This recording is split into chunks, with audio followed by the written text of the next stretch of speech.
In the world of radio shock jocks, the biggest are Opie and Anthony. These people say shocking things that border on offensive in order to entertain their audience. I refuse to sit here and think that radio has to be nice. Why? Why does radio, out of any other medium, have to be nice? We are being now held to a standard where we have to be nice and make people feel good. Go screw! Radio bad boys, Opie and Anthony. Controversial radio personalities, Opie and Anthony. Infamous DJs, Opie and Anthony. Talk show radio hosts, Opie and Anthony. Opie and Anthony. Opie and Anthony. Radio shock jocks, Opie and Anthony. Opie and Anthony. Shock jocks, Opie and Anthony. Shock jocks, Opie and Anthony. Opie and Anthony. Shock jocks, Opie and Anthony. Opie and Anthony. Shock jocks, Opie and Anthony. This Heath Ledger, I mean, there was going to be no surprise there. It was so obvious he was going to win. And I was disappointed. I thought we were going to see a corpse. Too soon. Too soon. Did you quit smoking yet? You quit smoking? I didn't quit smoking. Why don't you guys attack him like you attack me? Quit smoking. We don't care if he dies. I don't care about you. Why don't you shove it? Shove it like your mother did. Shove it like your mother takes it. Your mother, that whore. That whore. Think of your mom. Think of your mom's sweet face. Think of your mom's sweet face. You know what she does? She's an effing whore. She takes it in a dirty spot. Her dirty spot's a big gaping one. But enough of this palaver. Let's get the show on the road. Wow, you were angry. I have problems when I listen to that. Holy wow, you Jesus. were angry. Man, there's no reason to attack somebody's mother like that. No, even if it's true. It's horrible, yes. Even if it's true. It shouldn't be said. It should be unspoken. I love it, wow. though. Absolutely love it. Welcome. You like the Lost intro? Yeah, I like that. Yeah? And the little boom at the end makes me feel bad because that's when the episode's over. You Oh, really? You get the big block letter lost, but it doesn't twirl. Let's go home then. And you're just, So, and then you're just left with another week of waiting. So we're doing it backwards? Backwards. But that makes sense if you're a Lost fan, I guess, right? Yeah, it's... just jumble it. You know, you're looking at the clock. It's one of those shows where you start looking at the clock and you go, that's the last segment. God damn it. Yeah. You just get completely engrossed in that effing show. Man, when you get into a show, you want time to slow the F down. That's what it is. You're so right. You look at the clock and it's like, wait, that's half the show's gone already. Yeah. And then, it blasts you with commercials. And, everyone reminded me that Lost was on, and I still got to do my bit. I've never seen an episode of Lost, and I want to jump right in. And I was going to jump in yesterday. I was going to take some very detailed notes for you Lost fans. Oh, yesterday would have been a great episode last night for you to just jump in. Does someone have a copy? I can maybe still just jump in and do it tomorrow. You would be so confused. Yeah. As to what was going on. You figure the whole thing out? I'll figure it all out for you guys. You guys need a fresh mind. Oh, fresh mind to look in and figure it all out. You guys got all confused. I bet you that's based on one episode. Dude, I bet you that's how it works. I bet you, like a newbie like me or anyone else, I'm not even saying I have superpowers when it comes to Lost or anything, but I bet you that they fuck up your brain so much that there's no way you can figure it out. But if all you have to do is watch one episode, and you go, this is obvious. And it's like, okay, I see. This guy's this. Right. This guy. They've distracted us with the story, a character development. Yeah, that's what they did. They've thrown you off. They've thrown you off. Yeah. So you'll be able to figure it out. Yeah, easy. But I'm kind of bummed because I had a dumb computer problem yesterday, and the guy called at 7:30, and we were finally done at 9:15. I'm like, I missed my opportunity to watch Lost. But he was doing some of that, what is it, the share view or whatever it's called? Oh, creepy. That is creepy. Yeah. It's like, okay, I'm now going to take control of your computer. Just click yes if you want me to take control of your computer. I'm on the phone with the guy. Click yes. And I know most people know about this, but it's the first time I actually saw it, happening. Yeah. And all of a sudden now he's rocking my mouse. And I'm like, that is effing creepy, man. Yeah, it really is when you see your mouse just moving around or your little icon thing. Yeah. And I was telling Anthony, you got to know who you're talking to because he's a nice guy, but he's a computer geek from Long Island with a family, and yeah, he's excited to go to F.H. Riley's for the first time. All right, so not much is going on in his life. I'm sure he's happy. So when he took over my computer, I wanted to make a quick little joke like, "Oh, don't go to any kiddie porn sites while you have my computer." But instead, they're in the favorites if you do want to. Yeah, right. But instead, I went with, don't go to ESPN and check any sports scores. I have control because I didn't want to go with the big edgy joke, because I didn't know how he was going to take it. I'm taking control of your computer, Dave. And you were funny. What? You were funny when I was telling you this morning. Like all of a sudden, you just see him copying and pasting. Yeah, like there's things because you would know when he's doing his work. You don't know what he's doing if he's just doing technical shit because a lot of people aren't that savvy with computers. Right. But if you just see him like copying and pasting your pictures and stuff, it's like, this isn't. What does this have to do with my? No, don't worry about it. Don't worry about it. He's like in your banking. Right. He's like online banking, and you're just seeing your balance go down or something. Yeah. Like, wait a minute. You have access to this. You have to have a lot of trust to do that share view, whatever the hell it's called. Trust in yourself, too, and who uses your computer. Yeah. Oh, that's how all those guys get caught having naughty stuff. Naughty It's stuff. always when they need the quick little repair, and the guy goes, oopsie, what did we find residing here? Yeah. Oh, today's the day I go up in a helicopter, by the way. What? Because I switched out computers. I destroyed my computer except for my old hard drive.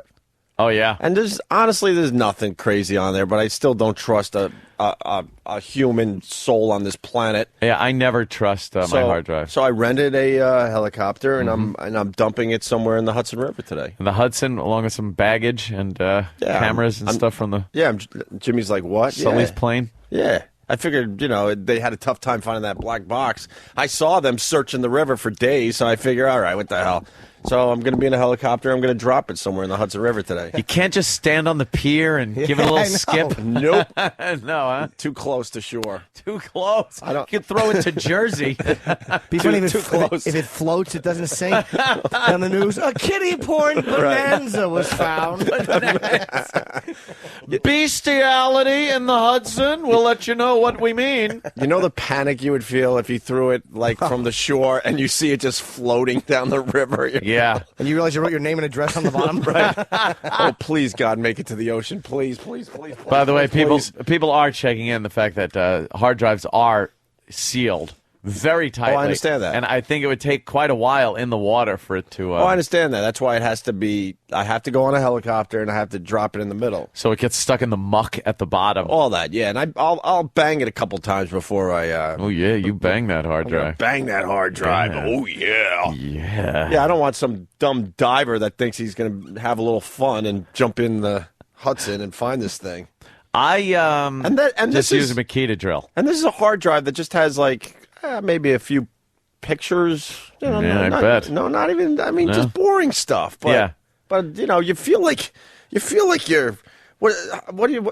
I feel like it's like Indiana Jones stuff when you're holding these hard drives. Like, this is valuable. You know what it is? Your hard drive is really what you've done and lived over the past. If you upgrade your computer every couple of years, this is about 5 years of stuff. It's 5 years of your life put in there, and you don't know what's in there and what isn't. Right. So passwords, right? Banking things, transcripts, letters to right. the agent, just like things can be in there. Just dumb stuff. Yeah, but if it gets still, out, I know I just have dumb stuff on there, but you still have that weird. Oh my God! I gotta destroy this into a million pieces. 5 years of your life on there in some way. I was just gonna hand it over to Club Soda Candy because he's very trustworthy. I'm like, nope. No, huh? Nope, helicopter. It's going to cost me a few shekels today. You got to hang it down at the range and that'd be cool. Give a few blasts into it. Well, when you invite me to the range, we'll shoot it up. Oh, 50 cal. 50 cal right through it. I don't think they could read it after that. Are we allowed to do that? Yeah, we'll probably get yelled at. What's up with gun ranges? You got to make it a little more fun. They used to out of Calverton, man. You could bring anything out there. Really? Yeah, washing machine. You just dump it out in the field and, for real? And open fire on it. So what happened? They kind of got, I think, insurance problems, where people are just walking out there throwing propane canisters out and blasting it with a shotgun. You know exactly what happened. Obama? Lawyers. Yeah, lawyers. You can't blame Obama for everything. I try. I know. I understand that, and that's okay. Both sides got to be represented, but I guarantee it was a lawyer. Yeah, a lawyer goes, you can't have people shooting at washing machines, and then the person that owns the gun range probably said, "This is how it always works." Like with us in radio, well, why not? And they don't really have a good reason why not, but they still get their way. They just say, "Yeah, so it's a problem." Now you're stuck with a dumb little paper target. Now you got to go out there with your stapler gun, and you have to bring your own stapler gun and staple the targets on the little wood things that are out in the field, and then walk back. And how depressing. It used to just be, I swear, people would bring down everything and anything to just blast away out of Calverton. You should be able to take your relatives. Yeah, well, that are ready to pass on to the other side, and just as firing squad them. Yeah, as long as they're willing to sign the paperwork. Is a great. How cool would that be? What just for you and them? Take out your relatives. If they got some terminal thing and they're going to time it perfectly where they only got a weekend left, they're like, all right, pick me up. This is it. I think they allowed that for like a week. This is out there at Calverton. Because everyone would be horrified as you're taking out your aunt you never liked. Watch him slouch over into that death fall. Holy Jesus. It'd be awful. But they signed the paperwork. Yeah. I'm not, You got to stick to your own targets now. It used to be if somebody brought something real fun to shoot at, you could you'd get people down the entire stretch of the line. It was a long firing line, shooting at one target in the middle of the cool. of the field. What's wrong with that? So they just unload on it. Now not so much. Huh. They get a little crazy now with safety. But, right. Yeah, like you said, probably some lawyers got in there. Of course they did. They ruin everything. Yeah. And I don't know where the pushback is going to happen with that. I don't know. That's scary. Bring a lawyer me. to the range. Maybe we start there. Well, you think there's a market for like a whole new group of lawyers that could push back these asshole lawyers that are ruining everything? The ones that took all the fun fun away? Just litigate everything that's fun and exciting and maybe a little element of danger to it, but you're doing it because of that? Right. Yeah. I don't know. Kind of need that. Did you really make money on the toilet yesterday?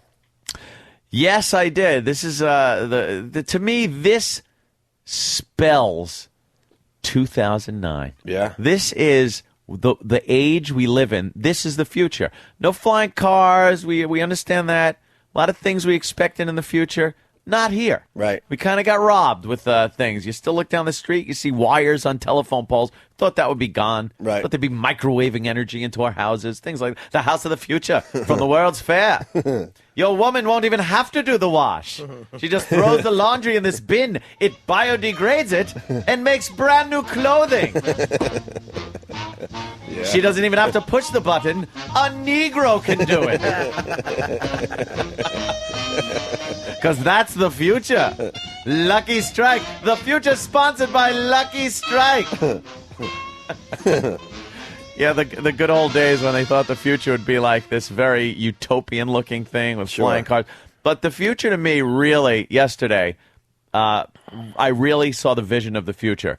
I was sitting on the bowl, taking a dump with my iPhone. Liquidy or nice solid? No, it was a nice one. Yeah. One piece that tapers? One piece, toothpastey. Nice. Toothpastey? Well, harder than toothpaste, but it had that slide like toothpaste. Slides out like a snake? Where it just, yeah. No. Are those the best or no what? pushing and shoving. Right down to the tiny little snake tail, like, No, all of a sudden, for some reason, the muscles give out on pushing and decide, I'm just going to stop here. Yeah. It's like, no, you're not done yet. Yeah. Keep it going. You can't out yet. You can't stall your car in the tunnel. Yeah, what are you doing? My ass is not a paper cutter. This is going to cause a lot of stress in the system. Yes, I'll be wiping for hours if my God. I have to do that. And your ass can only hold on for so long before Right. it has to clinch. By the way, this isn't the future I'm talking about. Just a good discussion about a dump. Yes. All right, so you're doing your thing. Doing my thing. Have my iPhone right there in my hand, and I'm on the E-Trade site on my iPhone, and I'm trading stocks. Wow. And I noticed one of my stocks was doing very well. I had options in it, and I decided wealthiest U.S. towns. All right. For real? I think I make it. For real? I think I'm in. Yeah. Nice. Wow. But 5 of the top 10 are in fucking Long Island? And that Nassau is I see ridiculous. number 14 up there. Yeah, Nassau County's crazy. Ridiculous. Yep. That's not for Trust the world. me on the taxes. No, the U.S. U.S., yeah. That's for the. That's for the United States Yes, 5 wealthiest towns in the U.S. or in Nassau County. yeah. Crazy. In the country. Wow. Wow, that's insanity. Nassau County for the people out there is like half of Long Island is Nassau County, the other half Suffolk. So. Yeah, and it's and the taxes really reflect on that too. Yeah. Believe me. And the beauty of Suffolk, they probably have the 5 worst towns Yeah. in all of the United States. Well, you get what you pay for. A nice if little- you know what I mean. Nice little balance going on Long Island. But anyway, Ding ding. Yeah. You get what you pay for. Yeah. So I was trading some options, and I noticed one of my stocks were up, and I did a little trading on my iPhone, and before I was done with my duty, I had traded stock and threw a lot of money in my portfolio right there from the toilet bowl. can you? I know you don't want too much. You got to tell us how much, sort of. Well, it was In the way of it was a few grand. few G's. Yeah, a few G's. For one dump's work. Yeah, one dump's work. Oh, are you pissing people off today? I've been working the market for about. I jumped back in a few months back. Yeah. And my average is. I'm doing pretty good. I'm up 100% on my initial investment as of yesterday. 100% on my initial investment. I only made one investment. I was up 154%. Really? It was our own company. Yes. By the way, Sirius, if you got into Sirius when they were down to, what? Couple 9, cents. 10, 11, Or 12, whatever it was. 13 I cents. think I got into like 14 or 15 cents. 14 Oh, look cents. at you, Jimmy. And they jumped. What's and going- did you punch out or is it paper money for you right now? I didn't punch out. You Should didn't I? punch out? No, I don't know. See, that's just it. You're never going to buy at the absolute low and punch out at the absolute high. Yeah. But I've gotten greedy before and just eaten my balls. What's it at now? 39 was it? Oh, 37? 37, a little bit. It was in the 40s for a little bit. We got to start really patting ourselves on the back because it was pointed out to me by more. Yeah, let's all do that. Feels good. Feels good when another man does it. It was pointed out to me by many people that the Sirius stock went up drastically the day we were pushed back to full-time satellite radio. Well, a gentleman once said... And it's about time we start patting ourselves on the back and taking a little credit for our talent. I do recall recently a gentleman said something about our show. Oh, right. I can't remember what it was. Something about the notoriety or whether it was liked by many. Yeah, you know what? It was something about... popular. A lot of people enjoyed it, but I'm paraphrasing in here. the top 10. Which one? Something like that. Which one? I got a whole pile of these. People just praising us in our show. This was a West Coast compliment. Oh, the latest one. The latest one? I believe it was some gentleman... My next guest is a very popular comedian. You can hear him every morning on the Opie and Anthony radio show, the most popular show in the history of satellite radio. Yes. His new DVD, HBO's Down and Dirty with Jim Norton, will be available April 7th. Please welcome Jim Norton. Jimmy. Hey. Gotta tell you, Jay Leno wouldn't lie. And you know what? Would he? And somebody pointed out on the old Twitter last night that it has to be true because Jay Leno has a microphone in front of him. Yeah. And what did we teach you guys about microphones? You have a microphone in front of you. It has to be true. And the president of these United States of America is going to be on his show, I believe, tonight. Now, would the president go on a TV show that lying lies? Sack of shit show? Hell no. Not Hell the president. No. Hell no. Our president. Who I am loving right now, by the way. Oh, why? I'm not agreeing with all this stuff. Go watch Obama Deception. I don't. I like the fact Patrice destroyed my love for Obama with one lousy phone call. Isn't that odd that Patrice did that? One lousy phone call. I don't care. The bottom line is Jimmy, I'm just the bottom line that he's attacking these guys. Even though I'm not saying he's going to fix all the problems, but man, I love the fact that he is making these motherfuckers. He is really turning rocks over and exposing these scumbags. AIG.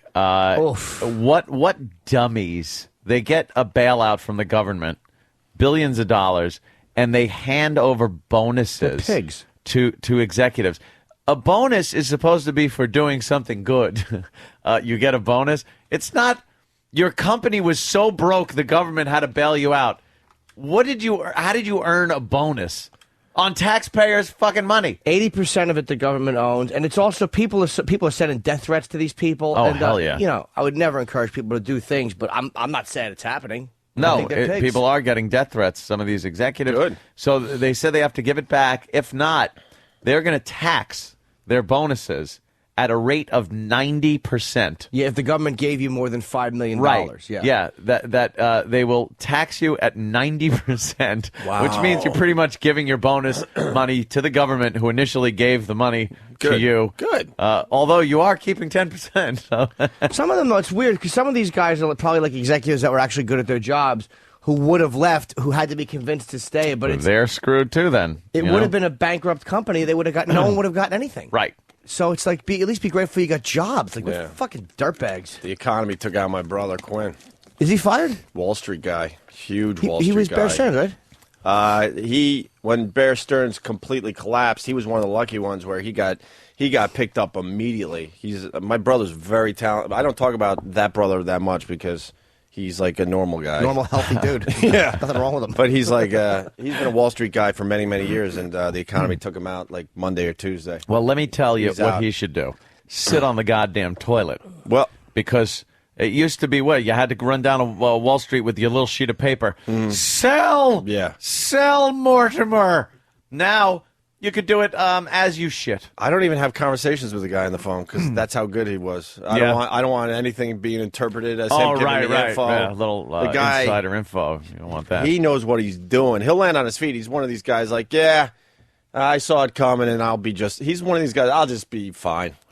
He just knows that he'll get something else and He's sort of likes that he's going to get a break in the action. But it took him out, and he was in his field. He was one of the best, and not one of these scumbaggy Wall Street guys. There are normal guys down there, believe it or not. A lot of them are normal dudes. I noticed something. It runs the gamut, that's for sure. Something's going on with the market because, like I said, I jumped back in when everything was crashing. Thought I saw some bargains, bought a few, and they went even more bargainy, right? Which isn't good. But I'm seeing something with the stock market. Like, even though it does have its big ups and downs, people are kind of there's a little more confidence in the market, right, than there was. I'm kind of feeling that. A lot more people are jumping in, and it doesn't seem as scary with certain stocks to put your money in. And the financials, some of the banks and stuff have been going up. They're realizing now that the banks are making a profit where they thought they were just doomed.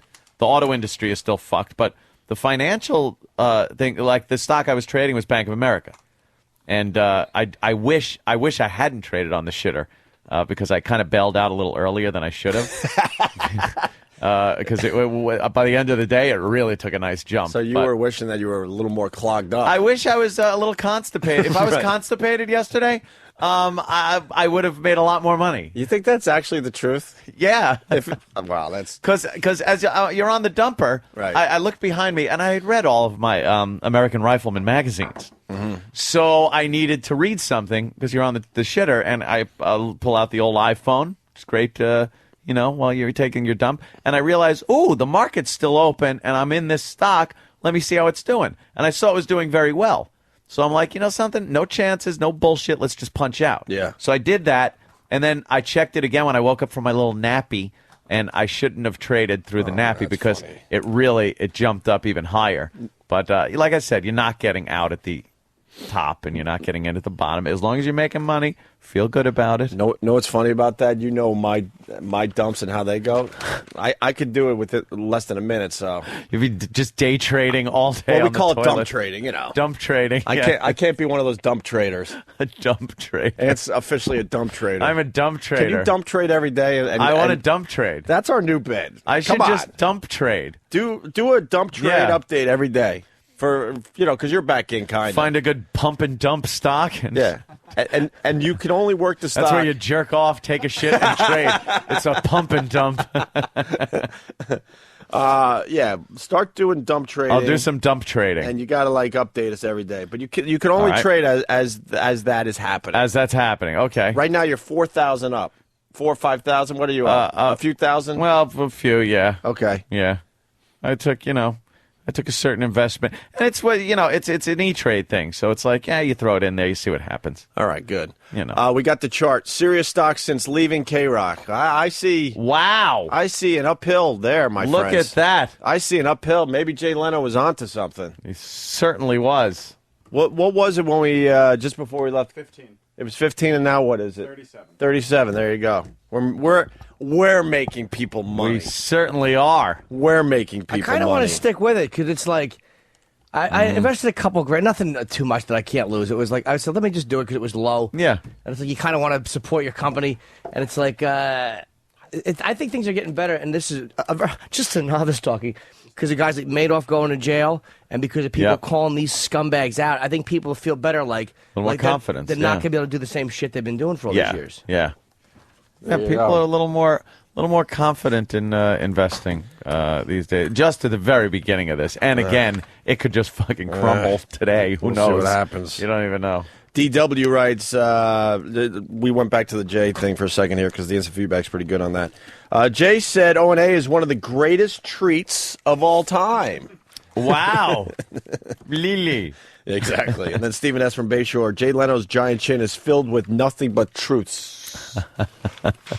Oh, man, is that getting under someone's skin? Yeah. He'll make believe it doesn't, and that it's something else. It's always about you, isn't it? It's gotta be. Always. Wait till you hear it about 100 times in the next year. Also, after Lost, I watched South Park last night. Was it good? Yeah, really funny one. It was a superhero-based one, and all they did was talk like Christian Bale as Batman. They fucking did the with bit. the voice. All of them have the voice on. Do you feel like people listen to our radio show? I don't know. There's one of those times things where certain people don't. Yeah. But other ones you just kind of like, all right, you know. You don't want to do a hoo-hoo because that's so lame. But there are times where you watch TV and go, yeah, that was kind of a unique thing we were doing. Yeah, we were kind of doing that whole thing like right from the start. The one that got me going, I think it was Family Guy before it got canceled. Wow, yeah. Your old Tyson bit where you did Tyson Spelling Bee. Yeah. And they did a Tyson Spelling Bee type of thing. I'm like, that's sort of obscure. Yeah, and he was throwing numbers in. Because Tyson never officially ever spelled anything. No, I don't think that was part of what he did. That was a unique concept that Ant came up with. How would it sound like if Tyson was spelling? And that was, if we could find that clip from Family Guy, I'm like, what the? Yeah, it's a little close. Oh wow, some of the things are pretty. And every once in a while, like close. Every once in a while, either on a Family Guy or a South Park, your eyebrows go up a little bit. Like, yeah. What was that? Yeah, so they were doing that whole superhero. Oh, that's cool. Yeah, with the rough boy, very funny one, Cartman as a superhero. It was just he was dressed like a raccoon, and his superhero name was the Coon. So yes, he was running around as the Coon. And is the Coon needed?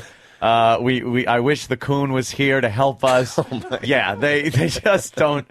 They do not give a shit what they put on. It's good to see that those guys got their FU money. Yeah. When you get that FU money, life's a lot easier. Yeah. Yeah, so that was funny. South Park's one of those shows. I think it happens to everybody. All of a sudden, you just check out of a show for no reason whatsoever. And that's what I did with South Park. I got to jump back in. Yeah, last night was the first episode I watched in a long time, and it was really funny. They were trying to find out the identity of Mysterio or one of these like superheroes that one of the other kids were. Right. And Cartman's all mad at him because this Mysterio guy was getting all the credit as a superhero, and Cartman's like, "But I'm the Coon." And he wasn't getting all the credit and the newspaper coverage and everything. So he was trying to search down the true identity. And he hooked up with what's his name? Chaos, Butters. Yeah. And, Butters. Butters was what's his name? Professor Chaos. Oh, that's hilarious. Yeah.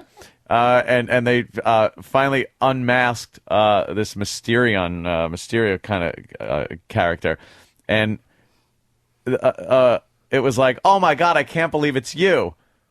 And it was just, how all of them look the same? Yeah. Except for their clothes? Oh, yeah, like course. all the South Park characters look the same? Yeah. So you just saw his face. He took the mask off and it's his face and he goes, oh my God, I can't believe it's you. And they never said who it was. Oh. So because all their faces are the same. It could have been Kyle. It could have been Stan or anybody else. So they left you hanging like that.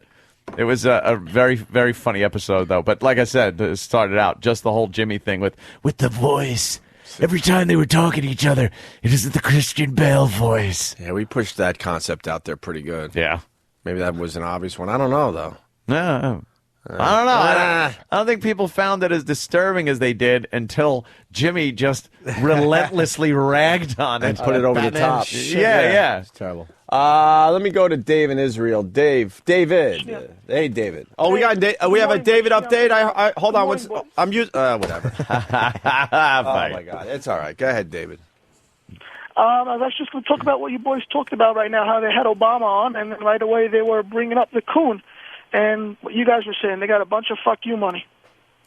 All right, thanks, David, all right, for David. adding to the discussion. Really, he called from Israel. Well, you got to take the call from Israel. Well, you see a call from Israel, you're like, wow, we're international radio stars. You got to take the call, and then you get to prove to the fans that look, we're heard all over the world, and then you get that. Yeah. Then you get that. Andy in Rochester, the home of Brother Weeze. What's up, Andy? Hey, Mr. Opie, how you doing? Pretty good, Andy. So I just wanted to let you guys know that I'm 100% with you that the rest of the world's listening to your show.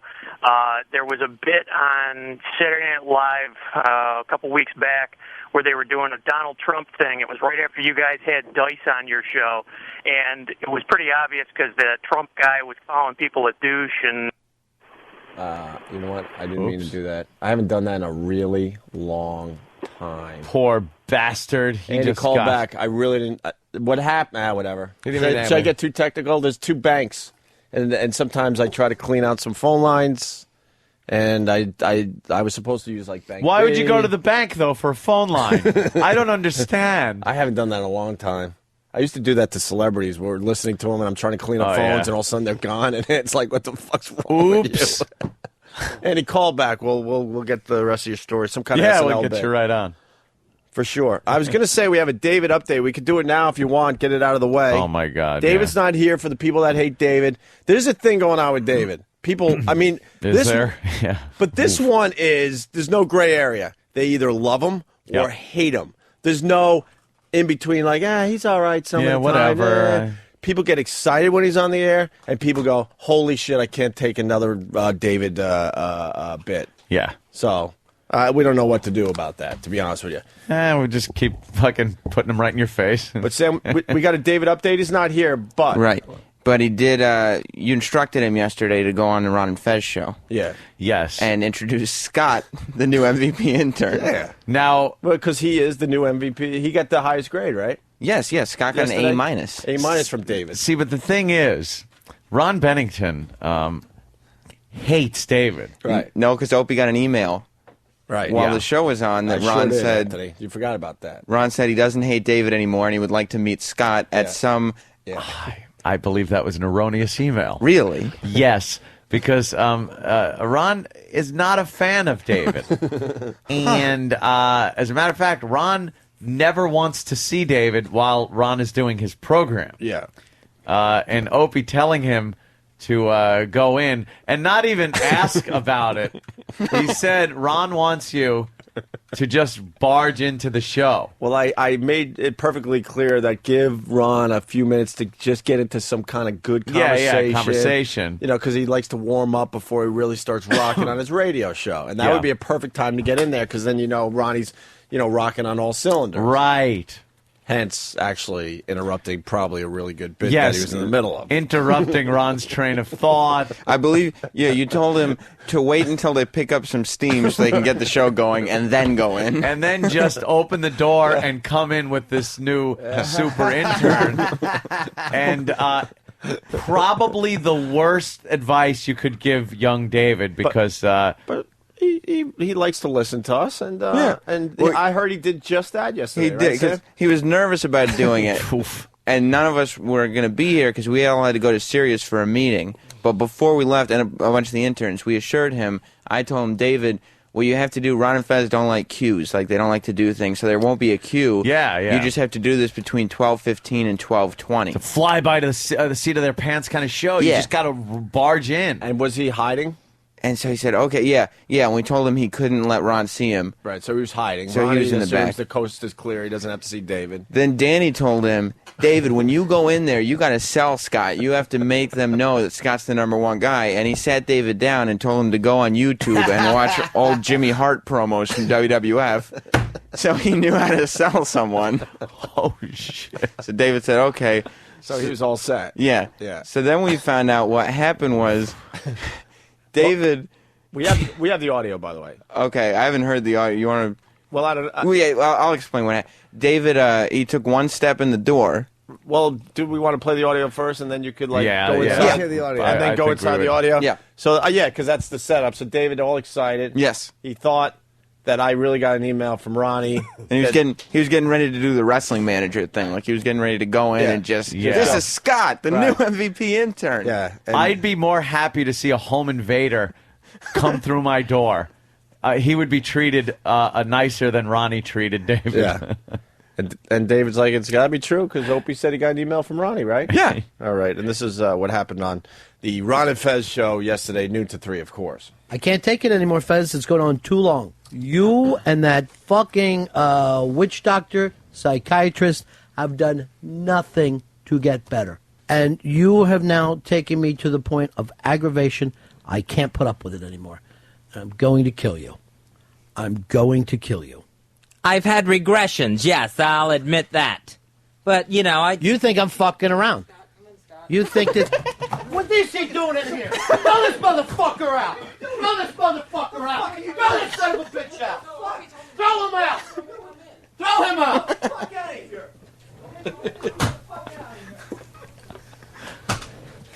We just threw out David, the O&A intern. He tried to come walking in here in a good mood. He may need a new pair of Hagar slacks. Jesus Christ. What a good time to walk in. Oh, my God. I know. Because Ronnie, it wasn't a happy break that Ronnie was doing anyway. He was like, not in the best of moods. And then David walks in. You could hear him as he's walking in going, "Come in, Scott, come in," because Scott told me he was kind of hanging behind David. Right. And then once David stepped in and Scott saw Ron take his glasses off and look up and go, "What the fuck are you doing in here?" Scott just moved right back as if he was not involved. It's just David. You could hear David going, "Opie told me, Opie told me, Right, Opie yeah. told me" in the background. And Ronnie didn't hear that. We do have one more clip. Go ahead. Okay. Well, no. If you have one more clip. It's great. Well, Paul the intern wants to jump in on this. Paul, of course, who Ron and Fez love. Paul, what's going on? Hey, what's going on? Hey, man. The best part of the whole thing is Master Joe, as he's escorting David to the door, asks me to get David's stuff and take him downstairs. Right. When we get outside, he goes, "Well, I don't know if it was a bit or not, but I never got to tell Ron what Opie said." Unbelievable. What a dummy. Yeah. Thank you, Paul. Yeah, because No problem. Thanks, guys. All right. Eastside Dave, David doesn't like to be touched. Yeah. Like you can't even pat him on the back. Yeah. Eastside Dave picked him up and threw him out of the studio. Oh, yeah. He And said then- Dave's the enforcer. Yeah. Yeah, and then Master Joe came. I think this is what this clip is setting up. Master Joe came to physically remove him from the building. All right. Hey, Davey boy. Yeah. Talk to Master Joe and have David the intern removed from the building. You got it, boss. Removed from the building and let David the intern know I'm taking this to the highest fucking place. I will. Let him know I have fucking had it, and this is going to the highest place that we have in XM. I always like treating people exactly the opposite as they're treated on the O&A show. Why? It confuses them. It absolutely confuses them. And then they think to themselves, what is reality? And Master Joe finally got to throw somebody out. Just a little look on his face when me and Dave bum rushed him. Dave, boy, that was the best. He looked like he was going to throw up. He's quivering right now in the hallway, and he should be. He should be. We didn't even give him a second's break. Is he out of the place? Yeah, Joe was walking, and he said, "But I need my jacket." And I said, "You maggot interns, get him his stuff and bring it down to him." But he's out of this fucking building right now. All I could hear was but Opie. But Opie. Over and over. But Opie. Well, I came over when I heard this happen to check on the situation. I talked to Master Joe, the security guard, about what happened, and he said that what broke his heart was David saying, "But I didn't get a chance to. Opie told me to." And then he's like, "David, I think you got to go, man. We'll take care of all this, when you're back on Friday, but don't worry." And David turned around and looked at Master Joe and said, "But Opie wouldn't lie to me."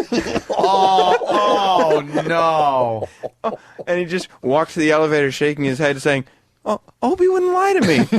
Opie told me. I was just doing what Opie said." Does he listen to the show? Right. He thinks you would lie to him, Aunt. Yes. Yeah.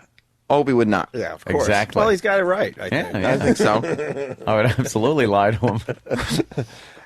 Stephen S. from Bayshore. Hey, Ope, if it's not David's autopsy results, I don't want to hear it. So I guess he's not on Team David. No. Stephen S. isn't part of Team David? Apparently not. Huh. Well, very surprised by that. Yes, very surprised knowing Stephen Bayshore. That's really good. All right. Bravo. Yeah. And that's how it went down on the Ron and Fez show yesterday. Of course, noon to 3. Ronnie wasn't happy, huh?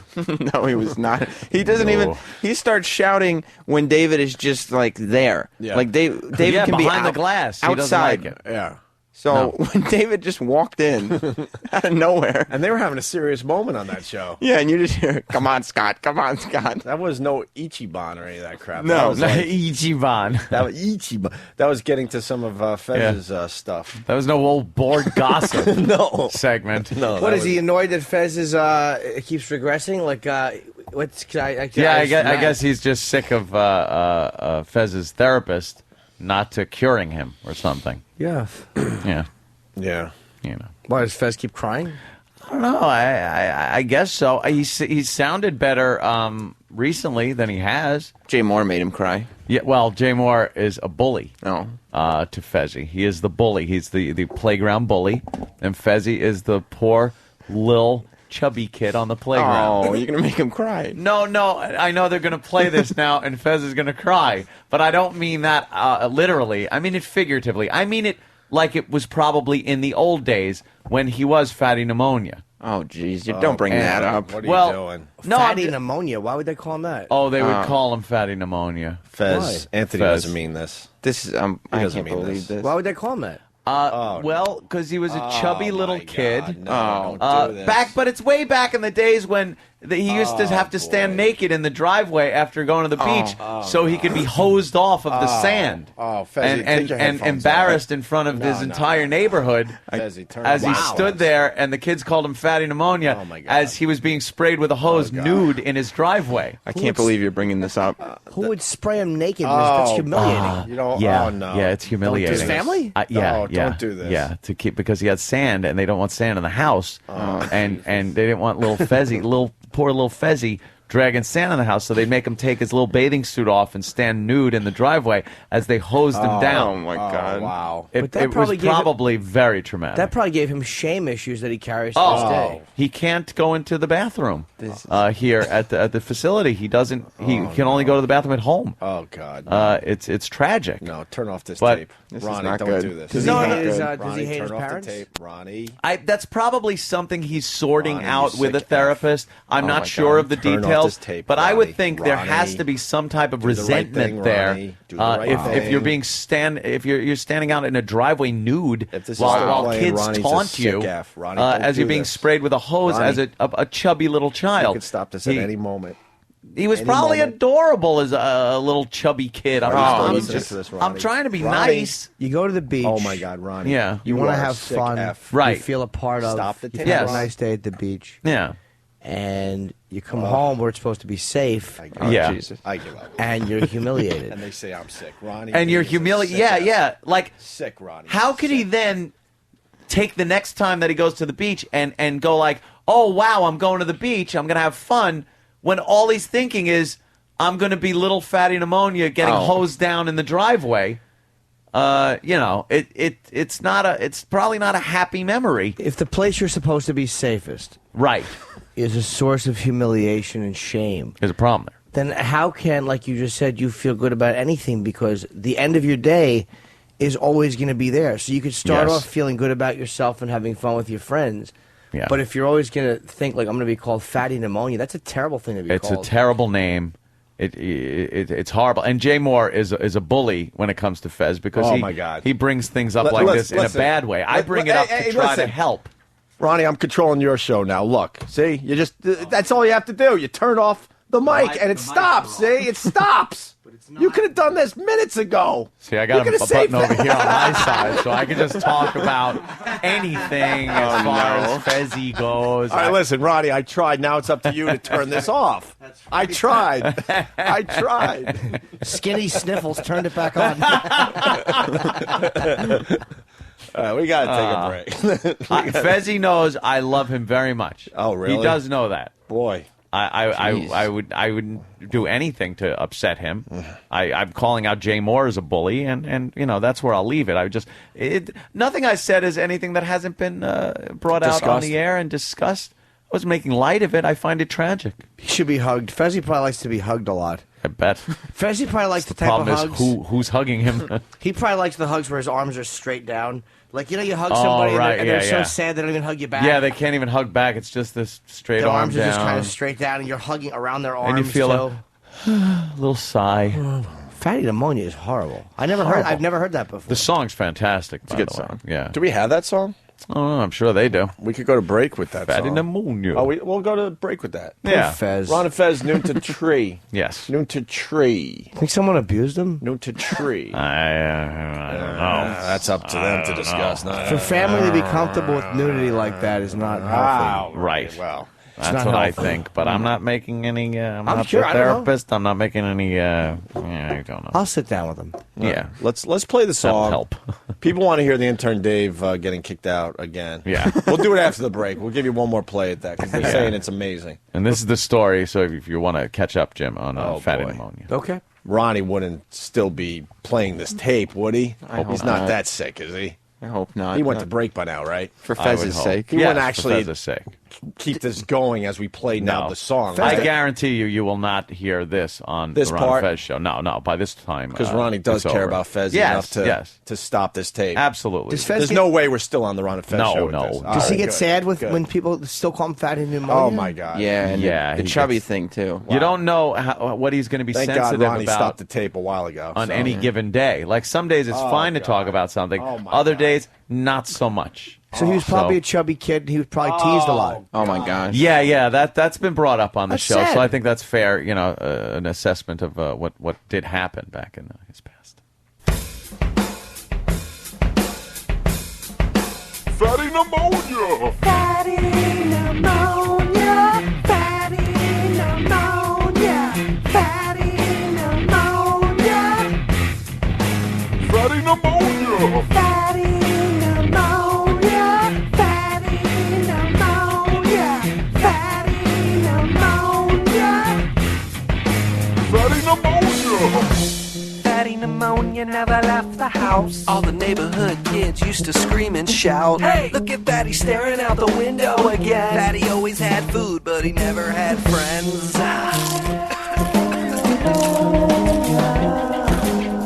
Mama never let him out. Mama never let him out. Mama never let him out. Mama never let him out. Mama never let him out. Mama never let him out. Mama never let him out. Mama never let him out. Mama never let him out. Mama never let him out. Mama never let him out. Mama never let him out.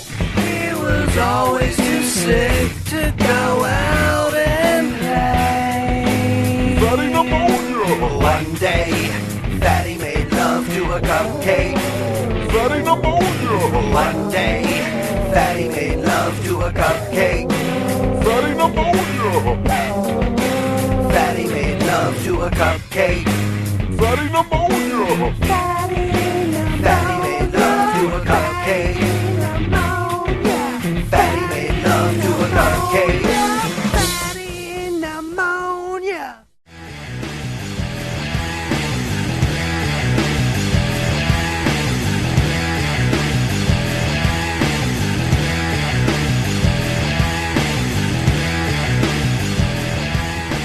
It's the Opie and Anthony show.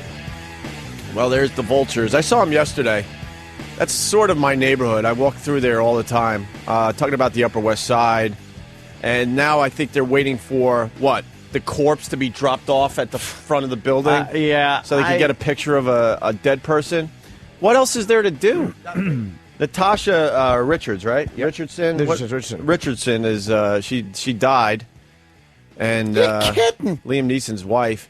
And I saw those vultures out there yesterday. I was trying to take a picture of the vultures, but I didn't get any really good shots, so I just blew it off, whatever. But they were all out there on their scooters with their cameras by their side. They were bored, so they're on their cell phones just having chit-chat. Yeah. Waiting for that one dramatic shot of Liam Neeson going back to his... There it is, actually. Look at as I say it. The it popped poor up on guy. TV. Like, I understand freedom of the press and everything. That's fine and dandy. Right. But I mean, Jesus Christ. The vulture just shoving cameras in the guy's face. And he was pretty good about it. I think he actually put his hand up and kind of waved. He did wave to that. But Yeah. it's like, oh, God. Obviously, they're devastated. They got Because the paparazzi will do anything to get you to look. So they were probably like, we're so sorry, Liam. We're so sorry, Liam. Liam, we're sorry. We're so Right. sorry. Like, it doesn't matter to them. They They're don't not give a sorry. shit. They just want the picture. They're not sorry. They need the pic. Yeah. They make good money off a picture like that. Yeah. Yeah, and they're still out there. They're doing live stand-ups there. For what? In front of the building. So, I mean, what else is there to do? I know. It's done. Just so, what are they camping out for? This is all... Wow, I was She was fucking sexy, man. Jesus. Yeah. So Look at the way look at the way they have to walk through these fucking to get Vanessa Redgrave in to see her daughter. the guy had to put his arm out to keep these scumbag photographers away. Yeah.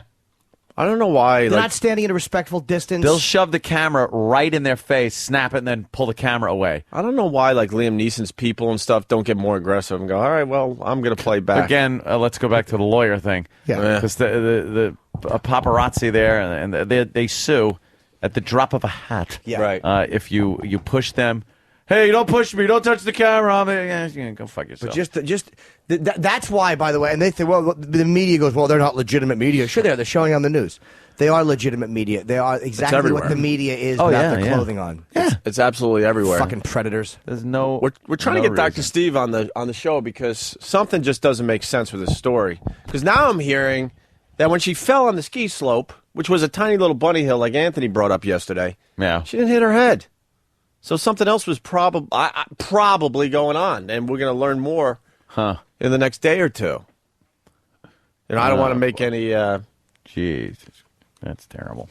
What? They just kind of showing her accepting a Tony Award. Yeah, Broadway Liam loved her. Neeson right They there loved her. at her side. And they have to get the best picture, so they hold the camera right in front of the fucking... And Yeah, if you have that's to what they do. walk the grieving mother in with your hand out to protect her from cameras being in her fucking face, Yeah.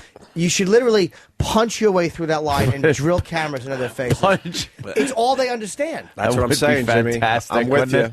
Just punching your way through. Just start drilling cameras in their faces. People are such fucking vermin. Yeah. You need Sonny Corleone. Right. He knows how to treat a cameraman. I think Steve just ran across our facility. Yeah, what was that? Are I you felt getting that Dr. too. Steve? All right, we're getting Dr. Steve. It's like the Jeep being chased by the T-Rex. I'm going to go with some kind of... I was going to go blood clot. I'm going to go... what are you going to go with? Something else happened there. I don't know. Maybe aneurysm. You're going to go aneurysm? Aneurysm. I'm going to go skiing accident. Yeah. All right. Jimmy wins. Dr. Steve will respond after the show. Yeah. That's when I get his Oh, no text. kidding. He had that long explanation about who? Well, I forgot don't know. already. It was at 5 o'clock in the afternoon. By the time I read it, I'm like, what story did we did that he's Good. explaining here? Where are you, Dr. Steve? What was the other one we did that we needed? Imus's prostate Yeah, his thing. prostate thing. Imus is on the front page of the Herald. Is he? Because he basically told Jay Severin, a douchey talk show host up there in Boston, that he's going to shoot him. Holy shit. It's awesome. You got that story? It's in one of the papers. I think it's, let me see. Illness Imus is a loose cannon. I'll he tell you rolls. that much. Remember when he had his collapsed lung? Yeah. And he had his oxygen on? He'd wear his cowboy hat, and his oxygen was in his nose, like coming out of his cowboy hat, it looked like. Yeah. He was really cranky then. And, ill Imus is a force to be reckoned with. Well, this is, let's see. Okay, Boston DJ. Imus said he'd shoot me. ABC morning host Don Imus departed Boston after his annual St. Patrick's Day show there on Tuesday, but he left a front-page headline behind. The Boston Herald reported that WTTK Boston talk host and former regular Imus guest, this Jay Severin used to do Imus's show, was worried because Imus threatened to shoot him. Spokesman for both hosts confirmed the two had a short exchange on stage at the Wilbur Theater after Severin came up during a break to speak with other members of the Imus crew. So he went up there during a break to say hi to everybody. Severin told the Herald in October that he would no longer be an Imus guest because Imus had insulted him. Imus replied more or less that he insults everybody, which is true. Yeah. On Tuesday, Imus reportedly called Severin over and after a short talk about the insult issue, told him several times to get off the stage or he would shoot him. Viewers of the TV simulcast heard Imus say Severin had been on stage, but heard no details. Imus's rep said he was unarmed and obviously joking. What a baby Severin is. Severin's rep called the explanation pathetic. He's just trying to get his name in the What effing a news. fucking Jay Severin. baby. To lose your fucking license, though, by making threats like really? that. Yeah, Imus is a licensed gentleman. Yeah, let's go to... God, what a baby. The Isn't radio that unbelievable? host. You know if he said it, he's joking. What Of a course. fucking baby. Let's go to Dr. Steve. Weird Medicine with Dr. Steve. What's up? How are you, sir? Hello, Dr. Steve. How are you? Very good. Now, obviously, you're not Natasha Richardson's doctor by any means or any of that stuff, so you're just pretty much speculating here. So let's get into this. What do you think, man? Well, the thing about the brain is, if you hurt your leg, it will swell, right? And there's the skin is elastic and it's got some room to swell. But if the brain swells, the skull is just an enclosed box basically, and there's no place for the brain to go but down through the hole in the bottom of the skull, and that's probably what happened. That's that's a poor design. That's a design flaw in human beings. There should be some room in there. Like, well, with E-Rock, it's different because it's a walnut inside of a big container. His brain could swell 18 times its own size before it even touches the skull. Jesus, we can hit him with a hammer. We can hit him with a hammer all day long. All day long in his head. Happen. But I mean, there's two ways you can bleed into the brain. Yeah. You can get a brain bruise type thing, which is a subdural hematoma, which is just basically where a vein breaks, and they're under low pressure. And you can have one of those and live with it for a really long time, and a lot of people have them and not even know about it. Eventually, if it gets big enough, it'll cause problems. But what most likely happened with her, and again, I'm just speculating, and I'm not even really all that comfortable even speculating about it, but she probably sheared an artery in the lining of her brain, and that's what caused this high-pressure situation, because arteries are under high pressure, and it'll build up over time. Even a small artery breaking, the brain just can't resist the pressure. What could they now? If that happens to a person, right now, again, you get to the hospital an hour and a half later or whatever, and you're dead. Like, could if you go to a hospital immediately, they probably wouldn't know to look for that. They just give you an aspirin. Right, that's the problem. But if you catch it, what they do basically is they just put a burr, they take a drill and drill a hole in your skull and then relieve the pressure. Oh. Why is it too late though? Once there's some pressure on the skull. Well, what happens, Jim, is as the bleed expands, there's no place for the brain to go, but again, like I said, through the hole in the base of the skull, and once it starts to herniate through there's nothing you can do about it. Oh, God. Is that what happens? Like the pressure pushes it through that hole in the base? Your medulla oblongata? Yeah, right. The bottom part of the brain actually goes down where the medulla oblongata is supposed to be. I actually... it's under so much pressure, it just kills that part of the brain. Now, was this caused because she hit her head? She didn't have to hit her head. Right. This can happen with a jarring motion, like, boxers will get this every once in a while, and it's not because of the strike, it's because of the jerk. Like a whiplash or something? Yeah, kind of, yeah. Oh. And it's just a freak thing, she just hit you can hit your head just the wrong way and have this happen. I'm wearing a neck brace and a hockey helmet. Yeah. Because a helmet might not have helped either. I mean, nothing helps. And we never wore a helmet. Of course not. No. Stupid helmets. Kids, throw your helmets away. No, I'm not saying that. Dr. Steve is saying. Absolutely. I bike with no hands. I inline skate, all that stuff. No helmet. Kids, throw your stupid helmets away. Stop being a wimp. I just don't ever remember You look wearing ridiculous. A helmet. No, Maybe they do now, but it's been a long time since I've been skiing, since I live in Tennessee. I think it's a law here in New York. Kids have to wear helmets when they're on bikes. I'm like, helmets, what's that about? Knee pads, elbow pads. How many kids did you know growing up that they fell off their bike, hit their head, and died? You get a bruise every once in a while. Once every so often. I don't remember anyone dying from a little from a bike I accident. my bike when I was in 6th grade and forgot what grade I was in for about 3 hours. Aw. My kid will not be wearing a helmet. Wow. I'm telling you right now. No helmet and no seatbelt. Well, what? And no car seat. Why? I'm going old school. Just going to throw them around the cab of the vehicle. I don't want to raise a wimp. I'm going old school with my kid. Not recommending helmets. I think helmets save lives, so let me just throw that out. Of course, Dr. Steve. Dr. Steve, I know you have to say that because you're on the radio, but I know what you really think. So they look silly. You could say they look silly, but they're safe. Right, exactly. No car seat. one hand on the wheel, one hand holding my newborn. You could hold the kid like back with your arm. That's what my mom did. Right? In an accident, if you hit something at, let's say, 40 miles an hour, you could absolutely hold your child back with your arm. That's what I learned. That's what I learned from my parents growing up. Of course. I go old school, my friends. And I'm taking the seats out. What do you think of that? Like a 50-pound, a 40, 50-pound child at, let's say, 40 miles an hour hitting something. Right. What could it be? What could it be? Realistically, on your arm, maybe 50 pounds? Yeah. Oh, you could hold that back. Oh, that's right. It's probably tons per square inch. You know what? The opinions expressed on this show are not. Oh, Dr. Steve, relax. Dr. Steve and his disclaimers. Yeah. Jesus. Just worry about your awful wine and leave us to the facts here. He's got malpractice helmets that he likes to put on for safety. Yeah, right? That's what he's doing. I remember driving home from my grandma's. I don't know if I've ever told this story. We had so many effing kids that we couldn't be just driving two cars around. No. So you just shoved everybody in. And I remember coming home from my grandma's Christmas. It was a long day, long night, and I think it was snowing. It was snowing, actually. You know what my seat was, for real? What? I just remember this.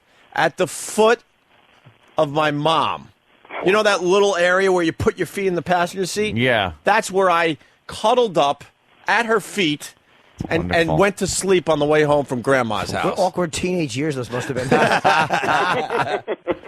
And it was the most normal thing. I'm like, cool. I was a little fucker. So I'm like, I'm taking that spot. No one's going to bother me. No one's going to, pinch me or punch me. None of that shit. They hit me. None of that kid shit. And I crawled up in a ball at my mom's feet and I went to sleep on the way home. I was deck lid kid. There you go. Deck lid kid in the back of the Rambler. It's that little part over the back seat that always used to get dusty. Yeah. And the speakers went back there. Yeah. And I would lay up there.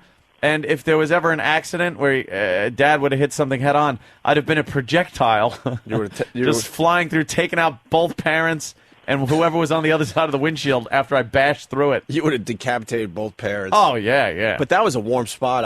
That was a great spot. You get a nice wave to people. You get the nice sun coming through the window. It warms you up a little bit. You can stretch your legs out if you're still small. Nice. I had to sleep in my grandmother's vagina. It was so awkward because she was driving and there were plenty of other seats, but she'd say, "Crawl in here in case it gets chilly, young man." How did you fit? Well, the way it would work is she'd lay on her back, and with her legs open, I would make my arms and legs straight, and then I would jump into her vag up to the neck, and I'd wear it like a turtleneck. Well, it sounds safe. Yeah, and I would just kind of peek out like it was a giant turtle shell. It's like an airbag around you. Hey, Stephen S. from Bayshore. Good news for you, Dr. Steve. You are now officially called Dr. Steve, Doctor of Irresponsibility. Oh, my God. No. No. What, you need an echo? Lives. We could throw an echo on there and it'll sound much better. Doctor of Irresponsibility. So you agree with very responsible when you listen to a show. You agree with the stupid helmet thing, right? Come on. Oh, absolutely. Yeah, the kids don't need helmets. Come Oh, on. no. I agree that helmets save lives. It's funny, I was emailing Steve about helmets, and I said something about it, and he went, "Helmets are for queers." I know. That was not. Why is Steve Carlisi wearing a helmet in his mouth? Exactly. Well, it was from the Roman War era. Hey, that's true. Guy from PA writes, Opie wants to drive the death-proof car with his kid. Ah, right. Yes. Yeah, put him in a little compartment there. Oh, my God, what a great... That movie is so fucking underrated. The more... You got to watch those two movies separately. That was the problem with that damn thing. You're okay in my book. The other thing, Volkswagen bus growing up. Yeah. How many of those you see? Not many, right? Nope. We took the seats out so we could fit more kids in there, my friend. And then when it was time for a ride out to Grandma's or something... Uncle Paul. My mom would throw the coloring books in there, and we would chase the coloring books. And now we're sitting on the floor of the Volkswagen bus as she's tooling down the Long Island Expressway, That's 60, safe. 70 miles an hour. Sure. No seatbelts, and we're just and you're fooling fine. around. Huh? Yeah. And you're fine. Yes! No helmets, no seatbelts, no car seat. Sure. That's the way to do it. Jesus. And no safety shit around my apartment. Nope. Unsafe. Really? You're going to have like pointy glass tables and... Dude, did you ever have safety shit growing up? No. And look at you. Fine. Yeah. Totally fine. You didn't electrocute doing a yourself. segment on helmet and seatbelt safety on Weird Medicine this Saturday night. Weird Medicine this Saturday. Are you doing it this week? Yeah, the Doctor of Irresponsibility's got his radio show this week. I wouldn't call him that. Is he coming in? No. This is our pre-recorded one. That's good. Yeah. I record them from my house. It's a little cheaper than coming to see you guys. Yeah. We'll get up there pretty soon, I hope. Yeah, it would Steve, be nice. $200,000 a week is way too much to ask for. They're not going to give you that. The electric, the outlet thing. How many times did you kind of give yourself a little electrocution? I stuck tweezers in the outlet once, but thank God I was holding them behind where they meet, so it shorts out before it got to my fingers. Nice. Yeah. If I was holding them up closer, it would have gone into me. Was that the worst feeling though? Getting that little shocked. Oh. No, it scared me because it made a and then the whole socket turned black. And wow, was Dad pissed? You were rocking it. Oh yeah, because he knew. I think we just kind of touched it and stuff and got that little. Really? Yeah. You got problems with your electric system if you're touching your socket. I don't remember. Shocked. No, I'm trying to remember. I don't think we ever stick your tongue in there. I don't think we ever shoved metal in there though. But we got shocked, so I guess it had to be some kind of metal, right? Yeah. Yeah, I used a fork. A fork, yeah. Yeah. There was your parents always told you about the toaster. Like, never try to get anything out of the toaster with a fork. And that scared the crap out of me for years. I was just like, even unplugged, you were afraid to kind of... That was like playing Operation. That was fun. Oh, you didn't want to take out wrenched ankle? Nah, that was easy. Remove funny bone. Remove half a bagel that fell to the bottom. Good luck to you. Yeah. Well, Dr. Steve, thank you for that, a little commentary. Yeah. I feel really bad for her and her family. Of course. It's pretty awful. Of course. Freak that accident. happened. It's Yeah. terrible. Yeah, we're going to find out more in the coming days. We know you're just speculating, but that's what they do on CNN. You're our CNN fucking expert guy. Yeah. That's what Larry King had everyone speculating their asses off. And then someone... How important is the brain? I've been operating without one for years. I have garlic in my head. Dummy. That's good. All right, Dr. Steve, thank you so much. Weird And, Medicine this weekend. Yes. Yes, 6 o'clock on Saturday. All right, thank you, sir. Very good. All right. The good doctor. Yeah, we all love Dr. Steve. He rules. Yeah. All kidding aside. He's the official doctor of, the virus. Everybody. You can't cure the virus. I had Heine crack hives last week. Did you? Yeah. Call up stress. Dr. Steve. Oh, and yeah, ask. of course I did. Why? Well, we kind of Heine went through a crack few hive. little things the last couple of weeks. Why did you? Yeah, I know. And the no, stress brings them on with me. Ew, you had hives in your hiney crack? Heine crack. How old are we? It was It's a Heine it was the top of the Heine crack. Ew. Yeah, just a couple little hives, Little bumps. When I was a kid, Mother would have said you had hives where the weenies go. Heine crack. That's going to be a new screen name somewhere. Heine crack. Heine crack hive. Heine crack from Cleveland. You're on the air. Who wants to take over Heine crack hive? I'm sure somebody. I donate that to one of the listeners today. Heine crack hive. Yeah, because we went through a little something. We're past that now. Yeah. We're looking forward, moving forward, and whatever. But we had to Gives get you through that crap. Heine crack hives. Dude. Oof. Itchy. Really? Oh. Then you got Itchy butt. Oof. Oh, no. Did you smell your finger after you itched? Oh, no. But then it makes kind of like going, doing what you have to do in the bathroom a little weird. Oh, really? Yeah. You got to just jump in the shower. It was like riding. Sometimes. It was like riding moguls. Oh, God damn it. Oh, shit. It's horrible. I wish your hiney all hidey. When I get stressed out, I get the stupid swamp lip, which I don't get anymore for the most part. Been getting that since some creepy aunt kissed me when I was a kid, obviously. Kissed you with her vagina? I don't know. How else do you get the swamp lip when you're a little kid? Well, yeah. And you're not, well, then great. I want to know who gave it to me. Who gave you that? Right. Someone with swamp dick. You and some uncle just sharing Valtrex 30 years later? Jesus. Oh, God. You don't think every family function I'm looking at their lips going, all right, I'm still investigating. Valtrex. in an M&M's bowl. That's funny. That stupid stress will bring on some shit, man. It sucks.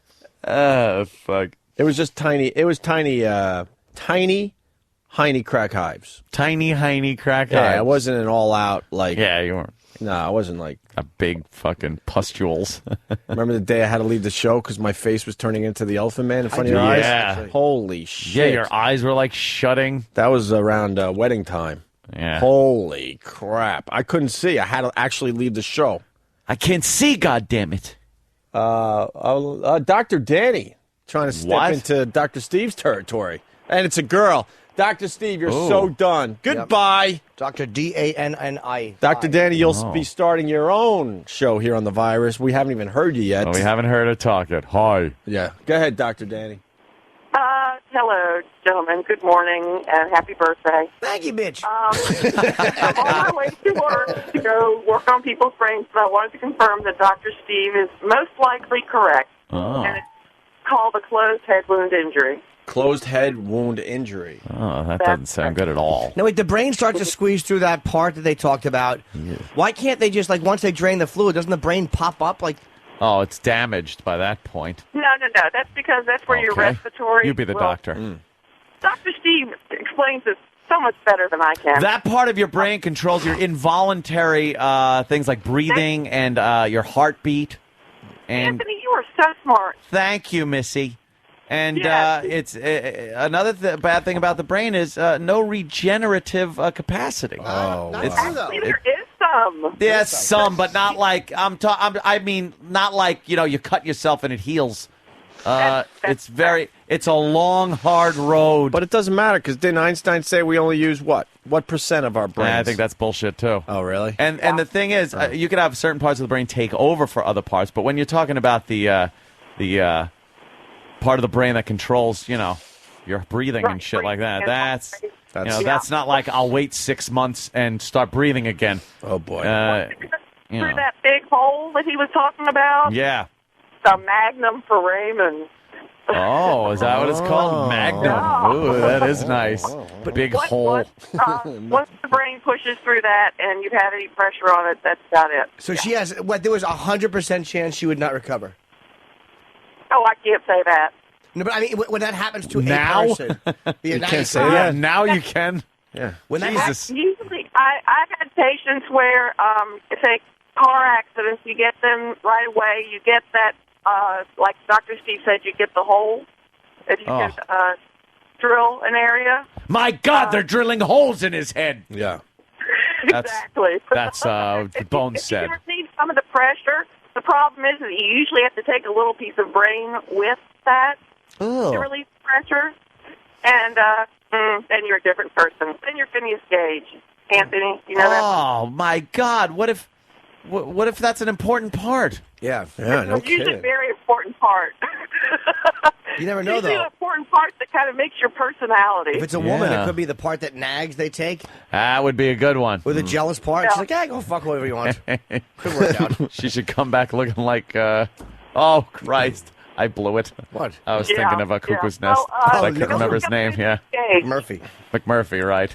Thanks. All right, Dr. Danny. We kind of want to hang with you a little bit, but your phone's not the greatest, so we're going to let you go. Call back anytime, though. I know. That's so good of personality on the radio. Thank you. Bye. I like Dr. Danny. Let you know. Yeah, I'm calling all doctors to bump Dr. Steve as What you got doctor against Dr. of Steve? the Opie and Anthony Show. What's wrong with the doctor we got? I think he's been... Dr. Steve. Dr. Kevorkian. I want him to be on his Dr. toes. J. Dr. Mangler. I want him to be on his toes. Dr. Pepper. Dr. Souls. or Scholes. Dr. Souls. Jesus.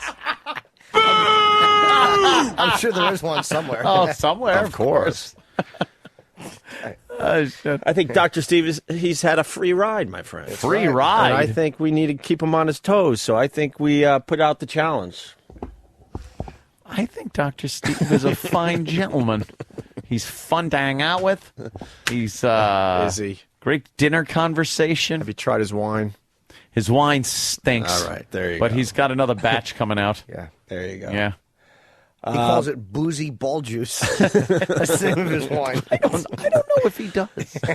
Well, you got to make it a little more French sounding, though, Jimmy. You're almost there. Well, here's how he makes it. Yeah. He takes a bunch of hobos and he opens their legs and he ties their feet with blocks. What year is this? Hobos? Yes, it is. They're still out there. Yeah. And he soaks their balls, and then he squeezes them out over a jar, and then he fucking gives it to his friend. That's why your wine had hair in it.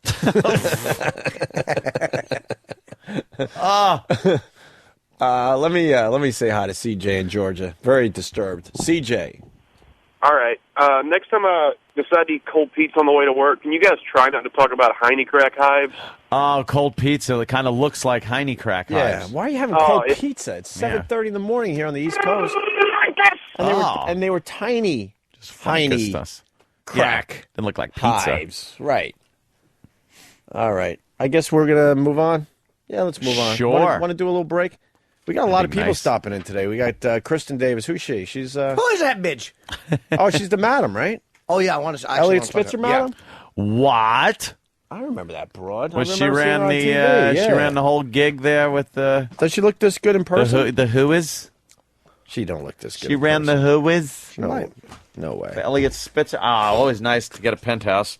Thanks. Oh, good. The page is marked, so I could go right to it instead of thumbing through and seeing naked girls. Thanks, Travis. You're welcome. Yeah. Holy motherfucker. Oh, wow. Tori and Nicole are going to get a little naughty. Yes, they are. Page 120 in your workbook. Tori and Nicole are going to get naughty. The centerfold is really, really nice. This one girl looks like she's had her vag operated on, though, and the lips shrunk, and it's bugging me.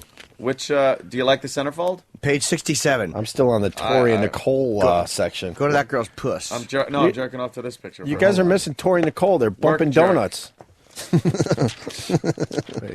I don't like the girl-on-girl penthouse shit. Icky, right? It's too fucking icky. fun. Yeah, it's icky. You need I a want cock guy in on there. guy.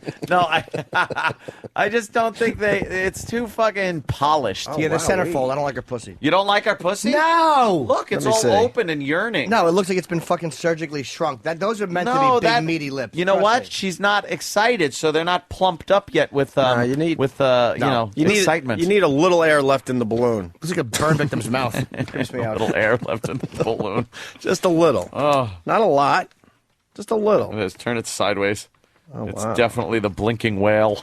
Yeah, well. The whale that got his eye poked by a swordfish. Who came up with the whale eye? Was that Brother Elmo? I don't know. I think he It's a might good take one, credit though. for that one. She got a nice hiney, this girl, though. Which one are we looking at? No, the centerfold no still? bumps on it. She's not nervous. Hey, how do we know Erica? We've seen this. Let's see. before. What page is that bitch Yeah, on? what page? Page 44. And she's going old school.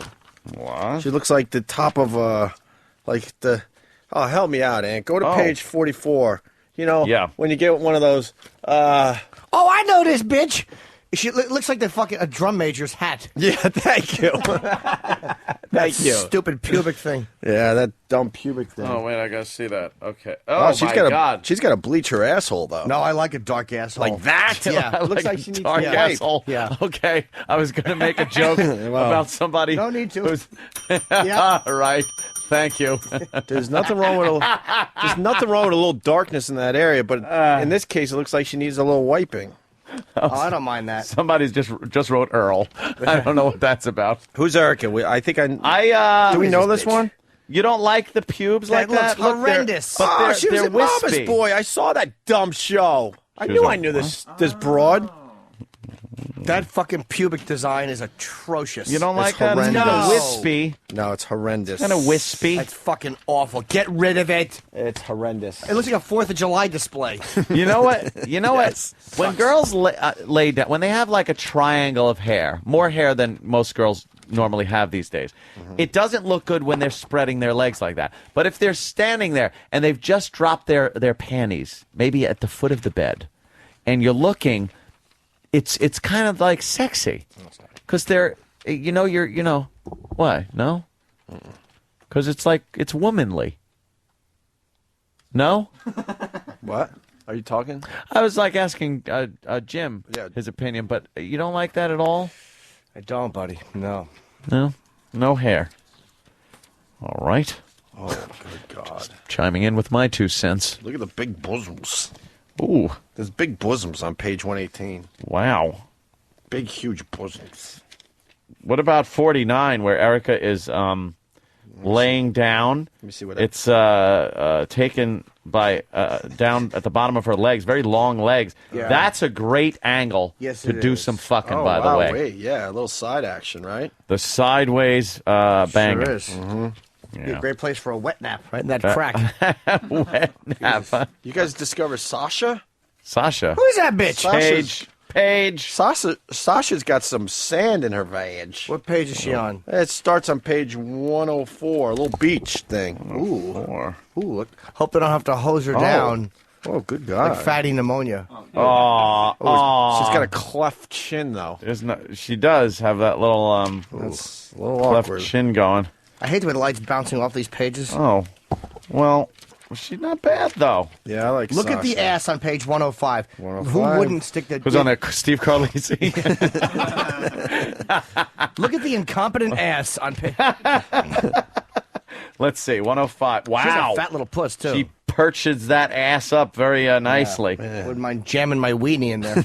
I like, what picture... Wow, she doesn't have hiney crack eyes. What picture would you have jerked off to as a child if you got this magazine with Sasha? Pick the picture. But not the first page. Go whole magazine. Whole magazine. Yeah, because I already got my You picture. already got your jerk picture as a kid? Yeah. All righty. Because I was so lame. I got it. I was so lame. Everyone picked their picture. Not as a kid, though. No, as a kid. Like what age, Aunt? It depends on the age. I'm talking whatever age it was that you had to fucking scavenge for magazines before and you were jerk having off. sex, right? So yeah, pre-sex, jerking off. So let me look because I need. I don't know, man. I would. We'll get back to you guys. Oh, it's okay. Yeah, don't worry, listeners. We're still here. Whatever. Ooh. Penthouses. All right, everyone picking their page. Very good. Pick your page now. Everybody, pick your page. Who will it be? This is so lame. This will show how immature. Charles Nelson Riley has picked the man in the condom ad. I got it. This will show how immature I was as a kid. Jimmy's I got still it. am, but- Yes, I do. All right. Who wants to start? For me, it's page 13, top left picture. All right. Absolutely. Let's see. Let's go to page 13, top left picture. What are we looking left picture? Oh shit! Did he find some comedy? No, yes, he found comedy. For some reason, there's a picture of the Bad News Bears and Walter Matthau. Walter Matthau, or is it Tatum O'Neal? Yeah, Tatum O'Neal. Which one? Both. The concept of what was about to happen. That's funny.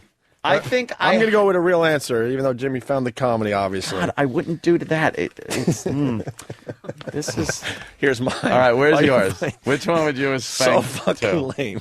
Page 118 in Penthouse. Get out of here! Yes, the big, Really? the big black woman with the big, huge natural bosoms. You could have gotten that with the National Geographic. You found a penthouse. That is Splurge.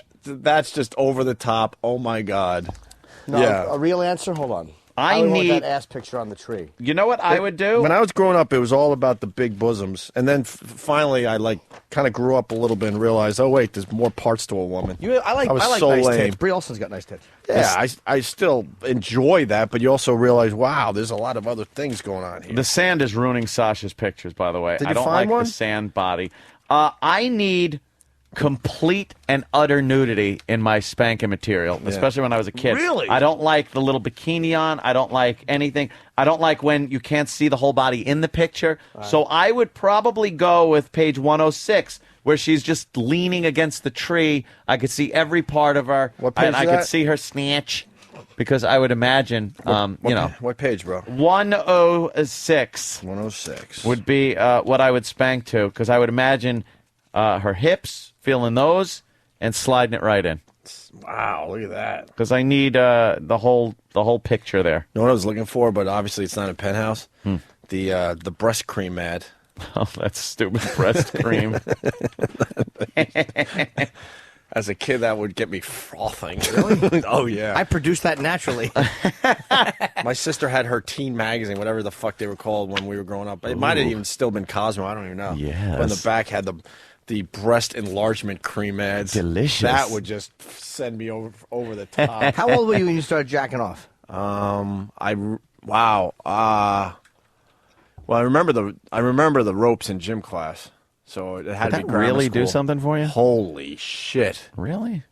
I came before I made it back down You to the just floor. just humping the rope. But I didn't understand it. It looked like the rope coming out of the fucking thing in Poltergeist.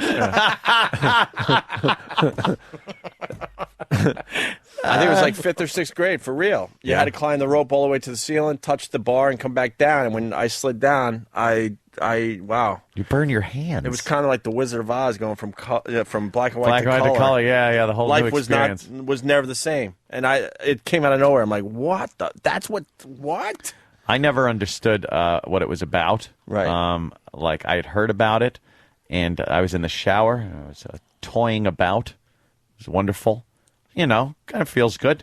And then you just keep doing it, and then you realize, oh, so something's a little slippery here. And I actually thought that was it. I thought I had finished. I was like, oh, but it was a little of that jizz. So what did you do? So I thought I was done. Can I jump in? So Yeah. then did you put your head really close to clean it up and then kind of big surprise? No. Big surprise. What the hell is this? No, the slippery stuff, even though I thought I was done, obviously I wasn't, so it still felt good. Mm-hmm. You didn't want to pack up and feel the guilt and then go and shame back into your room. So I used the slippery stuff going like, wow, now this really is kicking ass. It feels good. And it started building up. You get that feeling, and you're like, well, what the fuck is that? Mm-hmm. And I just kept going and going. And then when everything just let loose, I didn't know what was going on. I swear I thought I was dying. Yeah. I didn't know what it was. I think I just went down to like my knees and went like, what the? Like a newborn fawn. And that was it. My hand didn't leave my dick for fucking 12 years. Well, then what you do is you hibernate in your room. Yeah. Like, fuck going outside anytime soon. Then you just spend the rest of your life finding things to stick your dick in. Yeah. Dice had the funniest line, like way back. He goes, the first time I came and the gook came out, I thought I broke the fucking thing. I thought I broke the fucking thing. That is funny. Holy shit. All right, so why do we pick up the penthouse? Oh, because Kristen Davis is coming in minutes here. She was the Manhattan madam that... She was in charge of Spitzer's girl, Ashley Yeah, Dupree. absolutely. So No? Oh, really? Then why the fuck is she on the show? Wait.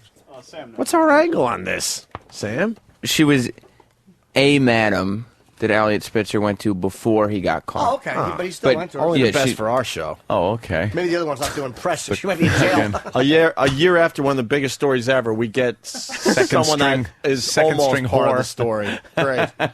Perfect for us. She looks sexy, though, man. I wonder if she's still partaking.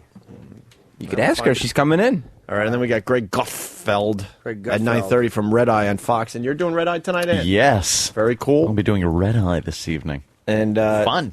It is. Yeah, it's a good show. Greg Gutfeld will be in at 9:30. That's a show you should be DVRing because it's on in the middle of the fucking night. know. But it's definitely worth DVRing. Here in the Jimmy's Big on Apple. late. Jimmy's on all the time. Ant's doing his first one. I'm doing that and Hannity next week, I think. Oh!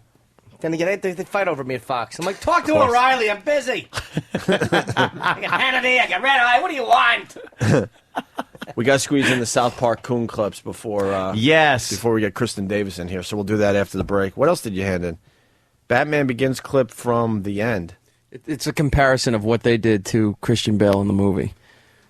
What do you mean, E-Rock? Let's get to the bottom of this. Go. I'm trying to figure out what E-Rock's talking about. I actually don't know what you mean. I really don't Comparison to what Christian Bale We did all at the know- end of the movie. But we all know Christian Bale and how he sounded in Batman. Every single person saw Batman. Yeah. I know. I was just asked to bring that in. With All right, the cool. South Park, so. Thank you. And then we got Jason Segel from the new movie I Love You Man coming in. What is this? With Paul Grand Rudd. Central Station, Opie? Oh my God. It's a busy so show. many people We ought to coming get a in. revolving goddamn door. I saw I Love You Man. Roland was there. A bunch of us went, and it's a good movie. Do you miss Roland? I kind of miss Roland. He misses us too. I treated him to a burrito bowl afterwards. He loved his burrito. Really? I would have made him eat it without his hands, and then just fucked his juicy bottom. That's my goal in life: to make Roland eat something out of a bowl while I fuck his juicy bottom. And I go, hey-o. And he lives, and he lives pretty close to me, so we walk home, and the fucking guy still not wearing anything that resembles like a winter coat. It's short sleeve, and he doesn't even do a long sleeve shirt. He's sweating. He's walking around Manhattan. Everyone else is bundled up. It was, I don't know, last week or whenever it was still a little bit cold. Everyone still has their coats on officially with the winter hat. Yeah. And he's walking around with his dumb New York Rangers T-shirt. That's it. Yeah. He loves the cold. It's amazing. Yep. He's just this big, heavy, sweaty guy. Like he's got that natural body warmth. Yeah. This Jason Segel's going to be a huge movie star. So he's done our show one other time. And with Russell Brand, actually, right? The first time? Yeah, from Forgetting Sarah Marshall. He's really good in the movie. Paul Rudd's really good in the movie. I don't like Paul Rudd in movies, but I liked him in this one. What's he? I know the name. If you see his picture, you know the guy. These two worked very well together, and it's but I got to say, it's a date movie. It's a date comedy. Like the women were just dying in the theater I went to, loving it, and the guys loving it for the most part too. So it's one of those movies where you definitely will do a little date thing. That's that gets a little iffy when the girls are laughing at things. I know. That's why I'm bringing it to everyone's attention. Right. So it's not one of these comedies where only guys get it. Yeah, they're bringing everybody in. Okay. But Jason Segel's character is very good. I had a big victory yesterday. Ooh, you gonna tell us next? You bet I am. Ooh, tease. Opie and Anthony looking at the latest issue of Penthouse magazine. Nice. You've got game 40 ways to lure your lover.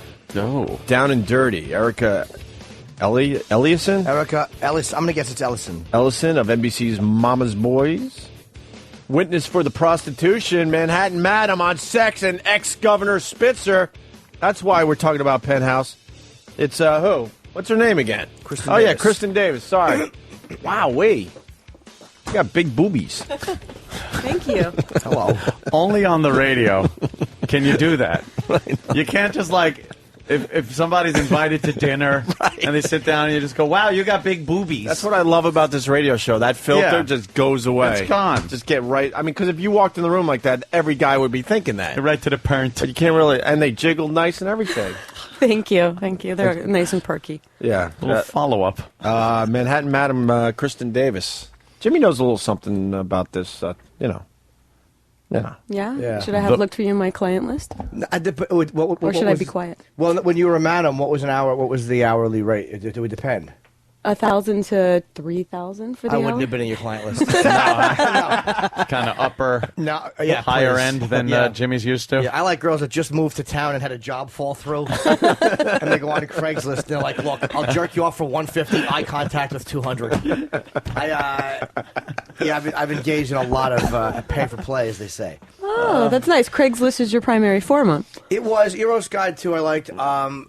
I love the whole vibe of it. I never went with a friend of mine. I'm not going to say her name, but just say she ran an agency that had a lot of porn stars, and she used to offer them to me. And it wasn't Heidi Fleiss. It was another woman, and she gave me Bella one. models, probably.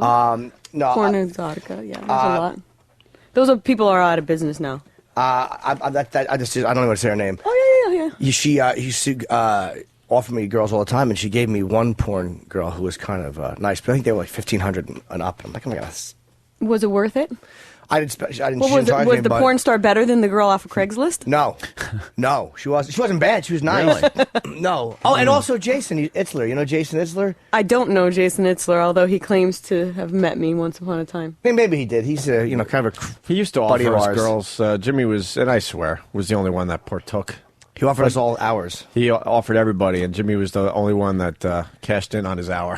I cashed in on my hour while he was still on the radio show making the offer. But Jason said so. Yeah, it was that girl. Who was the one who said was his top girl? His girlfriend? Yeah, Natasha. His girlfriend? Here, why don't you take my girlfriend for an hour? That's great. Well, it was nice. Natasha, whatever. Who became, and what was her big story? When they got... She wrote a book. She was like she sold like 8 copies. She was stupid. She didn't come in here to plug. I would love to because I fucked her. I would love her to come in here and plug. You know what I mean? And, would you have given her a review? Did you go on TER and review him? No, I belong to TER though, but I What's that? the Can you erotic help us review. out? Oh, okay. The erotic review. It's actually a really good site. I talked about it when she came on. I got the flu after, so they were all saying it was because I ate her ass, but that wasn't true. Oh, I forgot about that. Yeah, remember the ass flu? Yeah, But we it was worked the sexy. ass flu bit for a while. That's always nice. Yeah. He munched. So you were an escort first? No, I actually just kind of got dragged into a couple calls with a girl who introduced me to the business.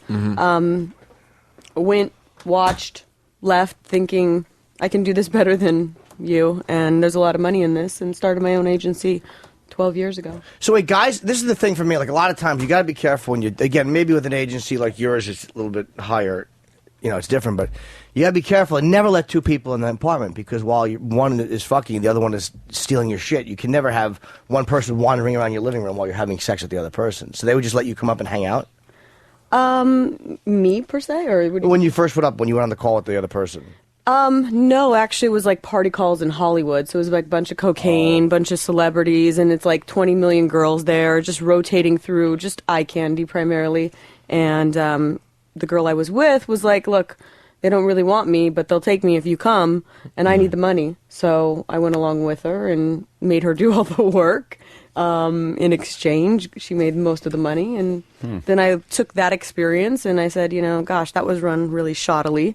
And she's charging $2,000 an hour at that time 10 years ago. Wow. That was insane money. And I thought, you know what, something's wrong here. Like, somebody smart should be doing this. Somebody who's, everybody has their own business style, but somebody that's not going to treat the girls like crap. Right. Mm. I probably would have never offered you a free hour.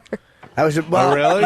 I'll tell you why. Yeah, but that was giving us a little taste, and then No, she was. Jason he was promoting his business. It was smart. Because that's what I mean. Not so smart when you get busted for that sort of thing. He was a little too brave. Yeah, he was. He was on here too cocky. He used to come on here and really brag. And I'm like, this has got to fall apart. You can't just come on a radio show and brag about what you're doing. And when I had my meeting with the DA for the surety hearing for my bail, there's pictures of him all over the DA's office with like target marks, and I was like a whole file cabinet, New York Confidential. I was like, awesome. Where's my file cabinet? Yeah, they were all over. Cabinet, right? They were all over him, man. It wasn't smart. You can't just tell the government. You can't just jam your middle finger in the government's face. Right, no. Publicly, they're gonna. You're forcing their hand. They have to come. The Elliot Spitzer thing. We got to get into that a little bit. He used to go to your agency? Sure, for years he used our agency. Wow. Many agencies as well. And she said his name was James. That was the one he used. Did you know he was the governor, or did you know he was the attorney general at one point, or what did you really think about who he was? When I met him, he said he was an attorney. So I didn't put two and two together. I don't know what the attorney general now looks like. He's balding. He looks douchey. Could be a lawyer. Yeah, Sure. I'm like, he looks like our typical Jewish lawyer client, and he spent a lot of money. So I never questioned it. It wasn't until years later that I learned he was now the governor. One of the girls saw him on the post, told me, hey, that client you hooked me up with last week, that's the governor. And you said that he was the girls would complain, if it's true, that he liked to have sex without condoms on. I just love him. Just because that's a power move. That is a power move. It really is. Like, I can get this girl. You want to, like, one of the things is, as you're picking a girl up, you're paying her for sex, you want to feel special. Like, every trick wants to feel like they're a special trick. So it's like girlfriend experience. Yeah. GFE. But that usually doesn't cover without condom. That usually just covers kissing and like a bareback blowjob. Usually if you get GFE usually doesn't cover fucking without a rubber. No. Most of them won't do that. That's skill. Yeah. I've gotten a couple to do that, but Wow. that's just nuts. But that's a power move because you want to feel like she's giving you something that she's not giving anybody else. Right. And that's probably what he was doing. Gotta love old Elliot. So he was too aggressive? He was too aggressive. I mean, girls don't want to have sex without a condom. I mean, safety is the name of the game. So, they try to say, okay, can you put a condom on? And he would say, oh, yes, yes, yes. And then try another insertion move that they would block. And then, after a couple times of seeing him, the girls are like, this is too much of a power struggle. I don't want to see him anymore. Wow. So now, do they know how much money he really had? Because they should have actually just fucking bitten the bullet, and they could have gotten a lot of money out of him. Taking oh my God, right? Oh, yeah. Imagine that. No, nobody really knew. We would have been smarter if we had known, if we had recorded some of these people on the phone. Let me ask you this, too. Great fear of going to places. Like, I would only have them do out call to me because I never trusted being filmed. What there has to be a safety mechanism where do you film any of the clients, or did you back then? No, I never filmed any of the clients. Do some of the places do it? I think some people have cameras on the front door just so they can see who's entering, and maybe if the police are there.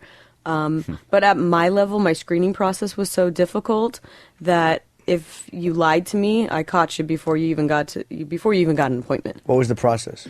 One, I'm gonna ask you for your cell phone, your work phone. I'm gonna call you back and verify that it's your voice and your name that you gave me. So if you gave me a fake name, you're not getting your appointment.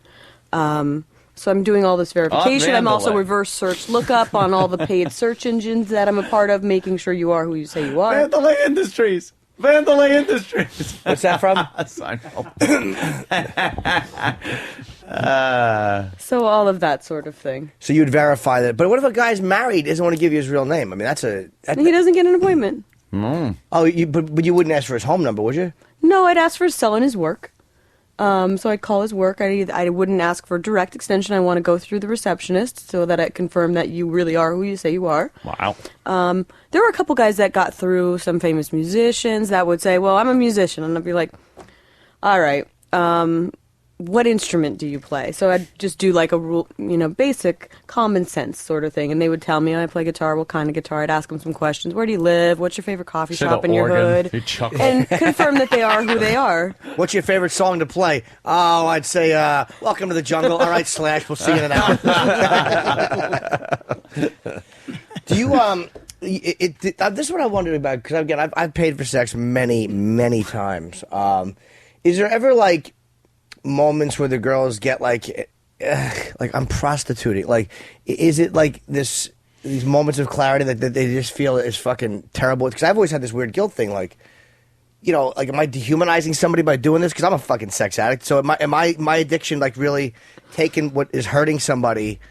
And you understand what I mean? Am I being just a selfish? No, I don't think a lot of the women look at it like that. I think nowadays, unless they're working the streets, a lot of the women, even on Craigslist, look at it as empowerment. It's providing a better lifestyle for them. Some of them enjoy it.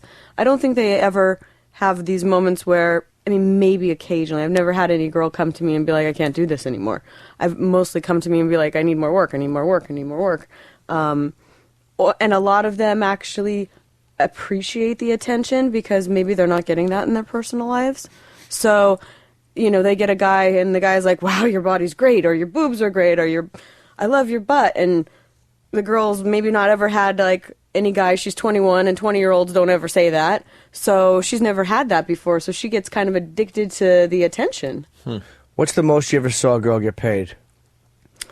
For the hour, about $3,000. I booked a couple calls for $200,000 for travel.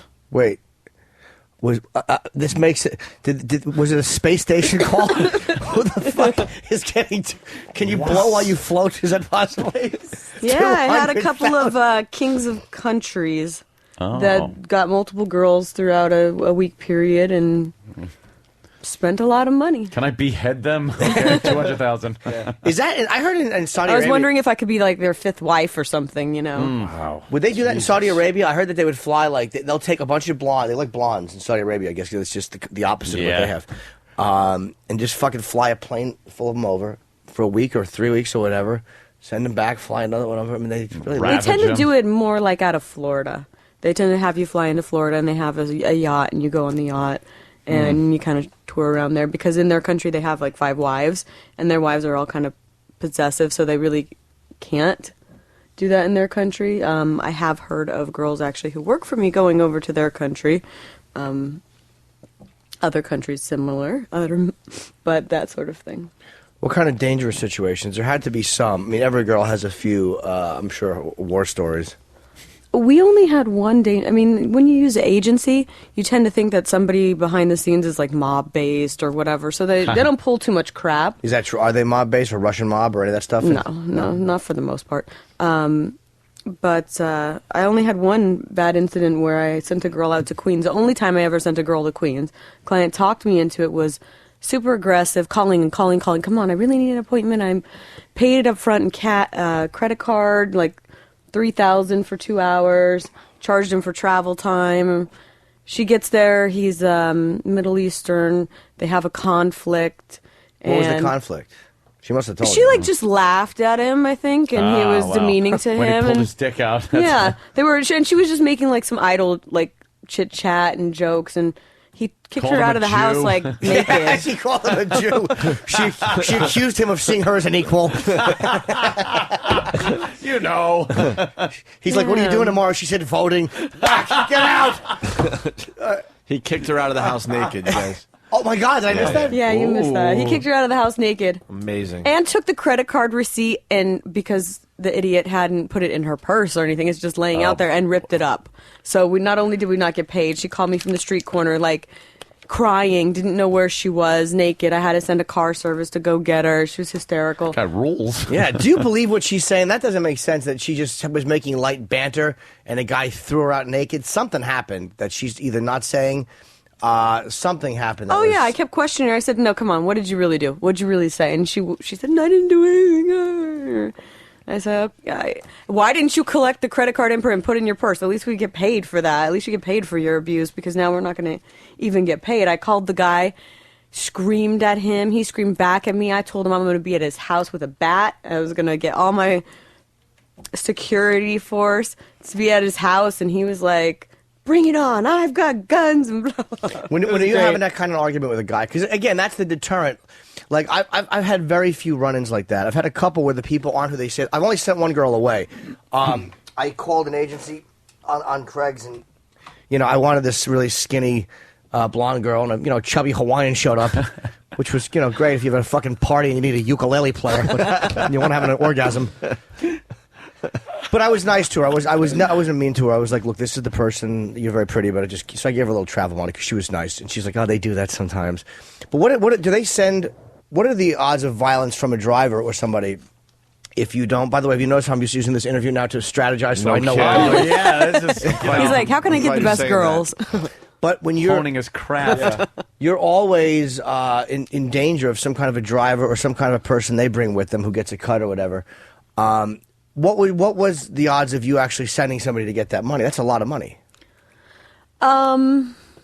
Probably slim to none on that amount. I have had clients charge back on like a whole month of spending, and maybe that spending was $40,000. So when you're a merchant, automatically you have to prove that those are valid charges. So they automatically take the money out of your bank account. So I just go and check my bank account. It's like minus $39,800, and I'm like.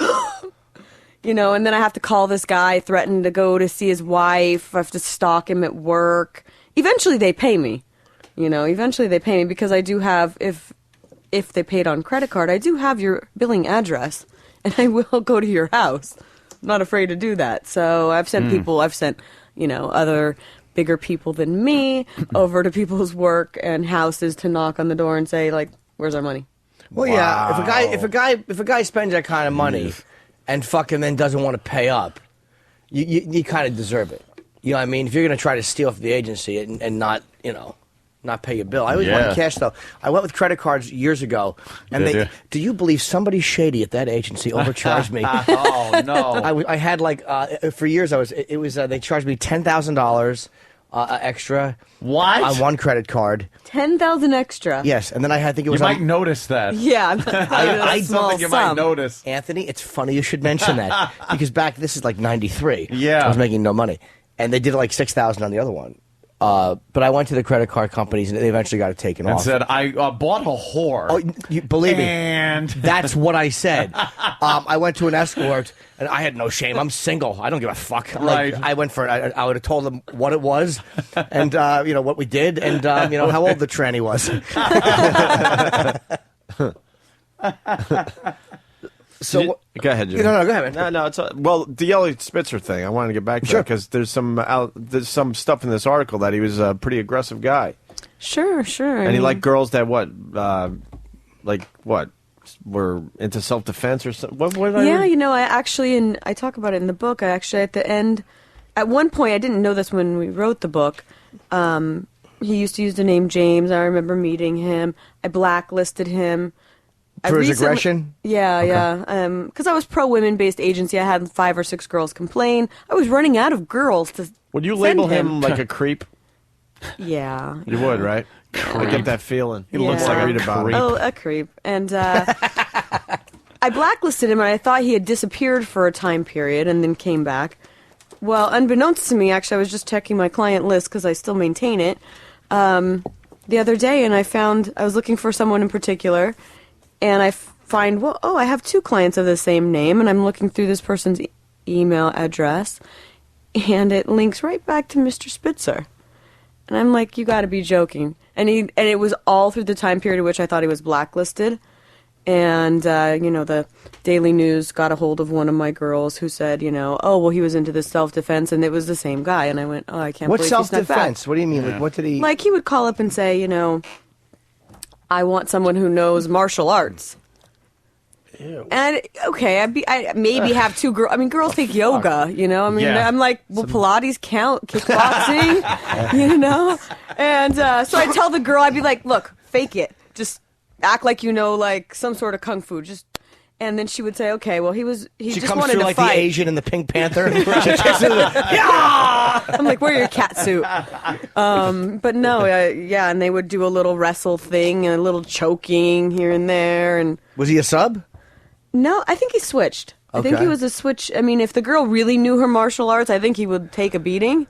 But for the most part, it was the reenactment, and then he would be the dominant one. Ugh. Wow, so he liked to struggle. Again, it's a whole rape thing. Maybe, again, when you have that kind of money and that kind of power, you can just go out and fuck whatever you want without any kind of maybe that's the dark shit that you can't do. Without any kind of repercussion, because, he obviously didn't get in trouble. And in his public life, he was such a do-gooder. That's just... Oh, I know. He would come down. I know you hear this all the time, but man, he was all about like cleaning up everything. Yeah, we must close down these houses of ill repute. Right. Right. We must attack everyone: the financial industry, the radio. Yep. He was. Everyone. He was after us, not us, but our business. Oh yeah, with payola and all that shit. He went after radio people. He was totally after the radio guys. And what about Ashley Dupree? Because her name was, I think, Kristen, right? Her escort name. Mm-hmm. And when the whole bus came down, it was like, who is this woman that, Sure, you know how many calls my agency got? Like 55 calls looking for, and my real name is Kristen, so half of them got through the phone bookers, got my personal cell phone. All of a sudden, I've got Playboy, I've got all these people calling me. Wow.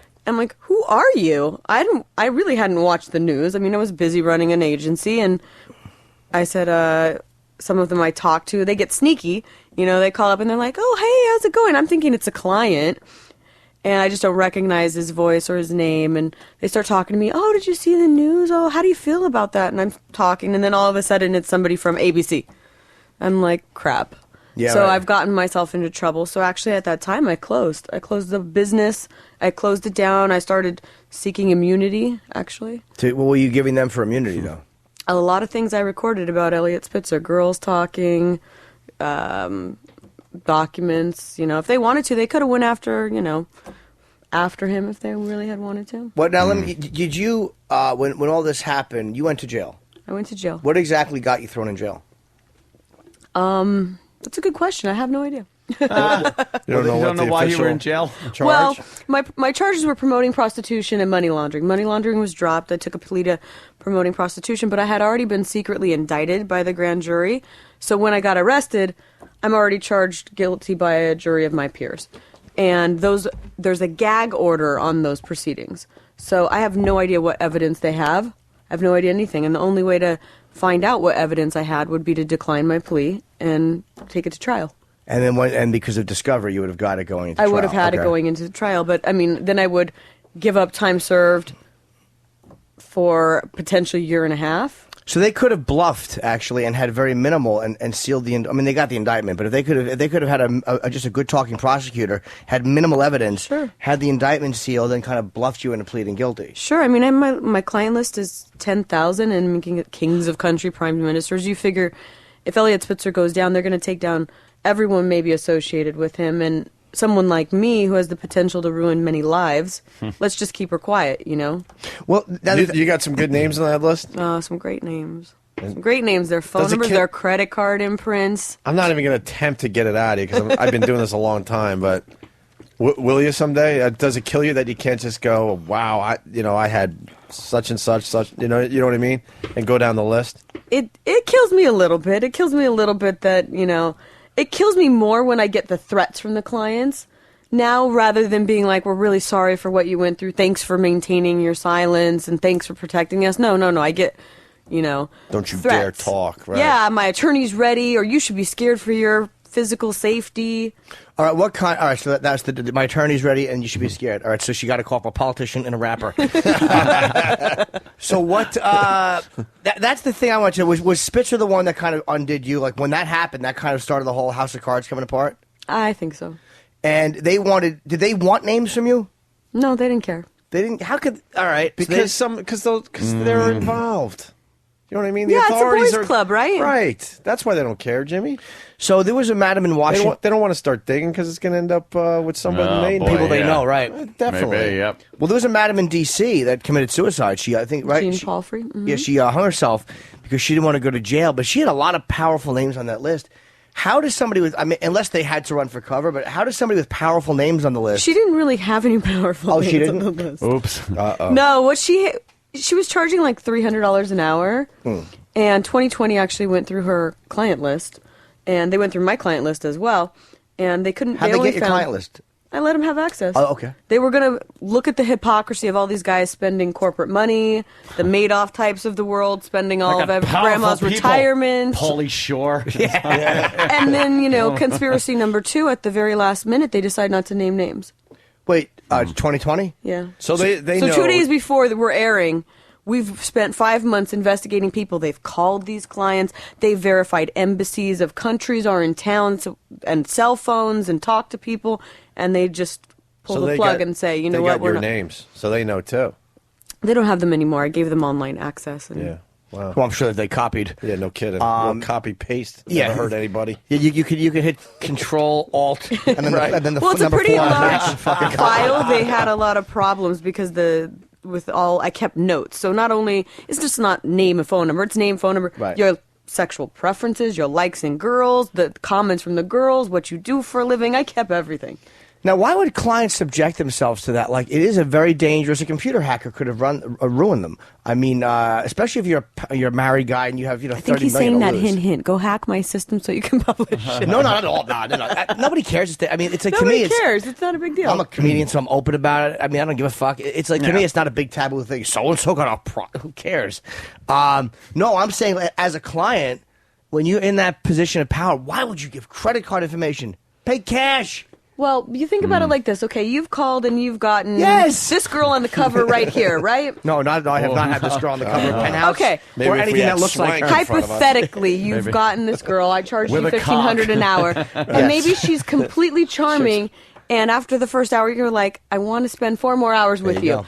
And you only had $3,000 cash. Okay, that's when the credit card comes into play. You have no choice. Because you're already, when you're in that zone. Yeah, when you're in that zone, you don't want her to leave. Or if she's, completely charming, she's made you feel like $1 million, you're like, please don't go. Or you're doing a bunch of coke and, you don't want the party to end. And then it comes to be a $30,000 night because now you've got 3 girls there and, she's hustled you and just like a stripper and brought in her friends and, Hookers and coke. it's huge money and you're just charging. You might go through all your credit cards. I don't know. I'll take all of them. What would you ever say to someone, sir, I think you should slow down and call it a night? Yeah. A couple different times. I had a couple of really big real estate moguls who would go on these like 4-day coke binges, and they'd start on day 1 talking completely coherent. I'd send them a girl. They'd have her for 5 hours. 5 o'clock in the morning later, they're a little slurry. Can I have another girl? No, I don't have anyone available at 5. They're done. I'll send her to you at 9 when they're up. Send him another girl. By like day 4, they're like, but can't even get a sentence out. And I'm like, okay, I'll send you a girl. I think that's why you're calling me, right? Jesus. They can't even. I'm like, she'll be there 20 minutes. So that was that again. That's just like a shopping spree. Yeah. These are guys that have that kind of money to burn. If they drop $50K, they don't give a fuck, right? It's I nothing. had to guys them. spending like $400,000 a year, company money, actually. Company money. Let's get into the jail thing. Sure. So they got you, and you went to Rikers, right? Yeah. For how long? 4 months. Wow. Solitary confinement. Why solitary? To protect you? Look at the boobs. Yeah, it's true. You kidding me? Right. All the girls in there liked me. There's a lot of animals in there. They want to get at those boobs. You know what? Laundry Because room. Right. because the other hypocritical thing is my bail was $2 million. Jesus. So That's 20% of you Bernie didn't murder Madoff's anyone. wait, and they asked for $10 million. They asked for $10 million at arraignment, and my attorney fought fought very hard to get it down to $2 million. So can you believe me and Bernie Madoff? I'm like, where's the comparison? And what was Madoff's bill again? $10 million. $10 million. Same they asked for Okay, yeah, I You lost both you for a fuck second. people. for a no one promoting prostitution. God damn it! Yeah, that's that's funny. true. That is true. Who had more clients they fucked? So for my own protection, they put me in Wow. So what is that? 23 hours? 23-hour lockdown, an hour out. Yeah. That's what he's in, actually. He's on what they call something 10. He's at. Oh, right. They had that in the paper the other day. So, all right. So you're in jail. It's a $2 million bail. How much money? Because they must have known you made a shitload of money if they had your books. I mean, They confiscated it by the time I was arrested. It was all frozen. okay. Well, what now? It's public knowledge because they obviously had it. How much money was involved? Where they could say that you're a flight risk. $2 million will keep you here. Like $1 million. But they had it already, so it's... Right. But they knew I had offshore money, so here's the thing. Like, all the criminals always say to me, oh, how come you didn't hide your money? You didn't bury it in the backyard. Like, look, when you're under investigation, they know your hiding spots. They hit all my hiding spots. You think I didn't have hiding spots? Come on. Even offshore, they knew about it. You have to get your money offshore somehow. There's always a paper trail. There's always a paper Yeah, trail, it's and they very hard know. to And hide part of my money. bail stipulation was to turn over my offshore money. Are you- They don't have access to it, so that's the good thing. Is offshore really? They can't touch it. So you're not broke. You gotta launder your money in a room Yeah. with no 12 on the clock. That's what you gotta Counting do. dollar bills, changing dollar bills. So now, let me ask you how offshore money works. This is like you get money, and let's just say that the Swiss banks or wherever, they will protect it from the U.S. government. They Oh, won't. sure, they're not under U.S. jurisdiction. So how did, excuse me for Barbie, how do they know, like when the prosecutors go, all right, we want your offshore money, you're going to do more time, how do they know how much you have in every account? They don't. They just have to take your word for what you transfer Or over. did you have to get did you have to request a statement from those banks? No, I didn't have to request a statement. I didn't have a statement, actually, because all of my online access was deleted when I went to jail because all my cards were canceled. They canceled, I don't know what they did, but they canceled all my credit cards, and they took all of my wallet, everything. So what did the banks do? Sent me some very lovely letters. That's weird because they could just, it's like it happened with Noriega. A lot of people had money when Noriega, he just took the money. He just took the fucking money. I forget what movie was that where the Noriega just snatched, it was some coke about Pablo Escobar. Like some of the drug people would hide their money in Noriega's banks. Oh shit! Cocaine cowboys, something. It was something like that. Yes. And did you just took the money? Just took it, but not from like Pablo Escobar or the Shaw Brothers, but the fucking Noriega didn't. He wasn't afraid of those guys. He was fucking he ran a country. Noriega though, yeah, well, true. But they would just take the money. Like, nope, you're all fucked. And then all these like drug dealers, like Johnny Depp and Blow, like that level. Yeah. I think that's where I got it from. All of a sudden, they got no money, and like, what are you gonna do? Go to Manuel Noriega and kick his teeth in? Told you not to fuck me, Manuel. So you were in jail, and 4 you did months, right, 4 Chris? months. That was your sentence, or you plead and they gave you time served? Time served, split sentence. I have 5 years probation. So what are you doing now? Well, I have the book. Yeah. Oh, by the way, we should plug the book because it actually it's interesting. The Manhattan Madam: Sex, Drugs, Scandal, and Greed. Inside America's Most Successful Prostitution Ring. Is that the title? That is. Very I easy. thought they- Rolls right off the tongue. Right? I thought that was some kind of thing you couldn't make money on. Shit. Your crimes. Crimes. How do they? Well, it's a victimless crime, so it's okay. If you have Oh, victims, yeah? then you get like victim reimbursement Serial killer type fund. shit. Yeah. David Berkowitz. Yeah, You know, yeah. that all goes to like his people. You learn anything at Rikers? We love talking to ex. Ex-cons Sure, like I learned yourself. how to make a Cons. burrito out of Doritos, beef jerky, and top ramen. What's top ramen? That's Like, those noodles. Noodles. Ugh, that sounds awful. Dorm food. That sounds horrific. How is it after you're like a high-class madam and then you're making fucking Dorito burritos in prison? Yeah, it's a little You interesting. sit there like, what the fuck happened to me? Yeah, I mean, Wow. it's definitely a humbling experience, to say the least. Yeah, because you're so used to a certain lifestyle. Sure. And we wonder what Madoff is doing now because even though that's a guy who's, he's $50 billion he stole, and now he's just living in a one-room. Yeah, but he's in a federal facility, so it's much nicer than Rikers Island. In Rikers Island, you have no mirrors, you have no hairbrush, you have you can't brush your hair, after 4 months. What do you think? It's like a crazy dreadlocked mess, Right. You have no really toothpaste. You don't have anything, like any of the comforts of home. You're eating crap. What about a waffle iron? I would want a waffle iron. I like my waffles crispy. That's how I would talk to the guard. Can't you sue for bad hygiene? Yes. You would think, you For would think. cavities For and- all the maggots that exist in Rikers, yeah, that's great. Are You there think- maggots? Oh, plenty. Really? Mhm. Is it a badass place? Figuratively. It is a disgusting. I It's want to something take you a tour wouldn't. of Rikers. You wouldn't think that exists like in New York City. It would exist in Thailand, Really? or something That like bad, that. yeah? It's that bad, like rats running under the door of your cell, Come and you're on. like, I mean, yeah. Well, Rikers, the maximum No time is like time what, 2 years? I mean, you're not. That's not your whole jail stay. Yeah, it's kind of a holding facility. It's a deterrent. Oh, Yeah. people have been in there like 4 years, though. I mean, they're fighting their case. I think technically, but if they haven't tried you within 5 years, regardless of your crime, this is what an inmate told me, that they have to let you go. That's a right to a speedy trial. 5 fucking years. Yeah, there are people fighting their case in there for years. I mean, Wow. Nixalee Santiago, Nix Mary Brown's mother, was in there for 3.5 fighting her case, and Did she she got do that? 43 years. Wait, Nick's Mary's mother didn't the stepfather beat her to death? Or was Yeah, it- but she was like, she didn't do anything, so they. Oh, good. And there were Fuck her. allegations that she might have been involved in somehow, but yeah, the fact that she just stood by and kind of Let knew it what was happen. going on. Yeah, they're like, okay, bye bye. Yeah, she was in the same area with me. Oh, you saw her there? Yeah, it was me, Remy Ma, and Baby Killers. Remy Ma. Oh, Remy Ma. Yeah. Yeah. Did she write a song that had you in it or something? Yeah, she just did. We recorded that from Bedford Hills over the phone, and she wrote this like most feared woman in New York rap. It's great. We just released it on the website. Well, you're actually involved in the song for real. I mean, I'm not involved in it. She wrote it about me for me. wow, that's Do you get to do like a yeah something in it? No. They didn't give you a little something? No, Just a I little- wouldn't have wanted to. I'm not a rapper. You know what I mean? They gave her like a Brady Bunch thing. She would come in and go like, "Sha-na-na-na-na-na." Hey, did you dye your hair in prison? I No. heard. Or- You can't. or you Although I learned- did learn how that you can dye your hair. I mean, they anything gave me some like. Apparently, the soap has a lot of lye, and if you break it down in this and you Put can it in make the some hair toilet, dye. But I mix it thought with you're piss and crazy. shit. Right. And spray paint. Yeah. No, I was like, I'm not trying any of that weird stuff. Was it cool to be in there?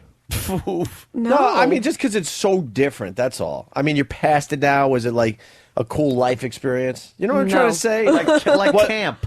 Well, not like camp, but Camp with male on male rape. I guess the word cool is probably not the right one. But as far as a life experience, like wow, I got. You know what I mean? I think I appreciate the experience because at the end of the day, when you learn that like all of your friends who are your girls have snitched on you and ratted on you and your boyfriend's a jackass and he's cheating on you and you realize, okay, well, this life I was living was a complete lie and everyone's an asshole. Mm-hmm. And you come out to like 2 friends and your mother, you really realize that what's important in life. You really, and without that experience, I would have never known. I would have went on thinking these girls were my friends. I would have went on thinking people had loyalty and I had a great boyfriend. And then at the end of the day, I was wrong about all of that. I was under some. I always love that. Like, mom will always be there. I know. You see some of these stories, like the Madoff thing. There's one guy, I forgot how much he was worth, but a ridiculous amount. He had a penthouse. He had the life, and he lost everything. And they had a picture in the paper on TV. There he is on mom's couch, living at mom's house again. Yeah. Mom didn't in even mom's know what house. I was doing. Really? No? No, because I used to be vice president of a hedge fund, so I never let her know that I wasn't And then you were president of a hedge fund. in so- hedge funds anymore. So she learned when the Daily News came knocking at her door. So wait a minute, you were Really? vice president of a hedge fund? Mm-hmm. Okay. Oh wow. Wait. Hold on. Pardon me. That guy. He's on the news. What's he climbing right now? Oh, he might have just got I sacked. believe That's he the New York got Times building. They got an update on that story. We'll get to it after He got the some break. time or something. So okay. So you were head of a hedge fund. Let me get to this for a second. How much money was in the fund? What kind of a fund was it? It was a $2 billion fund, small cap. And you ran it, No, I was vice president of operations. which means what? Because not that I'm a Securities financial dummy. processing, SEC compliance, fund and partnership level accounting. How is it with SECC? SEC compliance. How are they Securities not Exchange fucking Commission. responsible when people complained to them about Madoff? How are they are. not liable somehow for those losses? Because they should be. However, people were greedy, and I actually showed this to a couple of news reporters. I said, look, all this stuff is public knowledge. When you manage over $1 million in money, you must file certain reports. And a 13F is like your statement of quarterly holdings. You have to file all of these things. They are mandatory. If you go into the SEC.gov, the Edgar database, Madoff has like 4 filings. He should have hundreds. And so if, as a due diligence, as an investor, you could easily just go on there and be like, he owns nothing. Like, where's this information? Where's my money going? But when somebody's promising you X amount of returns, outperforming the market, right? what do you care? Mm-hmm. It's greed. So basically, all these people kind of knew something was going on. A lot of people bailed out with their money, though. Like, if you had your money with Madoff and say you had, like, say, $100 million with him, if 5 years ago you said, I want my money, he got you your money, which is how he didn't get caught, right? Yeah, I mean, but a lot of times they don't want their full money. If you're outperforming the market and you're lying about that, they might only say, I need $20,000 right now to pay my taxes. Yeah, when or does anyone this. ever really pull out all their money? They never do. They never do. They're contributing more, actually, but they might say maybe they're retired or they have a foundation. They need $50,000 a month to support this or that. And so they're taking that. Yeah, there you go. They're paying me. So you obviously went to school. You were like a business major. Sure, business and psychology. You seem master's. very smart. Yeah, well, obviously to run a hedge fund, you got to be fucking. But I mean, just talking to her, she's got a head on her shoulders. So you ran the hedge fund for how many years, and then why'd you stop doing that? I was actually running these businesses on the side, and primarily because hedge funds are boys' clubs, and I was tired of not being taken seriously for the boobs and the blonde, and right. And being not a trader, you're never going to get those $2 million bonuses that these jerk-offs who like work 6 hours a day and they're going to escorts after work, during work, and I'm working 20 hours a day to make sure all their trades get processed and all the numbers are right, and I'm making $150 a year. Now, granted, that's great money, but I'm seeing these other guys, making 20 times the amount of money that I'm making, So and I'm like, well, what the hell? I prostitution. I actually came to New York for a high-profile job at a hedge fund from California. Okay. And it was Spitzer. I saw that he had I was actually living in Boston, and I saw that he had just busted American Beauties, NY Confidential. Right. He went through this whole crackdown on like 4 or 5 different places. Spitzer. Say it again. And I said, okay, well, supply and demand. There's an opening in the market. I'm no longer wanting to be in hedge funds. Let's go back to New York and start an agency. And with that, where did you get your girls from? Like, where do they typically? It depends on the caliber. Sometimes I posted job postings on Craigslist. Sometimes I went out to the model parties and just actively recruited.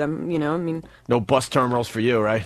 No, I was like, the typical like scope out the girl, pick her up, type of. Yeah. Skill. Dennis Hoff's a buddy of mine, and he runs the Bunny Ranch in Nevada. He's been a friend of mine. He's always invited me to come out, and I just haven't, because I probably know I'd wind up living there. He's a nonviolent guy. He doesn't abuse the girls at all. They have complete free will. Come as you want, and leave if you want. No, he has a waiting list, same as me. I had a waiting list, too, for girls. And would girls ever just contact you? Like, oh, yeah, we've heard of her. We heard she runs a pretty clean operation. We'd like to work for you.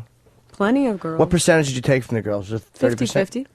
Wow. Is that good? That's a lot of money from the girl. That's a lot of money. 50% is big. I always thought it would be 30%. It's standard in New York. Is 50-50 is standard in New York. Some agencies charge you to pay the phone booker. You have to pay the phone booker. The girl ends up with 30% at the end of the day. So mine was generous. So they got 50% plus their tips. Now, if the tip was on a credit card, would you take a cut of that? No, I would charge them the credit card processing fee. But of $2,000. Yeah, no, it's like 10%. It was 10% because we were classified as an escort agency, so we're high risk. So it was higher merchant account numbers. So what was the billing name? Well, the billing name was Davis Investments. That's fucking hilarious. Investing my jism. I was just in Betty Davis. Yeah. I wish I had an younger investment Davis. In your fun, in entertainment. Yeah, Davis Investments. Investments. You got it all figured there out. you go. What do you do now? Like, what are you going to do now? Well, right now we have some potential for like Lifetime movies. We're a Lifetime movie. Very close to getting a reality TV show. But after all that, because that will fade away, then what's next for you? Jeez. That's a good question. No, I have no idea. no, but he's right. He's He's right. kinda- I mean, you're going to ride this, and you should, and you're going to do very well, and maybe it leads into other things. I don't know, but the reality is, it probably will fade away. And then what do you do? Well, we're writing a series as well, like a HBO series. So hopefully that gets picked up, and then I'll just write. Right. Cool. Do you need someone to star in? I'm a very good actor. He's extremely good. He really is. I could play like the heavy hand. Yeah. The security guy who fucking collects the money. You want him to walk the earth. He'll audition for you right now. He's great. I'm very good. Give him a scenario, and he'll watch what he does. I'll fucking. Go ahead. I'll make the show. I'm Watch. good. Go. All right. Let's say I send you someplace to collect $30,000. Okay. And the client's been ditching us, and he's walking into his building.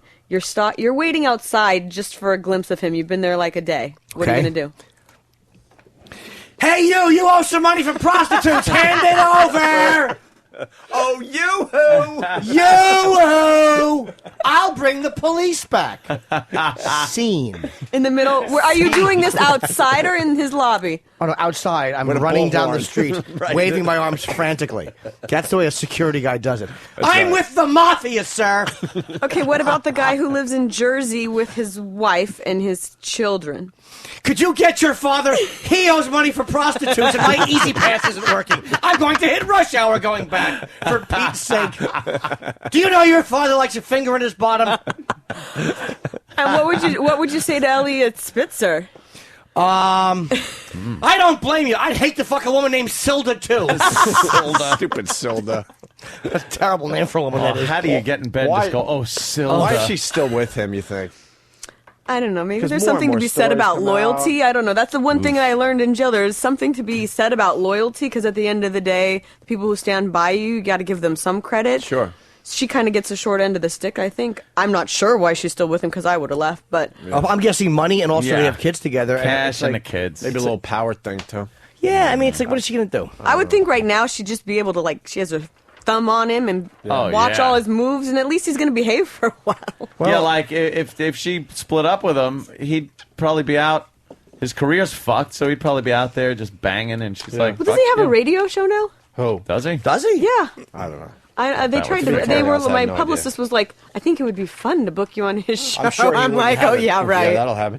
Hey, why That weren't would you nude figure. in Penthouse, by the way? Yeah, I don't know, Laney. Why wasn't I nude in Laney! Penthouse? Get in here. Can Laney come in here, please? Laney. Laney! Laney was the one Laney. that had to talk that... I know, right? It's like you open the magazine. Oh It's like my God, naked right. chicks, Yeah. me, Well, naked chicks. I want to set up Laney. Laney was the one that had to talk that broad out of killing herself. Talk down one of the one of the adult film stars. Yeah, the runner-up, Pet of the Year. I forgot her name. Shauna For Lene. real. Oh, right. Yeah. And we were Laney. We Yes. haven't talked to you since, and we got some faithful listeners listening right now. I remember. We were good to her, right? You were. She snapped. I don't know why. I mean, then it got ugly, but we No, weren't going down that road. I We were know. like being really nice, and we were really into her. We were like, I know. We were trying to get into her head a little bit and figure out what she was all about. She snapped, and then of course we have to just go all in. Of now. course, no, I Okay. understand. Imagine I had to spend the rest of the weekend with her. Really? Like, feel sorry for me. Like after she left, like that's who I had to be She wanted with to for the cancel next everything thing. because we heard a little of that. She did. She wanted to go home. She's crying like a 12-year-old and said, "I want to go home." Ooh. And then she made her Uncle brave. Paul. Her brave video from her hotel. I had no idea she she was does this doing video that. from a hotel trashing us. It's like you had the chance to say all He that. abused me. Blah blah blah. Yeah, They yeah, played yeah. the porns that I'm actually starring in. Oh yeah. God. Oh yeah. That was Heard. it. Kristen Hurd.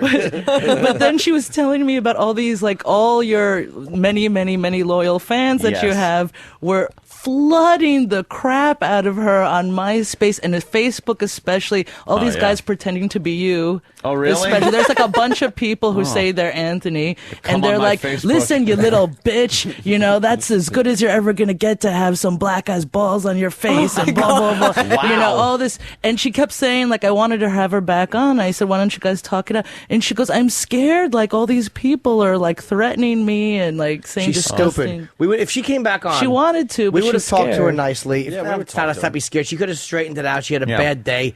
No one expects her to be a completely, she fucking had a bad day and she missed being home. I think we could get along with her, actually. Yeah. That's how weird It was weird. It was we would weird. End up I don't know. Pals with her. I heard apparently she had a film career before under a different name. Yeah, and she that's was where those pictures came from. Cara Miner. And she was trying to like move on. Yeah. And we were popping up pictures of Yeah, so yeah, that's she wanted to her forget that. issues. Yeah, that's what got her. But I mean, I explained to her. I said, "Listen, you did this. It's for everyone to see. You got to own it and say that's what I did. That was me. That's what I was about. Now I'm about this." But have fun with it, because again, it's not like your private picture collection.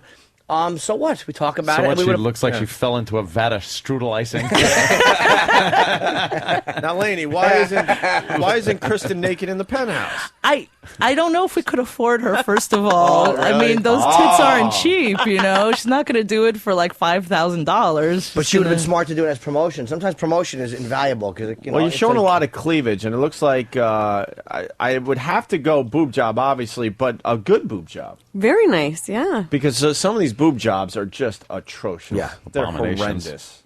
They are lovely. Because the girl doesn't realize what she's working with and has to stretch it to a point like... where it looks unnatural. Under their armpits. Yeah, right. Under the armpit's a good way to go in, though. How did you go in? I mean, nipples. Nipple. Through the nipple? No, there are the ones that go nipple. under the armpit. Yeah, but that's a far reach. Like, it just seems like, how are you going to position it in a... Yeah. They actually have you hold your arm up, and they pull it out, and they drop it in, and they go, now lean left. You actually got to go through the asshole. That's the new way. Right? Yes. People used to be like, through the belly button? What's up with that? How far are you going? Slide that That's up. crazy. Put them in the ankles. You got to do a headstand for 6 months. The ankles. The worst part, through your eyeball. We put him in through the retina. Then you got to tap it with a hammer just to get it just Yeah, right. get it You know how the positioned. mechanics... Tank, tank, tank. Yeah. Now, don't walk. Just walk. Don't bend when you walk. You have to just Yeah. stand straight forever for the rest of your life. So would you have gotten naked in Penthouse? If they gave you enough money? Maybe. Are you shy? No, I'm not shy, but I don't know that... We got like $25 between. Yes. I bet Perhaps. $25. That's not an insult. That's just all the Yeah, money no, we they got didn't right ask now. me. I mean, I think the issue that they did do was beautiful, and I was very impressed. But they didn't ask. So what is you Mark had a... Bell did not ask. If you're listening, Mark Bell. Yeah, that's the owner of Penthouse. Oh, really? But I did see Kristen in Philadelphia. We did a promotion together, and we were changing. I saw her in a bra, and it's a large bra. It's like really amazing. How big is the bra? Yeah, I see. You guys can imagine how much tits I see all the time, but hers, I just Lots kept of them. staring just at her in her bra. I'm like, they're huge, like two baby seats. Wow, it was a sight to behold. So wait, do you like girls? Or you like guys? No, I like guys. You like guys? I like How did you guys. get into? Because you're sexy. How did you get into because Lainey brings all the girls? Yeah, we haven't that had, we get here. We love Lainey. You got to thank you. become a regular on our show. How did you get into the Penthouse and Just- carting these girls around? I've been in porn since age 22 did behind the porn? scenes. No, behind the scenes, adult entertainment. Who'd you work for? Lainey's the I real worked for pimp. Gallery magazine, Fox magazine. I did some stuff in High Society. High Society. Like all the dregs, I like love all those. lollipops, I love bottom the swank. Yes. bottom barrel. And I was just a Bottom job from the New York What about Times. Bigums?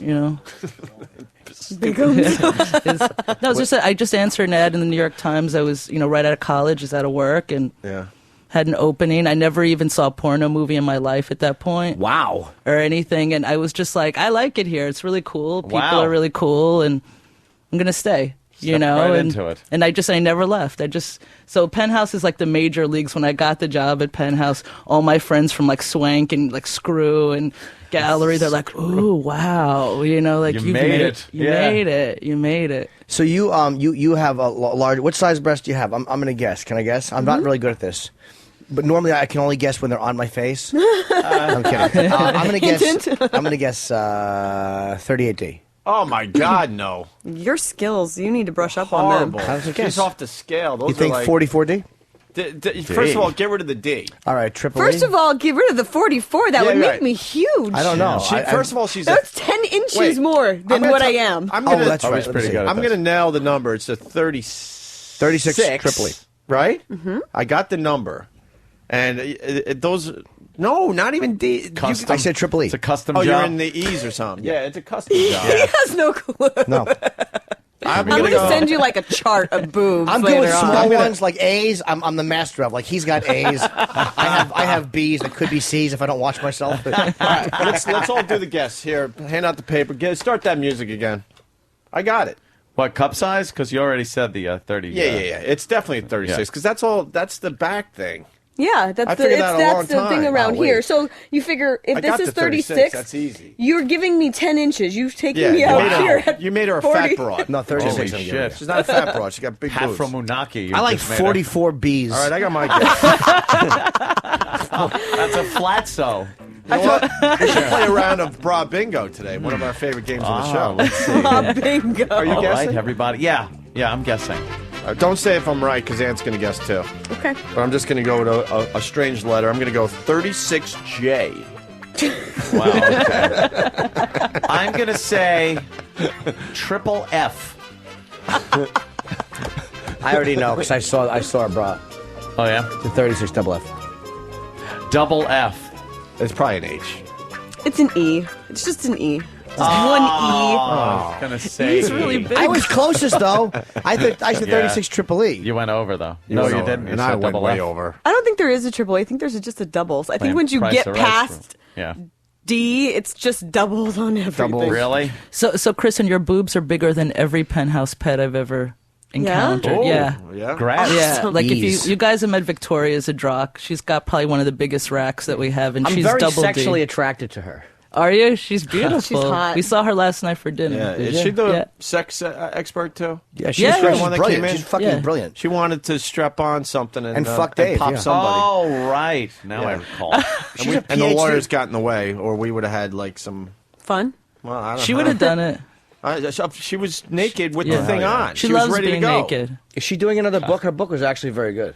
She's working on another book right reading. now, so we'll see how it goes. But yeah, she's always writing. Now, Yeah, ladies, she's a smart woman. I know we're talking to Kristen, but how did they get the sand out of the vag in Wow. these shots here? They, The latest issue of Penthouse. They call her fatty pneumonia, put her in a driveway, and hose it out of her. They probably do hose it out, Embarrassing. actually. I mean, that looks all good, but I mean, Nobody that's- likes I don't like Yeah. sandy ass Yeah. like that. Yeah, It's no. like, No.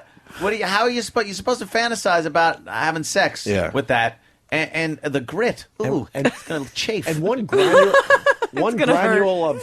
granule of sand on your dick head. Oh, the damage that could do. Just Right in the one hole. lousy, Wow. lousy granule will ruin your day. Yeah. Yeah. Like a fucking bad molar. What size were you when you started? Were you C's when you started, or were you B cup when you I started? was C. Well, what made you want to go up? Because C's are perfect. I went up to D, and then I wanted a lift, so I had the nipple areola lift, and they said, you know what? To get what you want, we have to go a little bigger. And I'm like, well, how much You bigger wanted a is little bigger? more meat underneath, right? And I said, A how little much more. bigger is bigger? They're like, just a little bit. And the Dang. next thing you know, I'm a knee. I'm like, that's not a little bigger. That's a lot bigger. Do you regret it or no? You're happy, right? No, I love them. Oh, I'm saying they don't hurt I'd your be back. No, not at all. Yeah. They're on the front, dummy.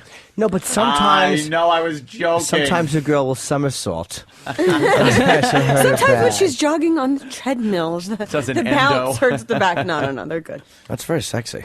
I love talking about breasts. So Victoria's Zadrock. What are the odds of me and her hooking up? Just curious. She's actually pretty open. She's open. If you can get her, if you can charm her, you just it's about being Jimmy's charming. a charmer. Not charming at all. Just- If you can charm her and talk to her and compliment her and Slip her a roofie. Yes. no, and that's the thing. Victoria doesn't drink. She doesn't smoke. She doesn't, her sex is her thing. If you can tell her, I found a way to make you come in a whole different way or something, she'd be like, I want to do it. Oh, Bring it on. I actually could do that. I'll say I found a way to make you come. It's that you make me come, and as I'm driving home, you think about it and you have an orgasm.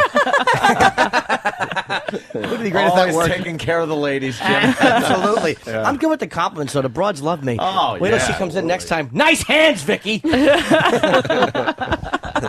Laney, anything else? I think we did good for you today. I think you were wonderful. And she No didn't- tears. As always. Yeah, she didn't run out of here crying. No, which is good. no, It's a good sign. no. That was hopefully that will never, ever, ever happen again. Are you kidding? It was great. Yes, I know. You don't know Radio, the but- calls I got from my bosses after that because Yeah? it's all They're it was not mad at all us, over though. the internet. No. They were All right, mad good. at her Good. and me because they're like, "What are you doing? how did that happen? And then I they liked the listened. broad. I was trying to be all nice to her. I and know. shit. Yeah, she misread it. But actually, my boss listened to the show and he started laughing his ass off. And he's like, this is really funny. he is really funny. There was one website, all the adult websites all reported on it. Oh, yeah. And there was this huge blurb in the middle of it that says, Shauna Lene is as crazy as a shithouse rat. Oh, right. And I think you had said Yeah, that. And one of you, and I they like just using that. they took that quote and they blew it up like huge. And then one of my other bosses emails it to me. He's like, nice, not on you guys, on her. Like, yeah. great Crazy as a representation. shithouse rat. Yeah. She confused the hell out of us. We've had bad luck with some of these girls. She ran out of here crying. We had another girl run out to puke. Puke? What? Remember, was that girl? Tony Roberts many years ago? She was also a little bit fucking emotional with Mary Carey was She in was there. hungover or some shit. She started crying too. Oh, she Fucking lost hey, it. what the hell goes on with these I don't girls? know. I don't know what happens. Beautiful girls. Beautiful girls, kick Well, club. Kristen Davis, we got some things to promote. You're in the latest issue of Penthouse. I am. Telling a good story. Nice boob shots and stuff, but no real nudity, unfortunately. There's plenty of nudity in the magazine. Yes. So, but you tell some stuff about Elliot. Sure. And then you got the book. I have the book. It's on Amazon, ManhattanMadam.com. The Remy song is on there as well. Penthouse has been, and Lainey has been wonderful enough to throw me a party next week to commemorate the 1-year anniversary of my arrest and also the magazine release. When and where's the party? We get ratings Right? parties. It's at Kane on March 25th, which is Crazy Wednesday shit. from 9 to 11. Hopefully you'll come. A 2-hour party? It's not a very long party. What's up with Well, because I think Happy there's like birthday to you. some free drinks maybe going on, so they're like maybe trying to limit the amount of drinking you can get in. Open bar, closed bar. Yes. Open bar, you better get there like right at 9 That's and right. start drinking immediately. Get your free Diet Coke ticket the moment you walk in. What kind of shindig is this? Throwing her a fucking Chisler party. Bunch of fucking cocktail Franks. Everyone's gonna have hot dog breath. Victoria will be there. Will she? Yes, she will. I have no Yeah, rap she's with my Victoria. date. Tell her I said hello. She She's my date. justifiably I wants no claimed her. part of me. Why you go that way? Justifiable. No, but if I was, it would probably All right. be with Just Victoria. asking. She's Yeah, very I'm sure there fucking was a bright. college I like that. experience or something. Yeah, I'm sure you had a college So it's one of those experience. college experiences where you tip a little and No, I was in college wake at up like and another 16. guy's dick is like, in your mouth. You've been watching too many like rape in the sleep porns. Yes, and making you feel. Category? Never saw that category. Damn it. Yeah. All right, so look, it was great. Good luck with the book. Do you have? I would like a copy of this, but I don't download it ebook. Buy it. I'll send you a copy. I'll Thank send you. you a print copy. It's in print. I'll send you a print copy. Thank you. Yeah, I would like one. We could trade books. Yes, you're talking Jim's to a book is fellow great, author. Is Kristen. He's a great Yes. book. It's hilarious. Yes, I'll give you a copy of each. Look at Laney, man. Laney rules. Jimmy's neuter in his book. Jimmy's book is great. No. I read it. We were Yeah. online at Borders because it was right next door to where our old offices were, and we were online with everyone else. We all got our copies. What book? Your book. Which one? The last one. The last one that you did. I Hate Your Guts. No, it was like you laying down. Oh, on Happy a- Endings. Happy Yes. endings. That's Yes. the one. A lot of Mine dirty were Really? stories. Happy endings. He's got another one You've out been there, Laney. frequenting, He's had another one since. Rub Yeah, I haven't kept Rub and up. tug. Yeah. Oh, well, no, most of them are at my place. But yeah, I love Rub and Tug. Did you I had a wanna- rub and tug place. Did you ever go there? Where? 35th, 3rd Avenue between 35th and 36th. No, I didn't fuck around the East Side. Were they Asians? Were they Americans? All American. Yeah, no, I didn't. How Really? much was it? What did they start off at? 160 half an hour and $220 an hour. That was all inclusive. All inclusive. For a hand or the Mhm, fuck? for hand. No, hand. Just a hand. Hand You job. never know, though. We had another place on 56 between 2nd and 3rd. Shit's from See, Upper East fucking Side. It was McDonald's. New York Body Miracle was the name of the website, NY. But we posted on Craigslist all the time. No, I didn't play in those places because She part had of the minor leagues and the major. I know. I love this. I marketed to all price Yes. points. Well, we Wow, had one she in was- Port St. Lucie. No, it was my thing is this. It's after a while it became getting legitimate massage therapists to do what I want them to do. That's the high for me. If I could just walk in and know they're going to give me a hand job, but it was getting someone who I know doesn't do that to see if I can get her to jerk me off or to see if I can get her to suck my dick. And usually you'd be surprised. Fucked up. Really? No, I'm not. How much more did you have to No, pay for I'm those little not. extras? It would depend. I would life see sounds somebody for a while. exhausting. It just sounds exhausting. $100. And then after a while, they get comfortable with you. Yeah. And sometimes you can get them to jerk you off a little bit or let you jerk off. But you can go up to like 150, 200. And then I've paid as much as 500 for a girl to suck my dick. I normally don't go that high just because it's for what? I don't need to. But this girl was absolutely, that was not her line of work. Oh, really? Absolutely. So it was completely the challenge. Without a doubt. What if she was just a good actress, Jimmy? She couldn't have been because she wouldn't see me anymore. I hit on her one time. The first time she came over, I kind of started playing with my cock, and she's like, "You're making me uncomfortable. I'm going to leave." And we kind of argued a little bit, and she wouldn't come back for almost a year. Wow. She refused to come back. She's like, "No, no." So you're persistent. You were. No, I don't know. I called her once. I didn't call her for a year. I called her like 6 months later. And I'm like, look, I know we had that uncomfortable. Look, Mom. Yeah, please. I said I was sorry already. You know what I mean? You were unconscious. What was I gonna do? I'm confused by the part where she goes, "I'm going to leave." I'm going to leave if you don't stop touching But if yourself. she's completely legit, you would assume that she'd be running out of your place, no? Maybe, but sometimes they don't want to have an unpleasant... Because I think for most women, especially when they're doing alcohol to your house, it's kind of unnormal. They expect a lot of guys are going to ask. If you ask respectfully and they can back out comfortably, it's okay. So they're used to hearing that, and they just work around that. But I'm not and deal aggressive. with that. I'm not an asshole like aggressive. Right. I'm never going to be forceful. But I thought she was bullshitting, so we kind of snipped. It wasn't a big argument. And then 6 months later, I emailed her, and she made an appointment, and she never showed up. And then, like, almost a year later, it was like I contacted her once or twice in the next year. She's like, "I'll come over, but you have to be draped and no shenanigans." And I'm like, "Fine." And so she came over for week after week. And all of a sudden, we would talk a little bit, and she got more comfortable. And then I'm like back, and then instead of a towel, I would just put a cloth over. I really would. You got it down to a washcloth. How many times did it take you for seeing her to get her to agree to do more? How many times? Maybe like 8 or 9, but it was only $100 a session to get a regular massage. She actually gave a good massage. But then, I know she's a perv. I get that vibe. Most people in that profession, if they're going to do a massage, alcohol on your bed, even if you're draped, there's some kind of a perv vibe there. So that was the high for me. But she doesn't even, I don't think she gets massage anymore. She moved to like Florida. Oh, you fucking drove her right out of the business. What about the real life girls that come over that are really licensed massage? Don't they bring a table? Some do, and some with a table doesn't matter. They don't have to bend down as far. Jesus. It's easier to just give you a hand job than it is to give you a massage? Sometimes, yeah. You'd be surprised. It's very rare that you'll totally get turned down forever. Do you expect her full time? If she comes in and gives you a hand job in 10 minutes, you can... Oh, no, they usually don't do that. You want to tell Kristen what you get into sometimes? Well, we all enjoy a little toilet play. Who hasn't? Who hasn't been tinkled on? I mean, it would almost be judgmental of me to refuse urine. Am I right or wrong? Laney, would you be impolite? Would you do that for Jimmy? In the shower, maybe. Oh, the shower! Please, right, what are we, religious figures? In the shower, it doesn't seem so dirty. But that turned me on when Victoria put on that strap on. That's what made me like her. When she put a strap on to fuck Dave with it. I've never been fucked with a strap on ever. But with her, I was like, God damn it, that would be kind of sexy because I've not done that. She likes to wear them. I would let her. There are a lot of photos of her wearing strap-ons. Yeah, you would let her fuck you with a strap on. I don't know if I'd let her fuck me because one dom tried it in Vegas, and when I said no. Because it hurt. Like, she just pushed against my ass. She spit on me instead. She was fucking wonderful. Lest we have to play the clip of the gentleman getting fucked with the dildo. Oh, can we play that going to the break or right now for everybody? Yeah. Find that. Whose friend is that? It's Patrice's Gavin's friend. Yes, Gavin's friend. In England, yeah. It is hysterical. And Gavin's laughing. Because Gavin's laughing, yeah. Let's set it up, though. Gavin is a monster, Kristen and Laney. 6'6", maybe. He would fill out that whole door if you walked in here to say hi. No joke. He's a monster, and he loves beating people up. He's just ridiculous. Ridiculous. It's very, but a gentle giant. Yeah, big British, gentle, unclipped giant. So he finds himself in a hotel room with his friend and a prostitute. Dominatrix. Yeah. And his friend was getting banged up the butt with a strap on, and Gavin is just laughing the entire time, taped the thing on his cell phone, and they just pass this around each other. just a fun weekend with a fun weekend with the dom and the guys and a little strap on. And, listen to this. Because it's his first time. Yeah.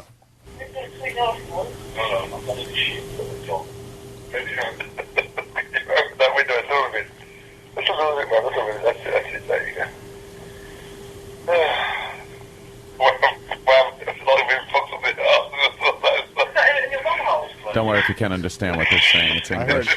I heard in your bubble. Yeah. That I heard. Okay. You'll get the point in a minute. What is fucking... No, wait, hang on. Let's get this sponsor. Okay, so we've got one, the job and Mrs. Guilford, the on one, and Lloyd, he's just going to get involved there. Oh.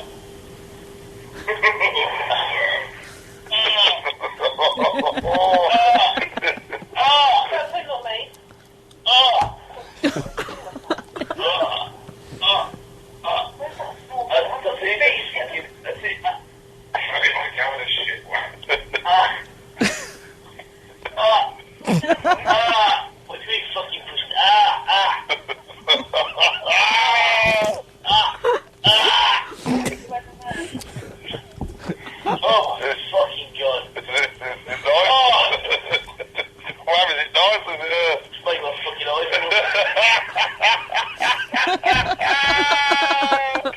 Oh, fuck. Fucking up, man. What the fuck's on this? You like shit? Yeah. Oh, look at Lloyd. Get me a towel, because if he's covered in shit, I don't want to know. He's shit? It's covered in shit or something. Oh. It's brilliant today.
And there you go. Fucking hell. That sound, just, you knew exactly what was happening. There's some great parts of that. She's all annoyed. She's like, "Get me a towel. There's shit all over this thing." Oh, Jesus. Wow. But you guys don't think it's gay when a guy wants to have a strap? No. Well, Jimmy will say I really no. not. Dude, I don't necessarily think so, but a lot of other. Lady, we have that discussion, and the phones will light up with guys saying it absolutely isn't gay. Yeah, but then there are people that think it absolutely is gay. It's one of those. It's like talking about abortion. No one's going to win. Yeah, if a no girl, one's going to win. There are some guys that think if a girl even brushes her pinky against your butthole, Right. it's fucking gay. So silly. And then some guys that want a fist up their ass, but they're all men. We could discuss that for the rest of the show. Well, most guys like a finger. That's for sure. Yeah. Like that's not gay at all. But a lot of people do think if it's like it's one step away from. It's not even one step away. It's about the humiliation of it, or about the idea that she's controlling you, or the power. I've never had it done, but I mean, She's controlling you anyways. But that's something that is not typical. Like that is something that's You got something in me, pal. Watch this. But I've never done it. I would do it, but I'd be afraid of it hurting. But no, good fear. Yeah, absolutely, a smart one. But it's not gay just because it's something going in your ass. Other than because you kiss your girlfriend, well, if you kiss a guy, that's not gay because I do it to a girl. If you're going to use the logic, well, that's something two guys do, well, then that means that anything that you do with a girl wouldn't be gay if you did it with a guy. I think what makes it gay is that it looks like a cock. All right, well, point taken. Maybe if they made those things into something else that they look, it doesn't look like a cock. You'd rather have one that looks like a carrot or like something. A carrot, yes. A carrot. And you paint horse lips around your asshole. Right, there you go. And you know what it is? It's because she puts it where the cock is. I'm on Ope's point. Yes. How about this? Look at the pretty girl on the... she puts it where the dick should be. If she puts it on her head like a unicorn, it's not gay. Yeah, right. And she just yells, I'm magical, I'm magical. Yeah. She foreheads your asshole. Well, I tell you, if you wanted Victoria to do that for your first time, she would. I swear she would do that on the air for you. Well, that's where Victoria and I are going to part ways. How about you take it? She would do it. I don't want it on the air. Or even in private, she would do it. I've never done it. It would have to be gentle. Again, I'll be there videoing. No, I can't have any video. I would talk about it on the air, though. I don't give a fuck. Ruin potential political career. Wait, Lena can set this up. I can. You guys do it, and then you come back with the experience. I can Jim. set it up. I have to wait until my relationship is done because I'm in a relationship. Oh, well, no. It's, Yes, I would get very upset.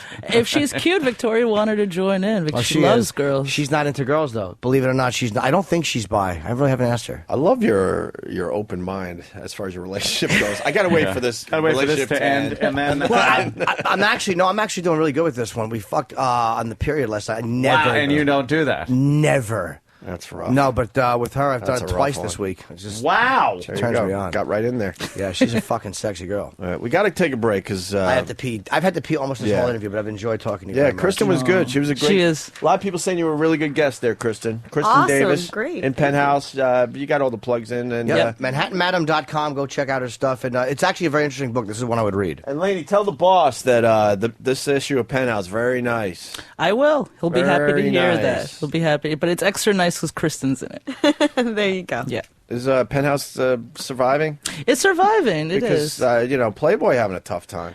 I think Because of the everyone's internet. at print in general is hurting. Like just all magazines, not even pornos. Like I've had a lot of Newspapers going friends who work away at and- Vanity Fair who got fired, and newspapers, just print. No one's picking up print anymore. But how do you even sell it? Like, even if you have a Penthouse website where the whole magazine is, how do you get people to pay for it when there are so many free sites?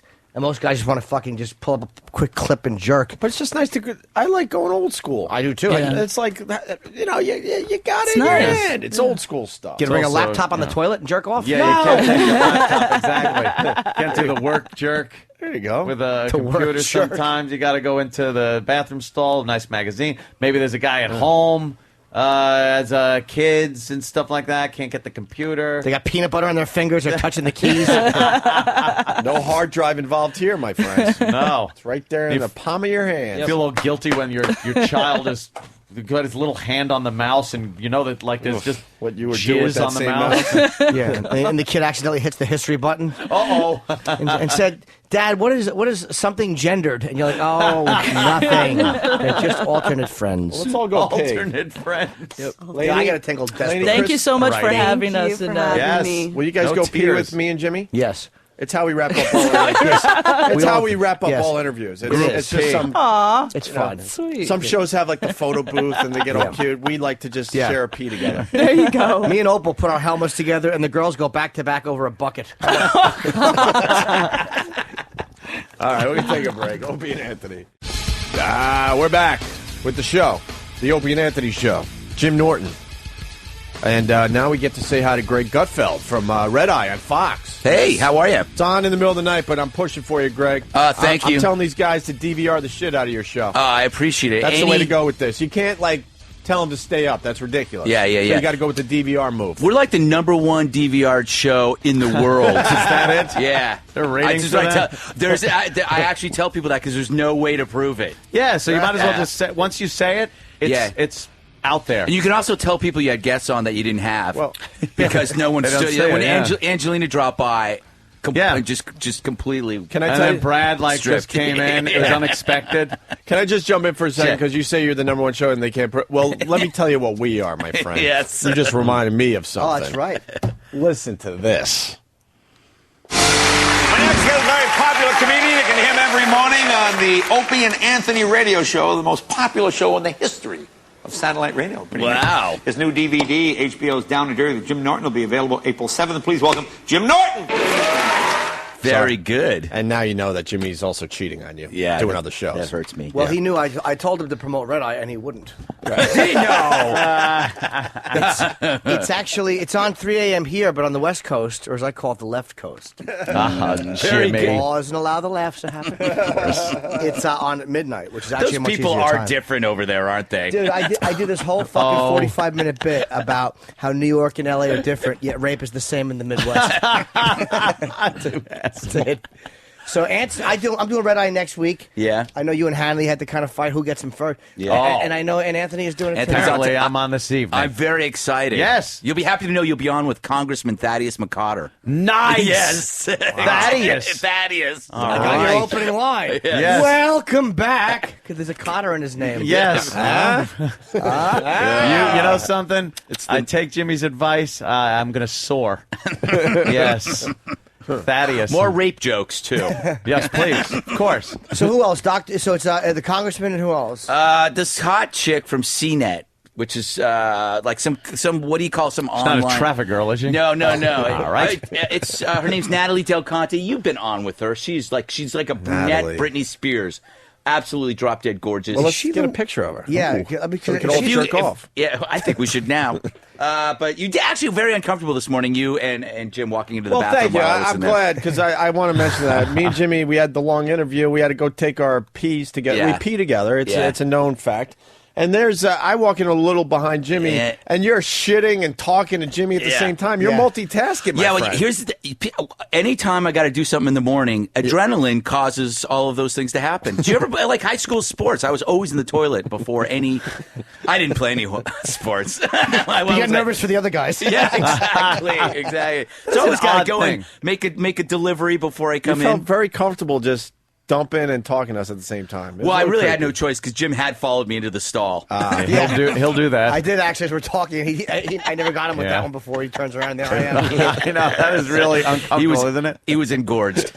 he does that when there's no hole cut in the side of the Exactly. stall. He's got to go for the direct He route. doesn't understand the concept of glory hole. Yeah. He just comes in. Come on, you're supposed to tap your foot a few times underneath the partition. He walks around with the partition, covering his waist. You know what? You know what, Jimmy? We're leaving here soon. What, we got 2-3 weeks left. So, by the way, we got a nice live audience. Mm-hmm. You guys got to come because this is going away for a while until we figure out the next move for our fans. Mm-hmm. But with that said, I think we should drill a few holes in there before we leave. I don't disagree. That would be really funny. I agree. And use them. Yes. Well, for the joke. Just to complete the joke, right? If it's for the joke, all right. Exactly. So, Ann, are you nervous about tonight?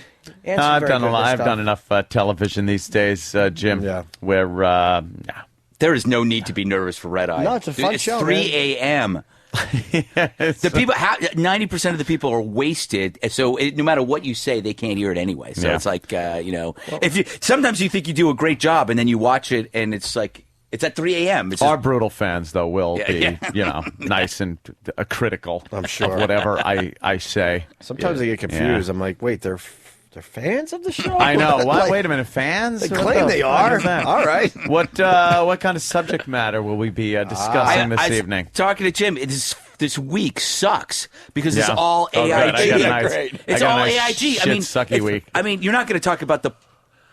I don't even want to bring up the poor lady that died because that's too depressing. Yeah. You can't even. And so what you're left with is AIG all the time. Yeah. And that's and it's just like, produce how much can you say that everybody's an asshole? Great, they took their bonuses after taking a shitload of government money. Okay, next. Hope's got some ideas. I'm going to produce your show for you. Because it helped my pal Ann out. Let me here. get a pen. What about the girl bringing the laptop to the cops, thinking her boyfriend had Awesome story. Okay, awesome do that story. One. Let me. Well, how does she forget to have sex with a dog? Well, thanks for getting the punchline out there. How do you forget that? Yeah, girl brings laptop to cops, thinking her boyfriend has kitty porn on it. So she's like, "Motherfucker, I'm going to nail this fucker." Yeah. And she gets busted for a video she had on this computer where she's doing sexual things with a dog. Did you see her mugshot? She's cute. She is all right. I didn't know hot women had sex with dogs. She was all right. That is. Oh, that's depressing. Isn't that the weirdest thing, though? It's not the whole story. It's that when you see the person, it doesn't go, biologically, it doesn't fit with who you thought it would be. Yeah. And you'd think it'd be some 400-pound behemoth, disgusting. Oh, we've all seen those videos. Yeah, exactly. dog fuckers aren't normally attractive people. But then you see a girl, it's like, Yeah. I could have dated her. Yes, if I had a dog suit. Yeah. Got a little red lipstick dick. They're standing by. You want girls to call? Yeah, sure. We've done the bit. Girls will call our show. They'll change their voice a little bit. They'll change their names, and they'll tell you what they're doing with their they'll dogs. tell you I what would they love to want, hear that. I want to hear that. All right. I'm frightened. We'll throw a couple on for Greg. But Opie's right. That's a story you can All do. right. How about did you guys do the A-Rod kissing himself? Yes, we did that You story. did that one, all right. It was all right. fantastic. We haven't really done that yet. Yeah, it is incredibly creepy. Yeah, what magazine was that for? That was Details, which I get, it's #1 magazine among hairless bodybuilders. Did you know this? Yes. For real? I Yeah, don't know what you're fucking around. you can just tape the magazine on a mirror and just lift weights and just stare at the layout. It really is homoerotic. It really certainly But is. he's kissing himself. He makes it so easy there's for something everybody. Wrong. Somebody told me there's going to be another big announcement coming out about him that's going to be not a surprise, but What, you got a hit in the postseason? I wish I knew sports. So we got that, and then what else? The Darth Vader actor died. Oh no, got cancer. He's got the prostate cancer. That's huge. David Prowse. God. Yeah. We had him on, right? Yes, we had all the wonderful Dude. Star Wars people. We Can had the you people remember- that are Hold in on, the Greg. suits. We got to brag a little bit. Yeah. Go ahead, Ant. Yeah, we had the Star Wars people on, all the people that were in the suits. That's right. So you didn't see them, or they it wasn't their voices. That's right. Do you know what other famous movie? Do you know what other famous movie David Prowse was in? Clockwork Orange. Ah, very good. Of course. He wore those great shorts. Yeah, those great shorts as he carried the wheelchair down the stairs. Big galoot. Apparently, he has a Death Star on his prostate. Nicely done. That's good. Wow, right off the cuff. Yeah. Hey, what about this one? This is a good story you could do. $43 million, not enough for Countess divorcing the ex-CEO. I saw the headline. I didn't know much about it though. But Yeah, that's a good story. Well, her that's lifestyle. wonderful. She says she can't live on $53,000 a week. Jesus. Who But that's can? no different than That's that the number, right, than Travis? Heather Mills, Yeah. who wanted what 300 million or something like that. She did right yesterday. You know what she was going to spend it all on? Shoe. Oh, great. Ladies and gentlemen. Let's not Hold go on, after Greg. that. Let me punch that up for you. I need one of those. I got another one for you. Did you do the man wearing the "I love my marriage" shirt? Yeah, thing? You did that one too. Domestic. We didn't do it. We talked about it, but we didn't do it because we didn't know where the pro or con was on that. Yeah, he was busted for domestic battery, and he had that nice little shirt he loved. Yeah, So. yeah. Well, the pro is... Those are the best shirts to wear, actually, when you're going to go out and do stuff like that. I guess. Yeah. You know. Did you do the Obama story? Obama fingers. Oh yeah, the German chicken fingers. We're using you to do all the stuff we were supposed to do on yesterday's show, by the way. Have you I figured don't it out mind yet? This is very easy. I like this. The Obama fingers, they're chicken fingers, and Yeah. they go on sale in Germany, or they did yesterday. Yeah. Now is that racist or not racist? It's a tough one because they're doing it because they love Obama, but the stereotype is of fried chicken. So is it racist or not? Is that a black stereotype in You Germany? don't think it's racist, Ann, for real? No. In Germany? Jesus Christ. Yeah, they're a bit Look at what you're careful talking over there. about. There's a study that came out they're that careful 1 out because- of 10 German youth are involved in some kind of Nazi, socialist. They want to bring back the good old days, as they like to call them. Yeah. I heard the same thing, just different numbers. They said like 10%, which is a lot of people. Yeah, Thank you, Greg. No, I heard it was 1 out of 10. Yeah. Oh, it was almost a math joke. Wait a minute. I hate math jokes. Math humor's I had to great. carry the 5 to laugh, and I Exactly. forgot. What about how about the Jon Stewart story? Do we have the Jon Stewart on NBC? If you say prostate arrested cancer. in Central Park? Yeah. No, I'm kidding. Wow. We all just stop breathing. Because Jesus. that's never for speeding. Yeah. Or I anything, know, it's not. when you're arrested in Central Park. The best one was the CNN. Do you remember the CNN British commentator Richard Quest? I guess was it 2 years ago? Got arrested in Central Park with having a did he have a dildo? Oh God! In his pocket, tied to his mouth was tied to his genitals. Yeah, and he had that crystal. story, right. And then the cop stopped him and he goes, Oh, "Oh, wait a right. second, you might want this." And he handed a bunch of meth to him. Richard Quest. I You love might that want guy. this. Back on CNN. No, Wow. he's not. That's why I bring it up because I saw him. I think it was yesterday, the day before on CNN. He was trying to talk his way out of that one. Yeah. He had some weird excuse at the time. I don't remember anymore, but There hard to is a come up with an movie excuse. based on waiting to be done on that guy because Yeah. I've heard so many amazing stories about this guy when he was living in England. I mean, this guy was a CNN dude and did just crazy. He has a shit. show on CNN. It's called The Situation Booth. that stupid situation room. It's never a situation. Ever. Enough. It all looks very important on those huge monitors. Yeah, I'll give you're him right. that. Wow. Every day there's a situation, Wolf. He Really? has Really, that Wolf? beard for a reason because his name's Wolf and he thinks it's cool. He's got it's like Wolverine. Yes. Yeah, Has the exactly. hair. He's Yeah. got his wolf and got the beard. When he showed up with a nozzle hanging off, and he said, "Hi, I'm Douche Blitzer." They said, "You have to do something about and that. maybe grow a beard. Yeah, call yourself Wolf." He likes Wolfie better, but they don't think it's newsworthy. Oh, I got one. Ant's going to be on Red Eye tonight with Greg Gutfeld. Oh, Greg yes. is in studio. DVR the shit out of this show. It's on every night on Fox. And this is it for you. Yeah. Huge college basketball fan.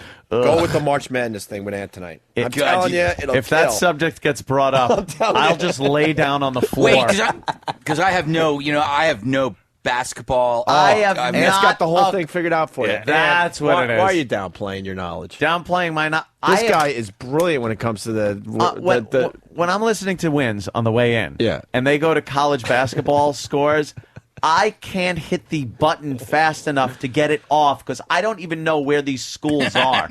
Like they talk about these schools, it's like, oh, Saint whatever. Where's Rutgers? Oh, it's in Jersey, right? Yeah. Where's Baylor? Well, I don't know. I hate those school names because I don't know where it is and I don't care. Oh, Iona. I get What are they seeded? I get depressed watching those games because I just see a lot of young people having fun. Yeah, I look at the girls in the stands and I just go, I remember when I was that age. It really depresses me. All happy for the basketball team and just be out. I used to love college basketball. Used to love watching it. I gave up on it years ago, but I'm pulling for the Huskies. Anyone else? Husky? Where are they from? Connecticut. Cornhuskers, right? UConn! Yes! That's all I know. That's who you yell at most of the players. I swear, I thought UConn was a Canadian That's a New York team. Post I cartoon, swear to UConn. And by the way, that's why I didn't wave my pom pom like Sam did on the Jimmy Fallon show. What a fruit! They were doing a bit. They're rooting on Chattanooga, who's playing UConn. Chattanooga, and they gave everybody pom poms. And I just wanted to watch the Fallon show. I got a ticket, so I said, "Yeah, I'll sit here and check this out." And I wasn't going to pick up my pom pom because I'm pushing for UConn. Not part of the shenanigans. No, if they were all about UConn, I'd be up there rah rah probably. Is that Fallon show any good? So let's go to David in Atlanta. He has a question for Greg Gutfeld. David. No, we wish nothing but the best for Fallon. He's cool. He's done our show a few times. We like him. David. Hey, good morning, boys. Hey. Hey, I just wanted to tell all the listeners out there, Greg, I read your book, Pork Scratchings, about your time in England, and it's absolutely laugh out loud hilarious. Dude, as you said that, I was thinking of mentioning Greg's book. I haven't finished it, but it is fucking hilarious. It's one of the funniest books I've ever read. Thank you. Yeah, and every line you can hear Gutfeld's delivery. It's so you. It's a great book, man. Oh, thank you. Just that good mix of self-loathing that this channel loves. So it's just really, really funny. Yeah, it's all about drinking and shitting myself. Essentially, it's Did the book do well for you? Yeah, it's the second printing now. Just released in mass paperback in February, but it's in England, so you got to go to Amazon.co. It's not released here? No, it's not released. My new book, Unspeakable Truths, it will be out in the summertime, which I'm finishing in a month. But that book is just out in England. Hopefully they'll bring it over here, though. Why wouldn't they? Because they're idiots. They're just idiots. I don't get it. I already wrote the damn thing. I don't know why. I guess they feel that people have no interest in England.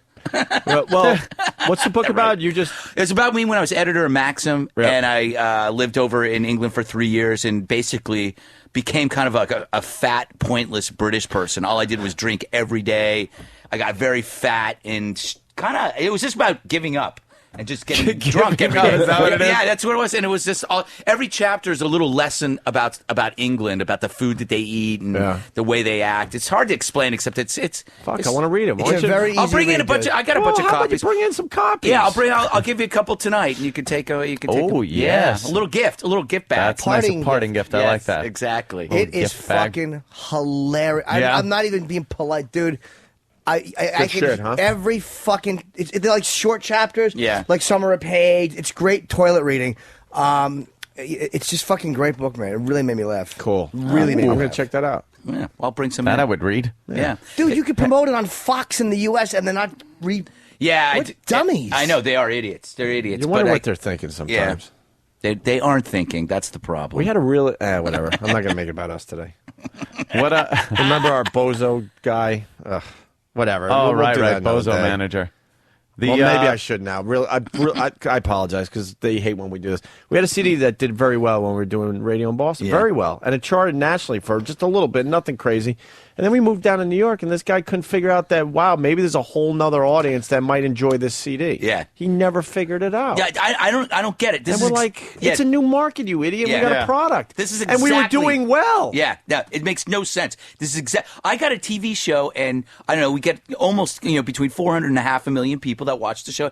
I got a book, and they don't want to put it. They don't want to. I don't understand this. It makes no sense. This guy, it's worth discussing. We haven't told the story in a while, but his claim to fame was that he managed Bozo. And it wasn't even the Bozo. Right. It was the new Bozo. I didn't even think Bozo was around anymore doing anything. Even store openings.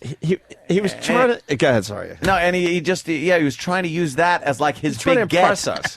That trying was to impress us. That's kind of sad. That was just like, guys, I'm the manager of Bozo. Did you guys go with him? No. In a second. I signed a 10-year deal. I want to meet Bozo before we go any further. Yeah. Can I speak with this Bozo? If you want to continue with that, we'll explain why we didn't go with him. But there was a second story, because we didn't look up from our pasta when he said, I'm the man. He was looking for the big moment where we drop our forks and go, get out of here. Thank God you're here for us. So then he has to tell us that you know that song, na na na na, hey, hey, goodbye? Yeah. You know who does that? Wait, na na na na, say hey. It's a one-hit wonder. Every opposing sports team. Who did that? I do know. It wasn't the pedophile. No, I never sang a song. He did that other one. That's that. Hey, It's a one-hit wonder by a band called. Greg, you're pretty good at this stuff. I know. That's a tough I guess. one. What's the first part of it? Because I might know. I know the name. For real? Yeah, I swear to The God. first letter is S. Oh, jeez. Is it a one-word answer? Yes. The Captain and Tennille. Oh, Stephen S. from Bayshore is needy. He's got the answer and instant feedback. He was first. Of course he is.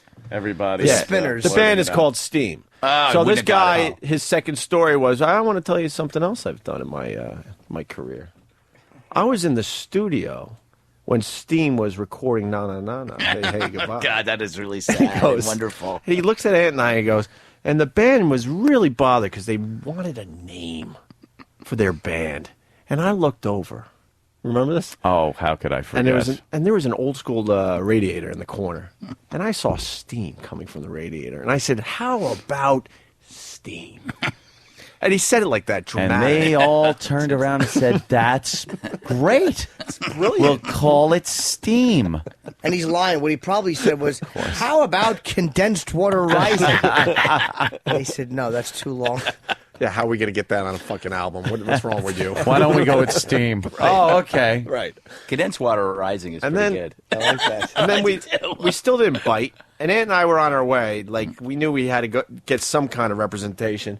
Then the big the mall meeting in the food court. Come on. Yeah.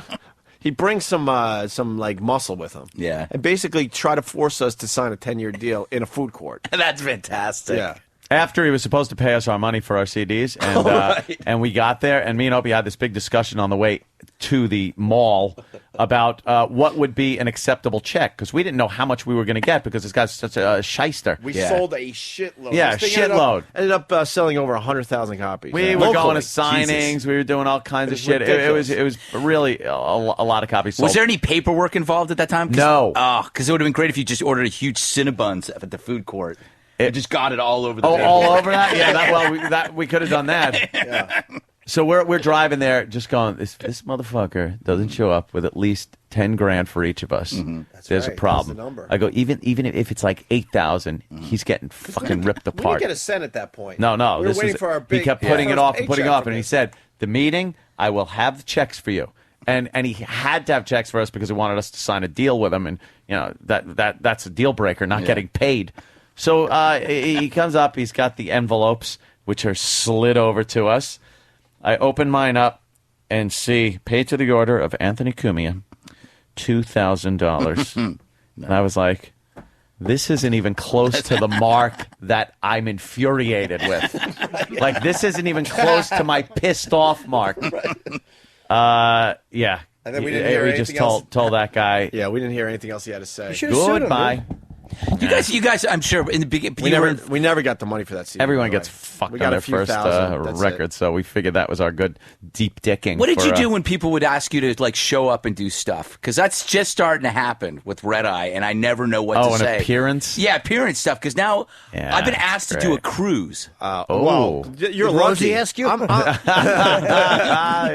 the king of the appearance. Yeah, a cruise. I would have dreamt to be on a cruise ship. Well, I had to go to gas stations and hand out fucking roses and pump gas for $1 or $2 because that was the frequency of the radio station. Do you know the worst thing I did? When I was fitness editor of Prevention Magazine, that health magazine, I had to do a prevention cruise and teach like 70-year-old women how to do stretches. That was back in 92. And I was drunk off my ass the whole time and smoking. But I don't know what to do. I don't know what you do, and I don't know what you do. What do they want you to do on the cruise ship? I have no idea. It's shit? Yeah, it's like I think it's like kind of a conservative, libertarian group of people. But I always feel like the people that would come to that cruise would be kind of weird. Do you do a stand? You do stand up? No, I've never. No, really? I think I would just kind of hang around and do discussions. I guess discussions. Yes, at the tiki bar freaks me out. Or at the fucking chocolate buffet at midnight. The discussion. What do you call that? That little fountain of booze. Yeah, they always have. It's the fuzzy navel fountain. Yeah. Are they fun cruises? I want to go on one. I've been on a couple, and they're always they start out fun, and then it's depressing.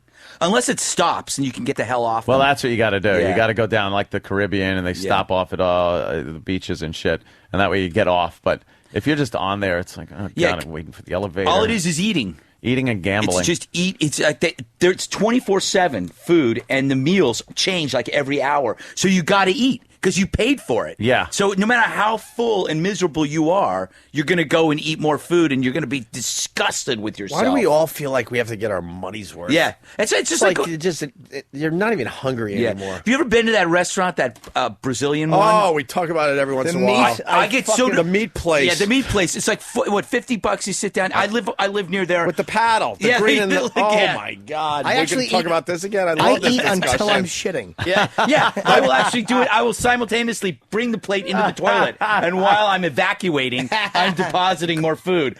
A couple things about that place. First of all, my brother Quinn holds the record. One of the only guys ever to not turn over the paddle to red. Really? Went green the entire time he was there. How crazy is that, Yeah, right? that's nuts. He never turned it over. Yeah. And why a salad bar? Yeah, it makes no sense. And they have a salad bar, which would be if it was $50 just for the salad bar, you'd be like right the fuck on because the choices at the salad bar are ridiculous. Yeah, they got and that's sushi, before crap.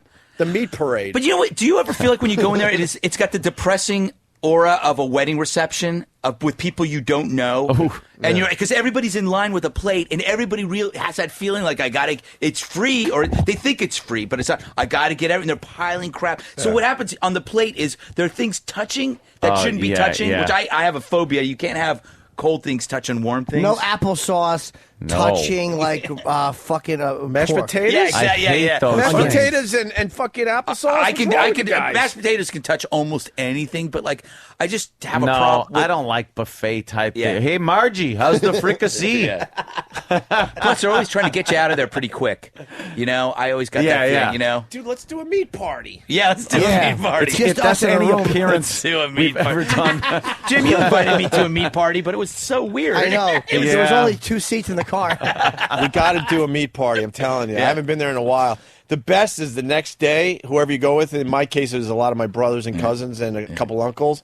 Oh, we just traded dump stories the next day. Exactly. No joke, because it's like taking a fist and just shoving it all the way down your mouth and just shoving everything out. Sounds wonderful. You make it sound so appetizing. Have you ever had a 4-foot one piece of shit? Well, I don't think I want that either. 4 feet? You never lived until you had a meat party. And the food there is good. It's a clean place. I don't know. How tall is E-Rock? I didn't know they stacked shit that high. I'm teasing E-Rock, of course. So you should do the appearance. It depends on how much money they want to pay you. Yeah. It depends on how long the cruise is. Yeah. I mean, if it's like a few days cruise and you're just going to be hanging out rapping, they might just want like a famous face. Yeah, but that ain't me. They can't afford one. They can't afford it. But no, they might just want a guy on What Fox. kind of money? I don't know cruise? yet. They haven't told me yet. They just said that it'll be like they're going to pay for everything. And I think they said it's a week, but I could take off after I do my thing. Yeah, they got that helicopter thing or something. They fly you Oh, in and no, off, sometimes in and they out or just whatever. dock you somewhere, and then you take a plane back. Gotcha. But dude, Yeah. if your wife wants to go, take your wife. It's a free vacation. Yeah, that's The true. fuck? Hey, you know what? We're talking about cruises, and we got the king of the cruise ship sitting here among us. Yes, What's I your believe status he's a- again, E-Rock? Fucking E-Rock. Listen to this. Greg. What cruise line, by the way, Eric? Royal Caribbean. The high-end one, right? Yeah. And be a braggart. Okay, Royal Caribbean. I have diamond status. Diamond Oh my status. goodness! Yeah. What does that mean? They use them for ballast. I've been on 18 cruises. Oh my God! 18? What's wrong with you? Holy shit. I'm thinking maybe Magello. once or twice. Magello. It's always whenever he's on the cruise, always somebody goes missing. It's always one of those things. Dude, Oh, yeah. we have a whole bit about that. Yeah. It's murder. Yeah, it that is. you get away with. You get it. Because the crime scene moves. Yeah, exactly. It's clean. It's clean And the easy. crime scene gets disturbed. You know how they are. They find a body and they're fucking put the tape around it. They put the little letters near every shell, near every blood stain. They take the threads from the victim to the wall to see splatter. On cruise ships, you toss someone overboard, the fucking maid makes a poodle out of your towels and puts it on your bed, and you're fucking feeling hot on the conga line with some blonde. All it takes is one pusheroo. Yeah. Yep. You can shoot The somebody. old I also don't know how They you don't can tell look the for difference. How can you tell the difference between falling and being pushed? Whoopsie. There's no way. They never find the Shoe bodies. print in the back. They never find the bodies, and the cruise ship does one lap and goes, "Hey, we're going to be late for our next port." Yeah. They don't care. 18 cruises, Yeah, this 18 motherfucker. on a week each? Anywhere from a week to 14 days. Yeah. What do you like about? He what must do you like gain about cruises? so much fucking weight I know. because it's just eating. What do you like about the cruise ship thing? Sanitizing my hands at every step. They treat him like Norm at Cheers when he Yeah. comes on. What do you Iraq! No, he has a. What do you like about it? Because you've explained this before on the show. Well, obviously the eating portion because you have 8 meals a day. Plus, E-Rock, do you eat a lot of desserts on cruises? not desserts, but regular food. Okay. He jumps in the water and just strains krill through his teeth.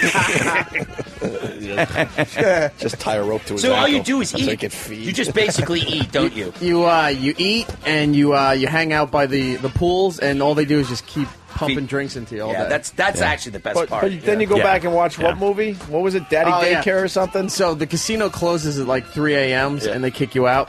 So you stumbled all drunk back to your room. You order room service, and I watched on the last one Snow Dogs. Snow Dogs. 8 times. Only the best movies. Sam is here, which means that he's got something horrific to say about this. Because E-Rock just said you order room service as if he doesn't have his regular yeah. post-dinner late-night meal, which he is trying to avoid telling everybody. Because it's also one of Sam's favorite too. What? Oh, really? Yeah, it's BLT and chocolate milk. What a horrendous late night snack. That's something good to lay down on. Yeah. You just cut hot, farts all night, the lactose farts. You just poof out a little bit. There's nothing quenching about milk. No. There's nothing. Just leave snotty Exactly. residue in your mouth.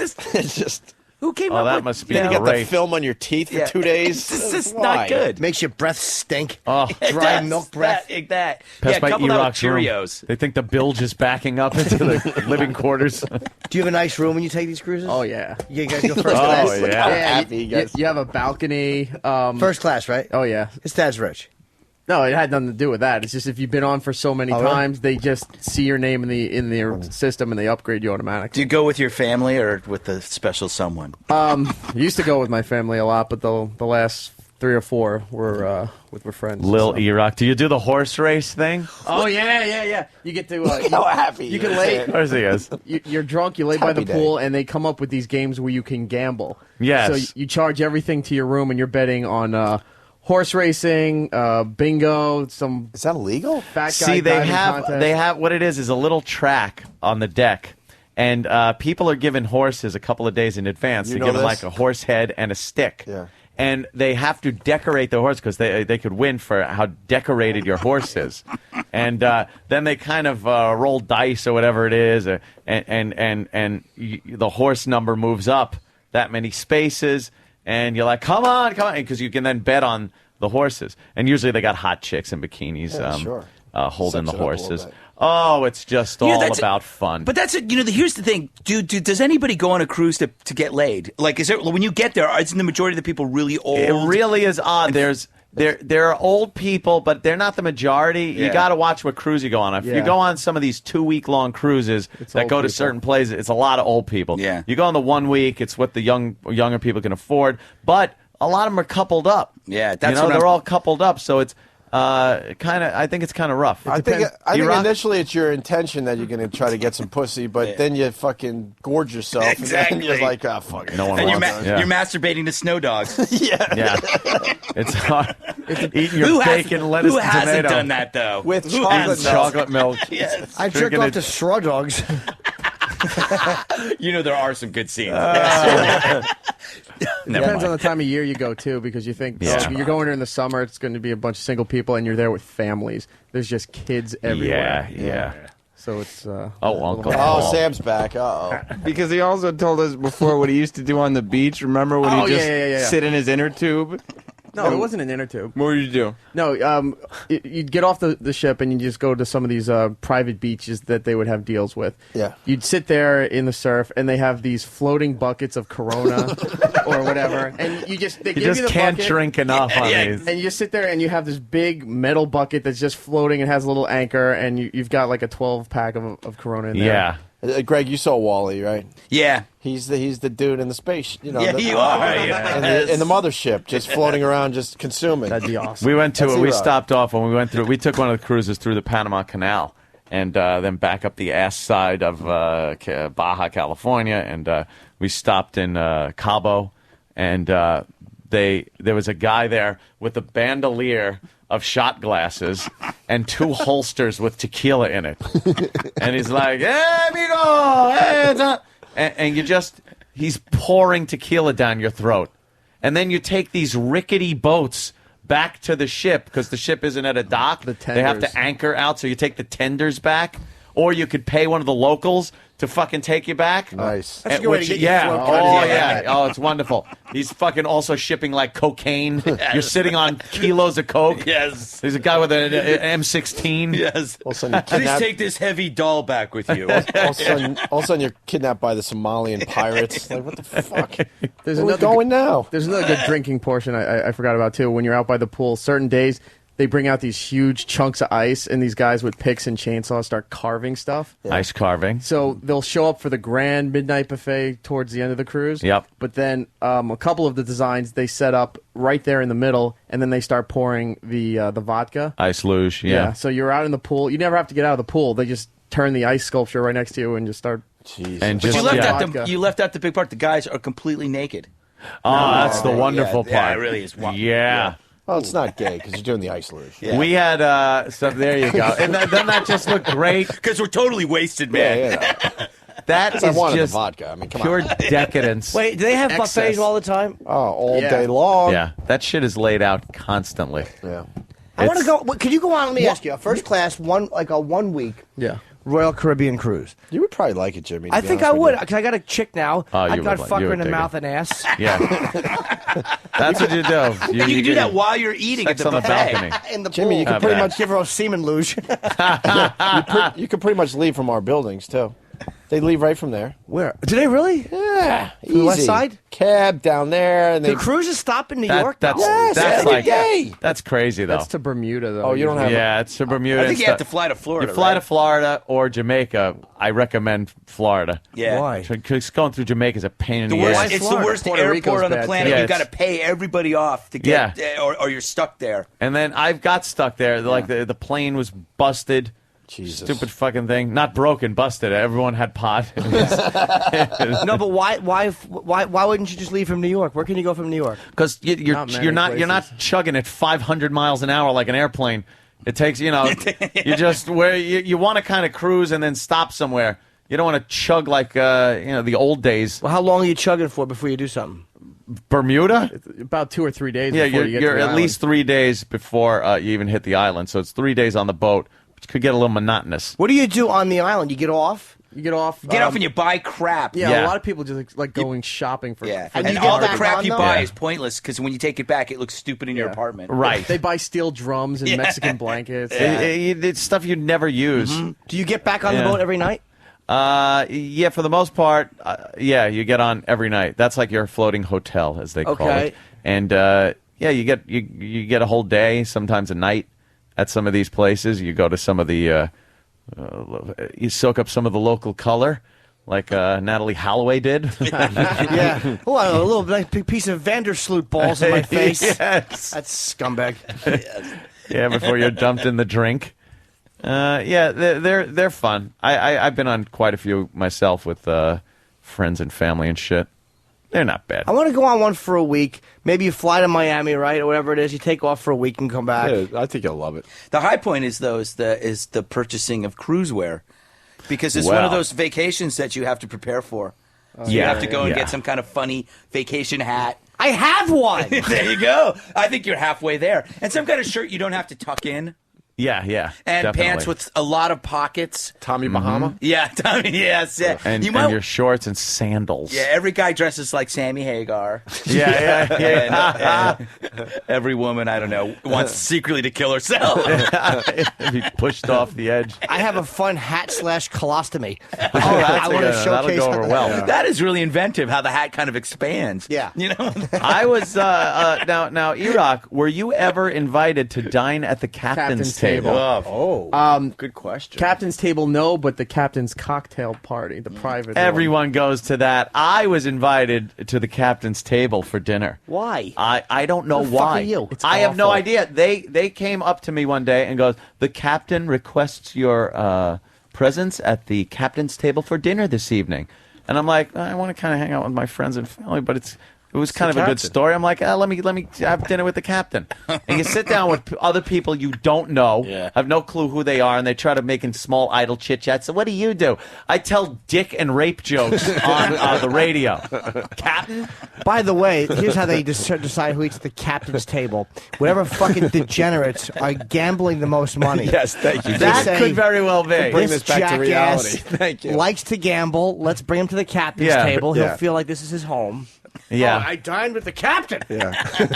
There's got to be a sex. I'm special. A sex act that you have to create that is called eating at the captain's table. Eating at the captain's Because there has to be something. Yes. It's when you felch Lou Albano. Ed has no idea. But the rarity of that happening is eating at the captain's table. Of course. Ed has no idea. Got back to the captain and bought shots for the entire ship. Yeah, maybe that was it. Maybe we should take care of this guy. He spends the money. The captain was like, it was one of those things where he was from Sweden, I believe. So they're all from Sweden or one of those Nordic type places. I don't know. And he's always got to leave, I noticed.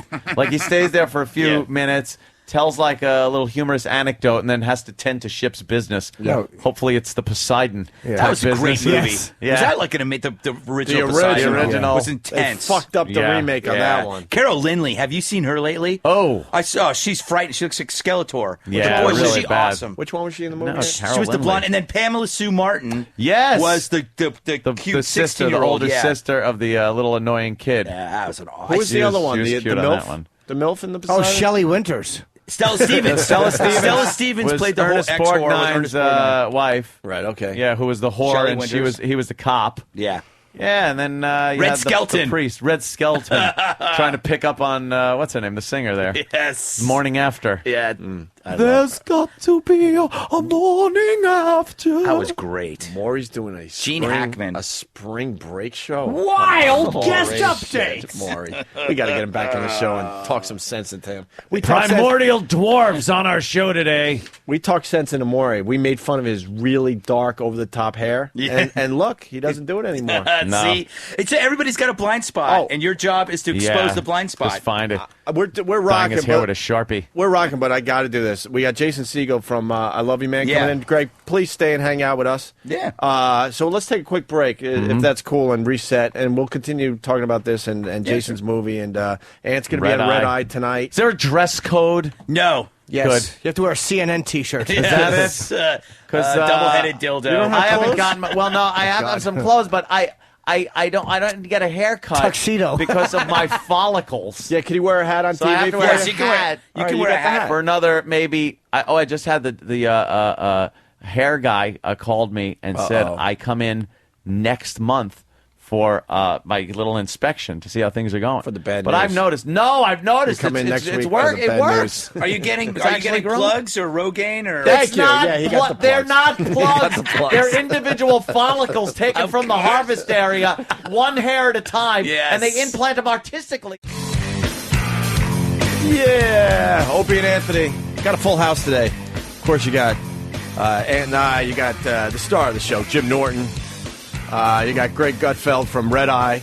Ant's doing Red Eye tonight. Look at it. It all comes together. It's a beautiful thing. Fox News. Yes. Fox News. And then we say hi to Jason Segel once again. He's done our show before. Thanks for having me back, yeah. He came in for Forgetting Sarah Marshall. That's right, a year ago. A movie I really, really enjoyed. A year ago? Thanks. That was a year ago? Yeah. I only get to do one Another movie one a year 'cause gone. of the TV show. Huh? Oh, and you know what? I'm an asshole. Because How I Met Your Mother, that show was hilarious. Oh, thanks, man. One of the best shows on TV, and he's in here, and I have no fucking clue that he's like the main guy and all this shit. I got my theories on that show, but for another day. Yeah. That's And my Clark Kent job. I'm Superman at night Right. with the movies. Yeah. Yeah. When you came in from Forgetting Sarah Marshall, I'm like, the dude from Forgetting Sarah Marshall, and everyone's like, no, idiot, he's from How I Met Your Mother, and it's a huge show. 4 years now. Crazy. Is that ending soon? We just signed a contract extension, so There you go. 4 more years potentially. Nice. Wow. Yeah, they took my youth.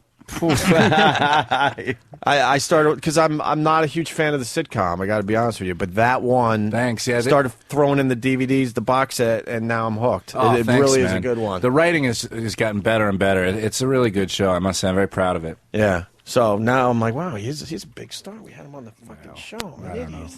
But I love you, man. I saw that 2 days ago, and I really enjoyed the film. Thanks, man. I love it too. I must say, I just saw the final cut of it at the premieres a couple nights ago, and it's really funny. Yeah. Paul Rudd is like a genius. You know, and people didn't think I was going to say this to you. I never liked Paul Rudd in movies before I saw this movie, and I got to say that. And you guys, I said it to you when I saw you outside the studio.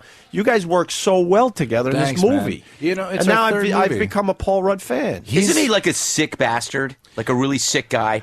No, you know, he's got interesting. Every once in a while, he'll pull a nice trick on you. There was one time at lunch I was fast asleep because I was doing days on the TV show and nights on the movie. I really was exhausted. So at lunch I'm asleep and I just felt a tapping on my shoulder. I said, "Hey, buddy, it's Paul. Time to wake up, man. Hey, they need you on set, little man." And I opened my eyes slowly, and he's standing there with just his penis out. Nice. Wow. And then he winked at me and walked out of the room. As if to say, you can't have this. You should have went all in and had the scrotum on your forehead. I mean, what is he, a rookie? I've dreamt of that, and then when it wasn't there, I was disappointed. I know. Because you know what the amazing thing about Paul Rudd, the best thing, is that it looks exactly how you expect it to look. Let's get the basics out of the way. I Love You, Man. What's the movie about? The movie's about a guy, Paul Rudd, who gets engaged to the beautiful Rashida Jones from The Office. Mm-hmm. And she asks him who his best man's going to be, and he realizes he doesn't really have any close male friends to be his best man. And it freaks him out and also freaks out Rashida. Like, why doesn't my guy have any guy friends? So he sets out to make a best friend and have that guy be his best man. And that's when I arrive and the movie really picks up. Yeah, you were the cool you were the cool dude. That's right. Very smooth, just hanging out on Venice Beach with your dog. Yeah. It's like Letting the dog opposite shit of my personality. I got to give the one thing, letting the dog shit and not picking it up and everyone just getting annoyed stepping in. Yeah. It's compost. He's that guy. Yeah, these dumb joggers, and he's getting in confrontations wherever he goes with his dog. Paul Rudd was so uncomfortable to watch. That awkwardness, I mean, because it could have been really annoying, but he found, like, the perfect level. Right. And a lot of it was improv. You can't write how awkward Paul actually is. Yeah. So, I mean, it's just perfect. To make it clear, I mean, Jason is the cool dude in the movie. Like, he's coming up with nicknames, and it just works. And then Paul Rudd's trying to follow his lead and come up with nicknames, and it's so douchey to watch. I call him Pistol because his name's Pete, for Pistol Pete. Yeah, and he tries to give me a nickname back, and all he can come up with is Jobin. Doesn't mean anything. No, not at all. It's just a collection of sounds. And the screening I went to, the audience just in stitches. That's such good news. And it's I think. Is it safe to say it's sort of a date comedy? Because I mean, the women were laughing and the guys in the theater. So I'm surprised a movie like this hasn't really been made before. But it's got all the elements of a romantic comedy, but also all the elements of a buddy movie. So I think you kind of get both. Yeah, because I was trying to figure that out afterwards. Like, how do you sell this? Because I mean, everyone was loving it. So because we talk about this on our show. There's comedies that are just made for guys. Sure. Simple as that. I've made some. You drag your chicken like, this is the funniest movie ever made, and then it's sitting there like, it's The Accused. She doesn't laugh.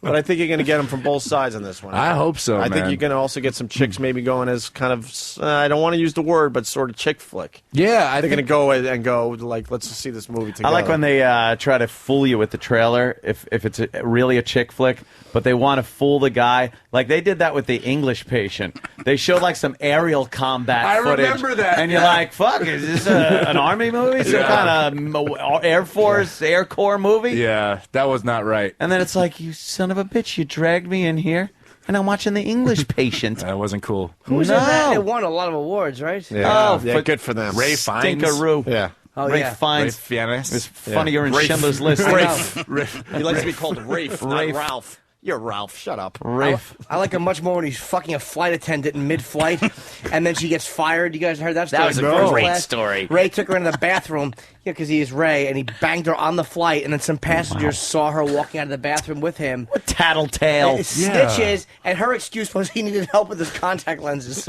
Oh, my. Oh, really? Yeah. I got to start wearing contacts. Yeah. What a talent of her if she can put him in like that. And then he pardoned her. I pardon you. I Fuck pardon the you. chick on a flight. That is bold. That's great. What was the worst chick flick you ever got dragged to? Oh, man. Well, I wouldn't call it the worst. It's the best, but what happened was terrible. In a hotel room, I had never seen Terms of Endearment. And so this girl it was like, you need to see Terms of Endearment. So we watched Terms of Endearment. Cut to the end of the movie, and I can't help it. And I'm like, I'm crying, right? Yeah. Oh, boy. But then you cut to like half an hour later, and my girlfriend is just sitting on the bed looking at me, and I'm still crying hysterically. I couldn't stop. Holy. The only time that also happened was during what's the Robin Williams teacher movie? Dead Poets Society. Dead Poets Society. That was a great suicide scene. It was amazing. Oh, well, I walk into the movie, and I haven't seen it yet, and I sit down, and there's a really old couple behind me, and when Robert Sean Leonard walked out on screen, the old lady whispers to her husband, "That's the one who kills himself." Oh, Scene 1 of the movie. Wow.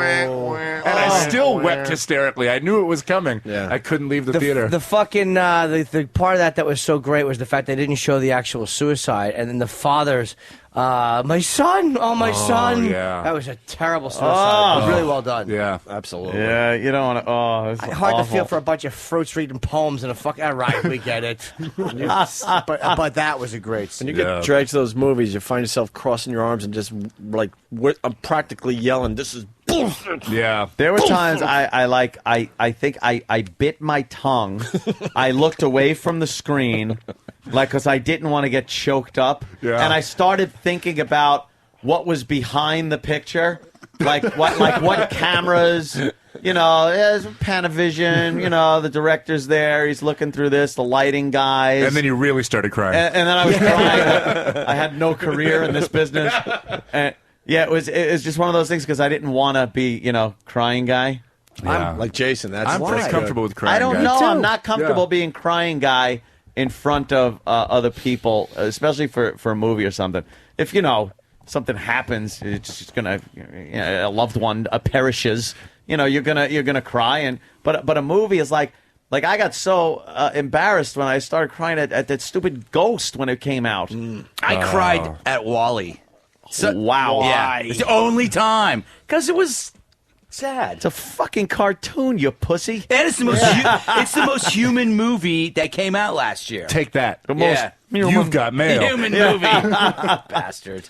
What about when Spock died in Wrath of Khan? Oh, that was rough. That was a little rough for the Trek fans.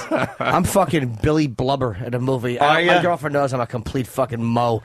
She's just used to it. She's just used to me fucking silently weeping, and she's an ice queen. Yeah. Give a fuck what happens. Castrating Nazi she is. Imagine when I did Forgetting Sarah Marshall, I had to walk out and weep hysterically in front of a crew of 150 people while completely naked. Yeah. How hard is it to cry on Wow. film? Wait, I want to jump on that. Did you, well, not on You that. want to jump on? Yeah, Put it another way, Opie. Right, exactly. Did you ever live that down? Yeah, I mean, he had the full frontal nudity in Forgetting Sarah was Marshall. fine when it was on the big screen. Yeah. But now they're showing it like on airplanes, and so it's a little 2x2 screen. It's not very flattering. That little screen that on drops iPods, down. it's embarrassing. Yeah, it's ridiculous. That's Nanos. a great point. Even if you have a tiny one on that big screen, come on. Wasn't it? It was secretly a turn on for you to do that. Like Kristen Bell, just have that chick staring there while you were fully naked. You got off on that, didn't you? I had her and Mila. I had nude scenes with both of them, and I must say, I mean, there was something. Doing the East-West move made me laugh in front of Kristen. Right. That was great. Wow. And there were no sound effects added. A lot of people thought it was a salami being hit against a heavy bag, but no. Because I mean, you'd get arrested for that if you did that right now. If you walked out and saw a hot chick and exposed yourself, but he did it to Mila Kunis. It's kind of amazing. Yeah. I'm no dummy. And it took place in Hawaii, too. Yeah. I knew what I was doing. You got a free trip out of it. I'm so stupid. I wrote a movie like that, and I put myself in a scene like that with Kathy Bates. Why did I do that? That doesn't help with the size. She was fucking great in About Schmidt, all fucking frumpy, yeah. getting into the hot tub. You gotta love that. Yeah. Oh, she let it all hang Brave. out. Yeah. Didn't Nicholson too, with his big gut? I fucking love Nicholson. Now he's all fat. He doesn't give a fuck. There was just Kathy a Bates' period. There was a breast shot short was period of time where these horrific. older, out of shape Hollywood actresses decided it was time to take their fucking clothes off. Yeah. Who did that in that movie? Oh God, I'm trying to remember who it was. Dakota George Fanning. Burns? Yes, Dakota Fanning. Oh shit. No, Kay from Godfather. Oh, fucking Diane Keaton. Yeah. Diane Keaton. That's right. And something's got to give, right? Yeah, Is that what it was? She decided to take her clothes off, and it was just like, wow, what are you doing? Did she look awful? Oh my God! It was a really quick Gravity. shot, right? She was running through the hallway. Yeah, she was running through, knockers bouncing all over the joint. Her ass was wiggling. We got Jason Segel in studio from I Love You Man, which hits the theaters on Friday, right? Yeah, man. Yeah. Across this great Friday, nation. why? I think I hinted to this the other day, but you're going to make people start listening to Rush again, which isn't a bad thing. I know. I'm a huge Rush fan, but I haven't listened in years. And I ran home after watching the screening, and I started popping on my Rush songs. Dude, Rush actually appears in the film, and they're apparently really reclusive guys. Really? And so, yeah, they played a whole concert for us, but it was only Limelight. So we listened to 10 hours of Limelight. Of them doing Limelight? Yeah, which, it's a great song, but 10 hours of Limelight is plenty. They would only give you Limelight, even in between setting up shots. They couldn't give you a little Red Barchetta They or gave us a something? little something. It was crazy. They told us, the guys love comedy, but Neil Peart is a little bit, he's quiet, so don't expect much from him. But as soon as we started talking about comedy, he was like the most gregarious guy ever. They love Team America. They couldn't stop talking about Team America. Yeah. Flick. They're Canadians. Yeah, they're Canadians have a good Canadian, sense of so- humor. You know Neil Peart's story. No, they're What a just stoned fucking all the time. horrible tragedy he had. His fucking his daughter was killed in a car accident. His wife died of cancer like within a year of each other. He just left. And he just went on a motorcycle ride. He sold everything and went on a motorcycle ride. He didn't know if he was ever going to play again. He just left. Oh my God! And he fucking came back. Yeah, he's an amazing Are you story. lying? No, Pete Papalardo actually handles him. Oh yeah, that's his client, yeah. He just went nuts for a little while. He had to get away, man. Yeah. We had Geddy Lee on our show at NEW. Remember it? And Yeah. And we blew it. We loved the guy, and we had a big titted monster in here. She had massively ridiculous boobs, and she was like beating up stuff with him, and I think he liked it, but I don't know if he wanted to be around us anymore. Yeah, we kind of. Neil said something kind of morbid to me. We interviewed them for the DVD, and I said, so, besides yourself, who were your favorite drummers? Yeah. To which he said, all my contemporaries are dead. Wow. Buddy Rich, right? Yeah, I mean, think about John Keith Bonham, Moon. Keith Moon. Got to go Keith Moon. All my contemporaries are dead. All right. Next question. Yeah, exactly. Did you have to learn how to play Tom Sawyer for the movie? I mean, you I did. obviously know music because Yeah. you see that side of you from time to time. Yeah, I wrote all the music for Sarah Marshall, and Right. they're doing a spin-off movie, the Aldous Snow story with Russell. I don't know if he talked about it. No, Get he into did the not. Greek, yeah. So maybe I'm not supposed to be talking about it, but I'm writing some of the music for that. Yeah, I learned how to play it, but I didn't sound good enough, so they unplugged me. Oh, really? Yeah. So there's someone else doing that off? Yeah. Oh, I don't want to know that. My stuff. hands are in the right place. That's about all I can say. That's all it takes. Yeah. Speaking of Russell Peters, you obviously took his character a little bit. Russell Brand. Russell Brand. Peters. I always do that too. Russell Brand. Yeah. You took the character he played in Forgetting Sarah Marshall and kind of. I did. You did a little Russell Brand in this movie. I did, man. I was so in awe of how charismatic he was in Forgetting Sarah Marshall, and a little jealous. I'm not going to lie to you. So when I read this script, I thought this is my chance to just steal Russell Brand's character and do it with an American accent. Yeah. But I called him first and told him I'm going to be stealing your moves. Right. He was fine with it. I'm trying not to give away the movie because there's a lot of things I just want to flat out say, but I'm just giving you little thought stars. Lou Ferrigno was in the movie. Oh, man. And we were talking. The Yeah, 'cause guy. I saw him in the trailer. The guy fucking hasn't aged. The whole thing was 30 years ago, we just figured out. He is a strong, strong man. It's no joke. I was telling you before, occasionally we would improv. There's a lot of improv in this stuff. And every once in a while he would run out of improv things to say. And so he would just revert back to, he would go, Hulk smash. And we'd have to tell him, like, no, you're not playing the Hulk. You're playing Lou Ferrigno. You always know which trailer's his. It's the one with the dusty iPod buds on it. Oh my God! That is horrible. Yeah, Jason doesn't. I do not. I'm Jason Segel, and I don't condone that joke. Oh God, I knew one was coming though. Right, you can tell. It wouldn't be Jimmy without one. We were doing one interview, and this poor woman, like, she hadn't done her research, she just didn't know what's what, and she literally, I'm sitting there with Paul Rudd, and she asks this question. So what made Lou choose to do that funny voice in the movie? No. God. And we're sitting there. And Oh my God! And you're trying to tread lightly about the subject, and Yeah, we of had course. to be like, well, actually, he's hearing impaired, Yeah. And you were saying he's got little Hulksters at home there? He's got a collection of, like, equally as strong. The Kids? next generation of Ferrignos are going coming to kick up. some ass, man. Man. And also in the movie, I just want to thought starter man caves. You do a little man caving there. I have a man cave in the movie that is strictly for my dude friends that has like 6 TVs. It has a whole set of instruments and it has a masturbation station. Yeah. Which is a chair with some lotion and condoms so that I don't make a mess. Right. So the cleanup is easier. Wow. Easy cleanup. Yeah. It'd be creepy if it was a chair, a lotion, and a cracker. I have not had. I live alone, so I don't need a masturbation station. I can kind of do it anywhere. Yeah. But I did have one when I was like 12, 13 years old. Yeah, we were talking about that earlier. It was my sure. parents' bathtub. No. Really? Yeah, until finally, like at 13 years old, my dad walked in and caught me, and he goes, Jesus Christ, Jason, this is why you have your own fucking bathroom. It was at the Overlook Hotel.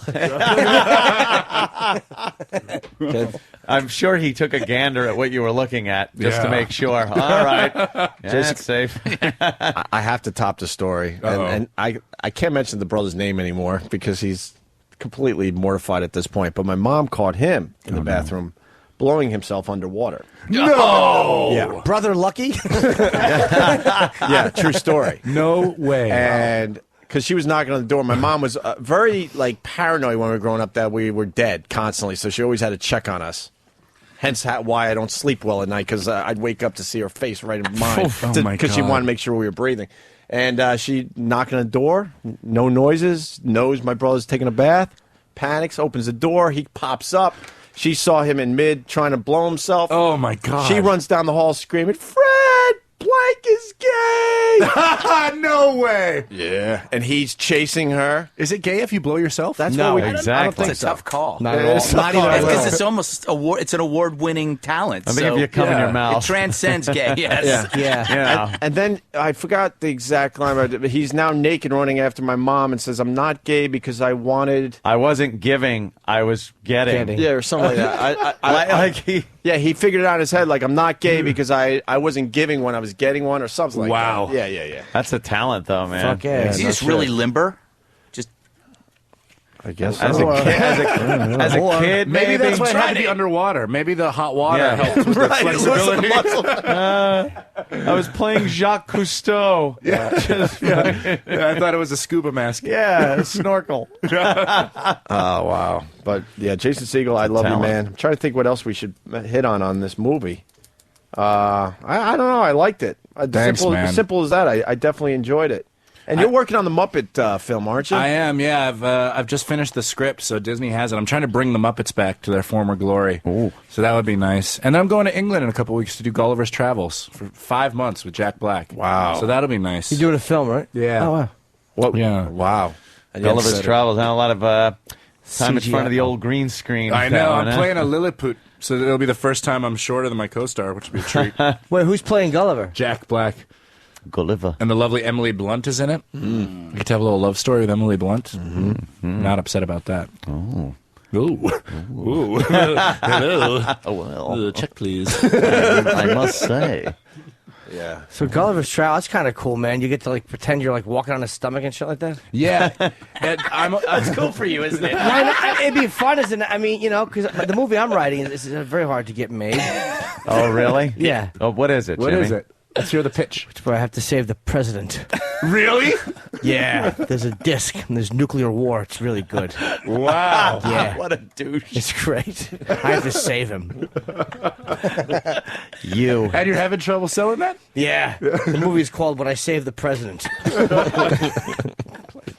What a dick. That Kevin Costner movie he did where there was one vote left. Did anybody see that? Oh, my. Swing vote? Or That swing was the something? most ridiculous premise of all time. Yeah. So stupid. I never saw it. couldn't even buy the premise. No. It was like a 1980s movie, kind of. Yeah. Where Yeah. there's some far-fetched premise. Kevin Costner was in it. I mean, it was like a total 80s movie. One vote wasn't counted. The new system counted every vote, but not his. Did you see it? When they No, why would I? I saw it. No. Thought maybe Did you were in a really see hotel it? I saw somewhere. it. I saw it in a hotel. Yeah, see, And? hotels, you watch Bizarre. some bad movies. Did he cry for a half hour after the film was over? Whatever, maybe. What movie made you cry hard? That was I actually cried after our election. the reason I watched in the hotel was I came here to New York and I got really, really sick, and so I didn't leave the hotel room for like a week, and I would just watch movies. And then at one point there was a knocking on my door, and it's the hotel manager, and he said, "I'm sorry, we're obligated to make sure that you're alive because you haven't left your room." And I said, "You should have just checked. I've ordered 18 cheeseburgers over the past 3 days." Yeah, right? Can't they just check that? Hey, have The you dead seen, guy's have you ordering seen The room Room? The Room is I fantastic. have the guy on my show Friday, the star of No The Room. way. I can't think of his name. Writer, director, and star, right? Exactly. What is The I Room think about? It's well, you explain it because you probably know more about it. I saw it last night. It's amazing. The Room is this amazing movie that's the brainchild of one guy. He wrote it, he directed it, he stars in it. He like me, arranged for several love scenes in it. Yes! And the movie is so... I don't want to insult your guest, but it's so amazingly bad. Yeah. You know, like bad in just Yeah. the best way. Because he can't really speak English that well. Yeah. Oh, and no. he's written long, wordy speeches. Yeah. And the sex scenes are amazing because he clearly thinks he has a great body. Yeah. So he engineers it so you always see his backside, and, and it's incredible. When we were doing Sarah Marshall, Kristen Bell introduced us to The Room, and probably we were there for 4 months. We would all get together, I would say 4 times while we were there at night and watch The Room. What year is it? It's like 5 years ago. Yeah, or something? 2004, 2005, and it's set in San Francisco. But none of the scenes are actually in San Francisco. No. It's all green screen, and it's just They could just terrible. tell. Fucking Eiffel Tower in the background. Terrible. That sounds horrible. I think they're How doing bad a do you want to stage see this production. now? Tommy Wiseau. I wanna Tommy see it. Wiseau, that's Tommy right. Wiseau. You've got to see it. It Yeah. is. He's on Friday hilarious. night, and do you know where he's from? Like, what is he? Some Eastern Some European? Eastern European country. It's this weird indeterminate accent. It's amazing. Wow. I saw a movie the other day with Judah in it. Friedlander was in it, and it was called Fast, I guess. And there are these characters in a bar, and then there's monsters outside that are trying to get in and kill them. But Wow. they're all these. The beginning of the movie, like someone will be talking, and then they'll go whoosh, kind of black and white him, and put life expectancy doesn't look so good for this guy. Wow. Like they kind of spoof all those movies, and it was really funny. Judah's hysterical. in Never it. heard of He it plays before. the beer Fast? delivery guy. Yeah. It's called Fast. Oh, Yeah, cool. Because the monsters move so fucking fast you can't even see them, and then someone's just cut in half. Right on. Like what's his name? And I think it's produced by God damn, who the fuck? I'll remember it. That's I'm really a good way good to save money. The monsters move so fast you can't even see them. You can't even see them. Yeah, that really works. All the actors are Cloverfield, hello. Just shake the camera. We'll save a lot of money on special effects. I'm doing a movie like that where I kind of star as the monster. Oh, And really? The cool part is the monster is kind of like a portly idiot who can't act. That works. And he's trying to save the president. Yeah, exactly. Yeah. Well, there's one scene where I run in and I'm like, Mr. President, there are nuclear bombs here. You get a very scary look when you talk about the president. Yes. You're gonna get a phone call. Yes. Right. I want Hal Holbrook. Oh, it's Ben Affleck and What in what in Fast? Feast, not Fast. You know, the graphic. No, The Feist. graphic was so fucked up on the movie. It looked like Fast, and they were fast. So it's Feast. It's Feast, Right. So I put in. I took out a letter. The monsters are so feast you can't even see them. They're Feast. They Feast doesn't make sense. They're fast. Well, they ate. They're always eating. That's what it is. Feast. A lot of fans of the movie because they're Thank all you. calling now to correct you. All right, go screw. Wow. That was part of that I made Project a Greenlight on mistake. HBO. Was it? Yeah. I thought so because it was acted really poorly. Oh. What else we got for Jason? I think we did good. Well, yeah, I think Jason should know that I act and I'm very good. Yeah, I'm he's quite an a actor. big. Just saying. He was in Spider-Man. No joke. Yeah, no, I know. I'm working on a movie about the president. You'd be perfect Hope it for. doesn't conflict with mine. Yeah, Kevin Smith put him in a movie. Kevin Smith, Zach and Miri, he was in that. Oh, with my buddy Just Seth. on his own That's merits right. here Yeah. on this program. So funny too. He left me in to be polite. I have one line. It's like if you have a really good DVD player with a great freeze frame, you'll catch me. Oh, Jesus. Oof. I'm always in and out of films. Hi, goodbye. Thanks. And I don't like him. Bye. All right, well, the movie's called I Love You, Man. Jason Segel. Comes out tomorrow. Yeah, with Paul Rudd. And like I said, I loved it. I think the chicks and the guys are going to like this one. Oh, thanks, man. Yeah, I loved it too. And again, the cast. Can I just tell you the cast real quick? It's Sure. insane. Paul Rudd, me, Rashida Jones, Andy Samberg, Jon Favreau, Jamie Presley, Jane Curtin, J.K. Simmons. It's pretty ridiculous. Who's J.K. Simmons? He's the father from Juno. I didn't see Joe. Oh, Spider-Man, my God. too. He's in Spider-Man. Yeah, he's in Spider-Man. Who is he? He's The editor. Editor of the yeah. newspaper. Oh, okay. Get in there, Spider-Man. Oh, God. Yeah. Dude, watch. Schillinger. He's the best. Yeah, Oz, man. Schillinger and Oz. Oz. Watch. Oh, was he When brutal he in raped that that one? guy and put Oh, the swastika yeah. on his butt. Yeah. I mean, wow, Yes. that's romance. But then he got his comeuppance when he got shit on Yeah. while he was lifting the Oh, weights. what an amazing scene. Oh, it was God. fantastic. Watch Schillinger. Yeah. But for Jimmy, watch Juno. I mean, how he plays the father in Juno, hilarious. And he Yeah. does pretty much the same thing for your movie there. Yeah, Jason. he's fantastic. To work with that group, I felt really humbled. Like, I literally just got done with a 5-year out of work period. You know, like no one was hiring me for anything. So then we had a dinner table scene where every one of those people was there, and I looked around like I felt pretty lucky. Yeah. You know, I'm really relieved it all Right. worked out. Yeah. There was a moment when I thought, like, I don't have a college education. I'm going to have to live with my parents my whole life. Now I look back and realize what an arrogant kid I was, that I thought the two options are movie star or live with your parents. There's Your nothing real in job between. Is Is it hard to get a cast like that? Because I put out some calls. for the president movie. Yeah, I want Robert De Niro to play the president. Oh, look at that look. There's the scary look. Yeah. Every time you say president. You start sweating. Because I played Tank Hudley. Tank Hudley. That's right. Yeah. I'm a Secret Service agent who got fired for drinking. Can you give us another line from this possible movie, Yeah, Jimmy? please. The Russians have missiles, Mr. President. Wow. And I put my arms out like I'm exasperated. Yeah. And he goes, they point them at me. You know, I figure we'll get some like laughs. They point them at me. Yeah. They point them at me. You don't like that idea? That was a good movie concept? I kind of like it. Or what was that? Maybe you could take that line from when Harrison Ford No, the best scene. yelled that one out. Oh, yeah.